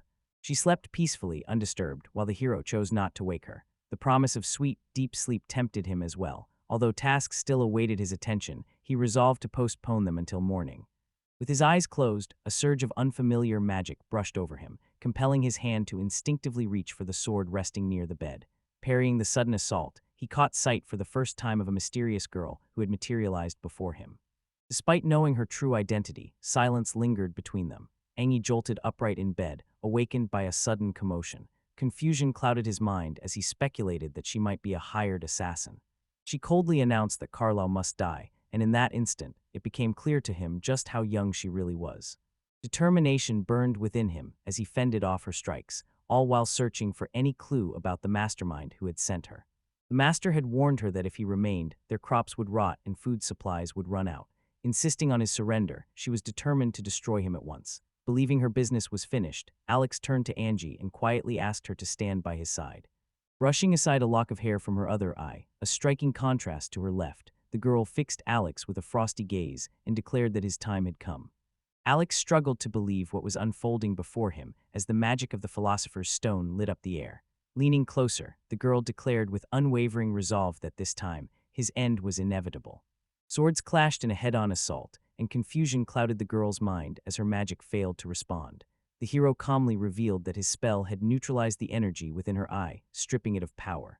The explanation was straightforward. True human strength was concealed within his own body. Realizing victory was out of reach, she turned to flee, but the hero caught her by the wrist. Desperation colored her voice as she demanded her release, yet Alex calmly revealed that the magic in her gaze was fading with every passing moment, and soon her powers would be gone entirely. Insisting on an immediate halt to her actions, he pointed out that her priorities were misguided. The girl released her grip on the sword, letting it slip helplessly to the ground. Confusion clouded her mind as she struggled to understand the master's intentions. The possibility that he could be mistaken felt impossible to accept, and the whole situation left her utterly bewildered. Her very existence revolved around this mission, for she had been created and destined to fulfill it. Now, stripped of her magic, uncertainty clouded her mind and left her at a loss for what steps to take next. Meanwhile, echoes of her words stirred a faint sense of familiarity in the young man, as if they belonged to a memory from a life he had lived before. Realization dawned on her that this was her true calling. However, such magic possessed immense power, and reckless use of it threatened to shatter her life beyond repair. Yet concern did not trouble her, as she followed her master's orders without hesitation. Alex was just about to ask her about her mentor when, without warning, the girl rushed toward the window, her fall shattering the glass into a spray of fragments. Watching through the window, she realized her escape had succeeded, as the mysterious girl gradually vanished from sight. Failing to fulfill his duty, Alex held on to the certainty that she would eventually return. A steady power seemed to simmer within her, and he trusted she would choose the right path. As long as he remained her target, the hero felt sure she would not turn her abilities against anyone else. Action was necessary, and he knew he could not remain idle. The following day, the girl arrived at the hero's house with quiet determination, slipping into his room through the window. Alex greeted her warmly, his impatience barely contained as he invited her inside. Until now, she had believed another girl was always by his side, yet today the space beside him was empty.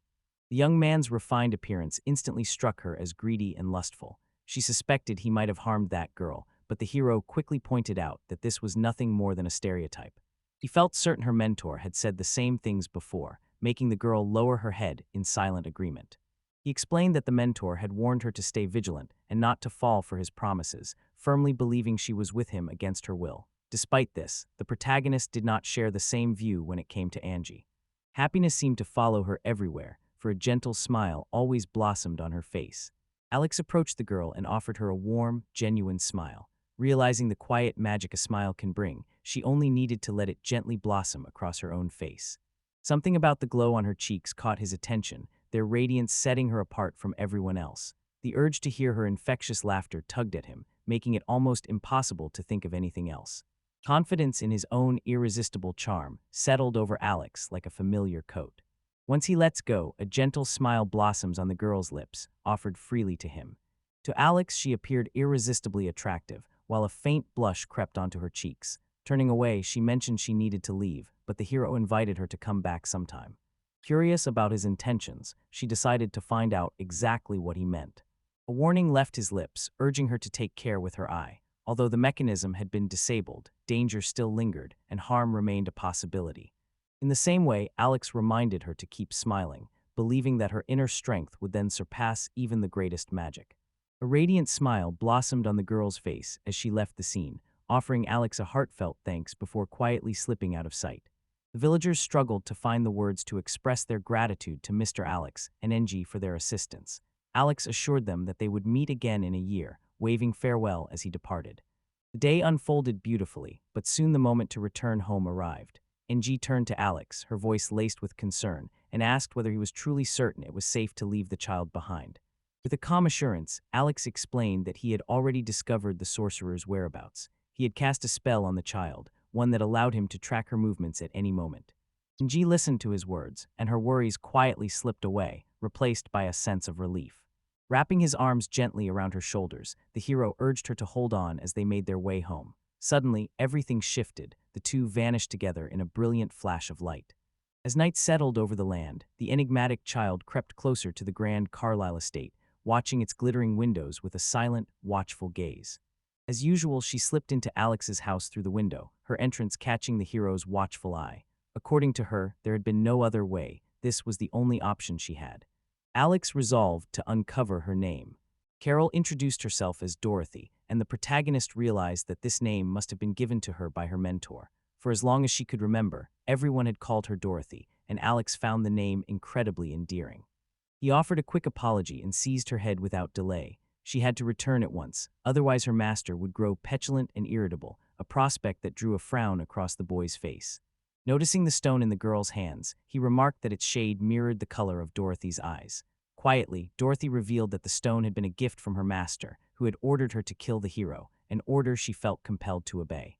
The stone hovered above her hand when, in an instant, Dorothy's body transformed into a powerful, towering werewolf. This indicated that the stones were used for transforming the body. After all, the Philosopher's Stone possessed similar abilities, and that alone was truly remarkable. Without warning, an unknown creature lunged forward, thrusting its massive, cloud-like paw toward the hero. In a flash, resolve firmed within him as he gripped the sword in his hands.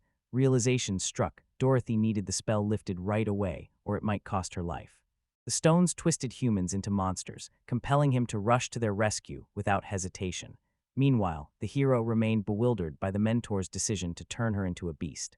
Thoughts of the girl's radiant smile stirred something deep within the hero, reminding him that hope still lingered. Death was not the only escape. A bold plan formed in his mind. By inducing a state of asphyxiation, he could guide her soul to safety and defy the shadow of inevitable loss. Certain she deserved a new beginning, the hero approached Dorothy, earnestly requesting the opportunity to set things right. Channeling the formidable power of his sword, he focused its energy on the outer shell, convinced that this method would inevitably lead to success. After dividing her body, the hero transferred her soul into a new vessel. Dorothy's eyelids fluttered open as she slowly regained consciousness. Noticing the signs of her awakening, Alex leaned in with concern and gently asked if she was feeling all right. Instantly, he concluded that some man must have seduced her, since she was entirely naked. However, the protagonist firmly denied this assumption. The situation took a dire turn, preventing Dorothy from returning to her master on time. To the hero, it all seemed like a mere suspicion, yet deep down he sensed that her master was using her for his own gain, expecting her to lay down her life just to take his. She recognized this easily, for the truth was plain to see, and felt duty-bound to see things through to the end. Still, the hero insisted that such a path was unjust. In the end, she would pass away without ever experiencing true happiness, so the hero could not allow her to face such danger. With careful gentleness, his hand rested on her shoulder, a gesture that left Dorothy puzzled, uncertain why he showed her such deep concern. Yet he understood that without this small act, her smile might never grace his eyes again, and nothing mattered more to him than seeing her truly happy. Determined to bring a smile to her face as often as possible, the hero insisted that Dorothy offer more than passive agreement. Genuine participation and effort were what he requested from her. He longed to hear her true thoughts on the matter. A soft blush colored her cheeks as she grew lost in thought, sensing the gradual thaw of the barriers around her heart. The idea held an unexpected appeal for her. A visit to Master Dorothy brought clarity to my intentions. Perceiving my purpose, Dorothy declared that the girl had labored tirelessly all these years and had earned her freedom. Hearing these words filled the protagonist with genuine happiness. The master stood prepared to take any measure necessary to stop Alex from interfering. Yet the hero calmly assured him there would be no trouble, he would handle the matter himself. Without warning, the world around the master shifted completely, and the angel calmly explained that they had entered the realm of the afterlife. The master could not quite grasp what exactly she had done, but at the angel's request, Mr. Crissyfed watched her closely and paid careful attention to every word she spoke. Confusion clouded Bastard's thoughts as he struggled to make sense of the unfolding events. Angel's gaze caught an unusual symbol marking the man, leaving her visibly shaken. The man radiated an unmistakable air of menace. Meanwhile, the master recalled the name Rianjai, and with a somber expression, concluded that this figure might be enduring a deadly trial. The angel confessed that, because of his actions in this life, his next incarnation would be as a pig or a cow. The prospect sounded strangely appealing. The master ordered her to be silent and put an end to the commotion, for death held no appeal for him whatsoever. During the celebration, the angel urged him to choose the righteous path in the life to come.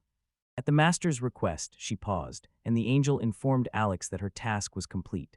Grateful, Alex thanked her sincerely, admitting he could not have managed or guided his soul without her assistance. He also apologized for summoning her so unexpectedly. No objections stood in her way, as she calmly assured the hero he could seek her aid at any hour, day or night. When Alex handed her a sheet of paper, he explained that her mentor's signature once validated the document. From this moment forward, however, its power had faded, granting her absolute freedom. He realized that most likely, she truly had been defeated by the man who could summon an angel with a simple touch to his chin. Yet the meaning behind her words eluded him, for he had never once touched his own chin in such a manner. Before long, Alex awoke in his own bed, greeted by Angie's gentle voice wishing him a pleasant morning. Just then, someone called out for Carlisle. Quite unexpectedly, the hero ran into Dorothy. With genuine curiosity, he asked how she had spent the night in her new surroundings. He mentioned the room that had been prepared for her, wondering if she had used it. To his astonishment, Dorothy replied that she had slept wonderfully in the attic, though she noted it was dark, dusty, and rather cramped. Life within these walls had become a habit for her, a fact that did not escape the hero's notice. He often wondered how much longer she would resist, how much longer she would refuse to accept the inevitable. Conviction told him she would gladly be rid of her master, yet reality proved far more tangled than he had imagined. Perhaps it was uncertainty about the future that made her hesitate. Despite her previous work as a mercenary, the hero chose to conduct a magical assessment to accurately determine her current rank and measure the extent of her magical abilities. He told the girl that today he intended to train Angie a bit and test her magical abilities, inviting her to join them if she wished. However, Dorothy, despite her desire to participate, reluctantly declined because she was strictly forbidden to go out into the sunlight. Eager enthusiasm sparked his desire to train alongside her, yet their master had strictly forbidden her from stepping into the daylight. Her words lingered in his thoughts. After following this command for so long, abandoning it all to change her life would demand a remarkable strength. Filled with determination, the hero shared his idea with her and gently asked her to wait, promising that he would return soon. Into her hands, he placed a sword forged from the scales and claws of the beast that heralded disaster. To enhance its magical power, Alex infused the blade with a single drop of his own blood. With delicate hands, Gerald picked up the sword, captivated by its elegant beauty. She politely requested permission to keep it, and the hero, certain that the weapon was perfectly suited for her, kindly agreed. Moreover, he suggested that she test its prowess firsthand. Dorothy set her mind to severing the hero's shadow, and with determination, she succeeded. A gentle smile spread across the hero's face as he explained that his shadow served as a totemic realm, an ideal place for Dorothy to hone her abilities. This haven existed because of the Philosopher's Stone. At his invitation, she stepped forward and found herself surrounded by limitless radiant space. Dorothy shared her thoughts on his suggestion, affirming that training without leaving the dark space was entirely feasible. Freed from the constraints of daylight, she concluded it was an excellent idea. In that moment, the hero suggested they step outside, where everyone was already waiting for them. With skillful precision, she practiced her spells on Alex, and the hero quickly noticed that her magical abilities had yet to achieve true strength. Each day brought visible growth and refinement in her powers, yet her magic remained curiously unrenewable. Realization dawned on the hero that unraveling the cause behind this phenomenon and understanding why her magic took on such a dark hue would demand patience and considerable effort. Dorothy did not simply appear out of nowhere. She emerged from the shadows, as though she had risen anew from the depths of the earth. Angie's mind struggled to grasp why she had emerged from beneath the earth, yet Dorothy's presence filled the air with warmth and comfort. Uncertainty weighed heavily, prompting Angie to ask if things truly were as they seemed. In response, Dorothy invited her to see for herself. At that moment, an unexpected idea flashed through Alexa's mind. It was necessary to determine whether any trace of Herciel remained in her body, as only then could he fully grasp the nature of the problem. Angie remained puzzled until Olex explained that Herciel referred to exchange magic. This form combined the force of sorcery with the elusive trickery woven into shadows. That very component could alter the properties of spells and manipulate the shadow itself. Perhaps this was why their magic proved to be so unpredictable. Everything seemed as though it could unfold effortlessly. Yet, should the situation truly prove to have a strict hierarchy, the risk of losing magic forever would become all too real. Taking her gently by the hands, she offered reassurance that there was nothing to fear. Alex possessed a talent so keen that uncovering the source of the problem would be effortless, requiring no need for restoration magic. Calmly, she urged her not to worry. Meeting the hero's steady gaze, the boy offered gentle reassurance to ease her worries. With her magic already holding impressive power, the chances of anything going wrong remained slim. His wide smile radiated confidence as he urged her once more to set aside her concerns and place her trust in him. Light returned to Dorothy's heart. She realized that the strength of water could reveal itself not only in the coolness of shade, but also beneath the brilliance of the sun. Lamedy challenged the hero, inquiring whether he stood ready for battle. With unwavering confidence, the young man assured him that he was indeed prepared. In front of the hero, his own shadow stretched out, revealing Dorothy shining within it. With a command, he ordered for her to be brought to the representative, then tossed a stone into her hands. In the blink of an eye, the object surged with even greater power. Sensing this, the hero immediately embraced one bold and daring idea. First, he focused on amplifying his own strength, planning to release it and then strike, each magical property intertwined and exchanged with another. The protagonist attempted to harness the power of Dorothy's eye, but the girl calmly revealed that all her formidable strength had been sealed within that very eye. This was the very place where Herciel had been hiding. Her power resided in her eye, granting her the ability to manipulate formidable shadow energy, much like Alex once did. The theory itself was sound, but Herciel's limited reserves of magical strength meant she needed to focus even more on achieving balance. Dorothy watched in fascination, marveling at the discovery and quickly grasping its significance. Curious, she asked if this gift would truly aid her. The hero assured her that, with this power, she would have endless opportunities to learn. The boy noticed a gentle warmth as Dorothy and the girl exchanged a heartfelt smile. The sense of an unseen presence settled around them, leading to the realization that these were angels nearby. Angel found herself wondering why the hero had called her at such a late hour. He requested that she peer into Dorothy's soul, even though he could have easily done it himself. Yet he insisted that the task fall to her, afraid Dorothy's condition might change and he would miss his chance to help. Despite his explanation, Angel still felt she hadn't fully grasped his true intentions. The hero realized his mistake might have shattered her trust, while Angel reminded him that the danger still loomed, more intense than ever. In the past, every return to this place brought her into playful mischief, a chance to savor laughter and joy alongside friends. Days melted away as they swam in the lake, delighting in the company of those whose gazes seemed to delve into the depths of one's soul. In those days, stealing clothes became a frequent pastime, prompting the angels and their companions to chase after the bold thieves and use magic to teach them a lesson. Memories of those lively times brought a smile to the angels' faces. However, she eventually gave up such mischief, realizing it carried too much risk and danger. Grasping the knife, the angel resolved to sever the hero's shadow. With a quiet apology, she delicately sliced through the darkness before stepping into his realm. Astonishment filled her as she took in the vastness of the open space surrounding them. Meeting Dorothy's gaze, Angel offered a gentle apology for arriving unannounced, her hand reaching out softly to brush against Dorothy's cheek.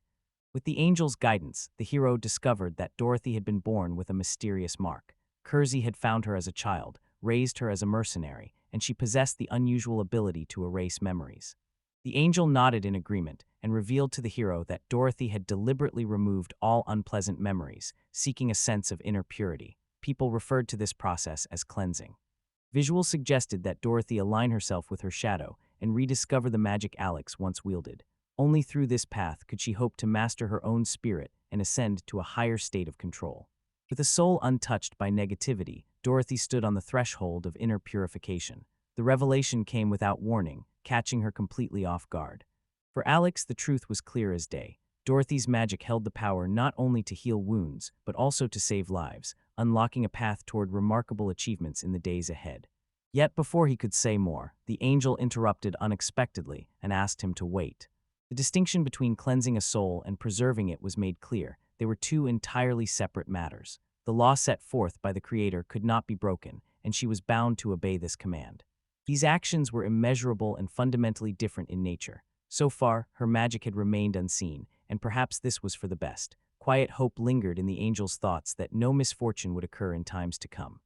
Understanding everything at last, Alex's time as an angel quietly came to an end. The angel tried to open the door in the space between, but for some mysterious reason, it refused to budge. Puzzlement spread across the hero's face as he struggled to grasp the situation.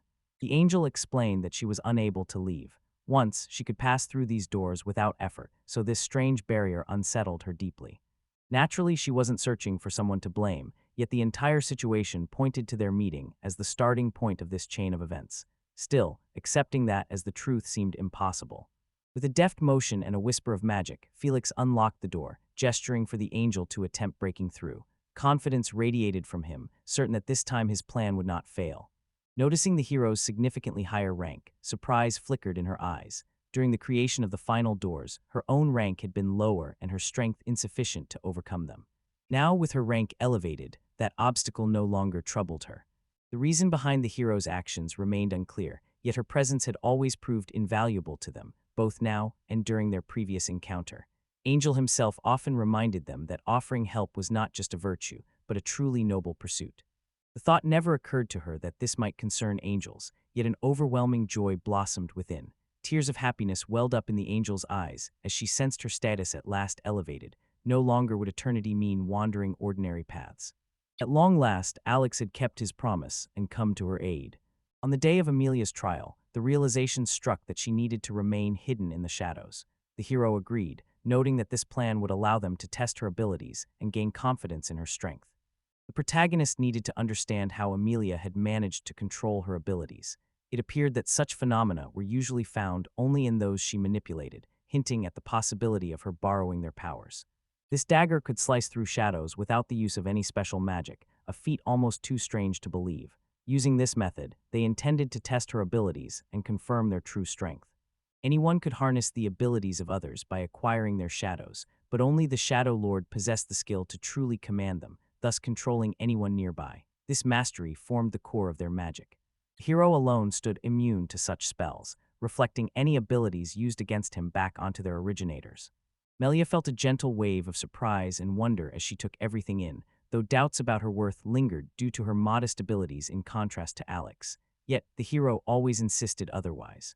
The responsibilities of a maid extended far beyond simple chores. Through clever use of magic, she could polish furniture to perfection or brew tea that delighted the senses, making her unique skills indispensable at the most unexpected times. Experience and knowledge proved crucial, prompting the hero to invite her to join their ranks. In return, the group would hold deep gratitude toward him. Tears of happiness welled up in Amelia's eyes. Lowering her head before Alex, she offered herself for his use whenever he needed. The main character gently asked her not to overstate things, clarifying that he only meant to borrow her strength for a while, not to use it directly. As the maid's gaze lingered on the shifting shadow, Alex wasted no time and asked if everything was all right. With delight sparkling in her eyes, she rushed toward him, her happiness at seeing her father plain as day. She gently reminded him of his promise to take her and her mother to the city. Her keen eyes caught Amelie already half hidden within Alex's shadow. With genuine curiosity, she inquired about their activity. The protagonist calmly explained that Amelie was assisting him with a particular matter, and in that moment, the girl immediately realized that the shadow truly belonged to him. Eager to assist the girl's father, he dashed into the shadows without hesitation, moving faster than the hero could react to hold him back. Soon he found himself at Amelia's side, concealed within the folds of his own shadow. San, a soul who, after reincarnation, had become like a daughter to him, lingered close. Stories whispered that in an earlier life, she had served as a sanctuary's guardian, guiding many lost souls to salvation. fully aware of every nuance in Sand's power. The lingering question was whether she could truly assist Amelia, and if Amelia would even welcome her presence. In light of this uncertainty, Alex suggested they take some time to figure things out. Alex pondered the possibilities, wondering what new abilities Amelia might be able to master. To Rai's pleasant surprise, everything worked seamlessly, just as he had anticipated. The sensation of Amelia drawing power from the energy became unmistakable, leading him to conclude that the sand's strength was truly sacred. Alex let Amelia know it was safe to come out. Stepping from the shadows, she listened as the man expressed his gratitude, remarking on how remarkably effective her abilities had proven. Melia appeared lost in sorrow, weighed down by a deep sense of gloom. Noticing her troubled state, the hero finally spoke to her. Sensing that something was amiss, he hesitated, but she reassured him, insisting that everything was fine. Deep within his shadow, an extraordinary warmth enveloped her, filling every fiber with comfort and contentment. The hero recalled Dorothy's similar remarks, though she had responded in a far different manner.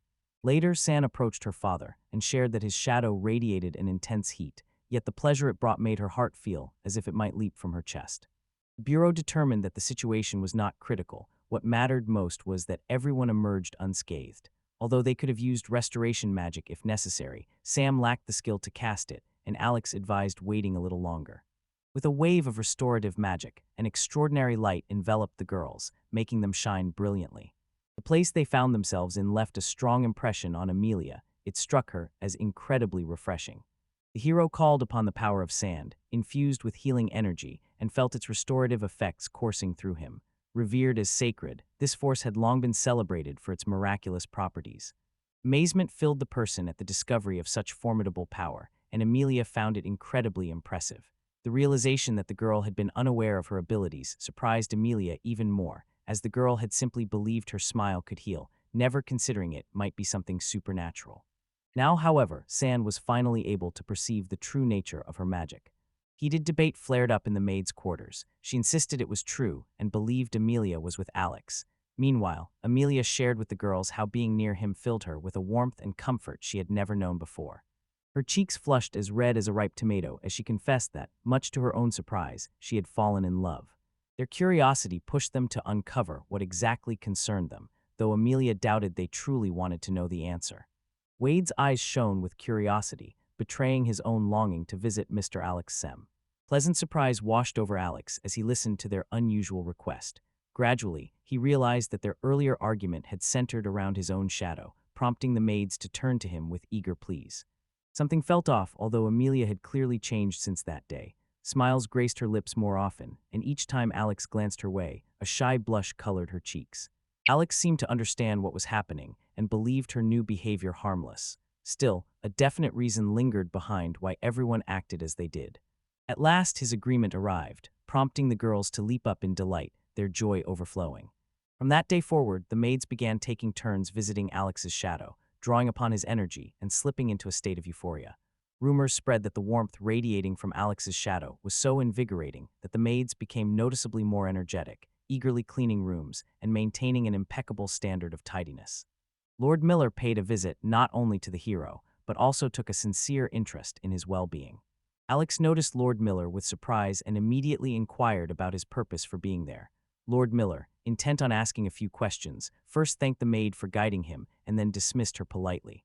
Settling onto the sofa, the Lord reflected on the truly remarkable work accomplished by that young woman.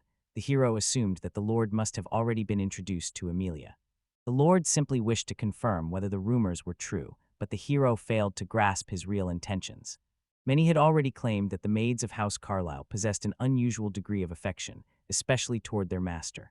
The Lord believed that the hero's allure stemmed not only from his appearance, but also from his attitude toward others, a sentiment with which Alex wholeheartedly agreed.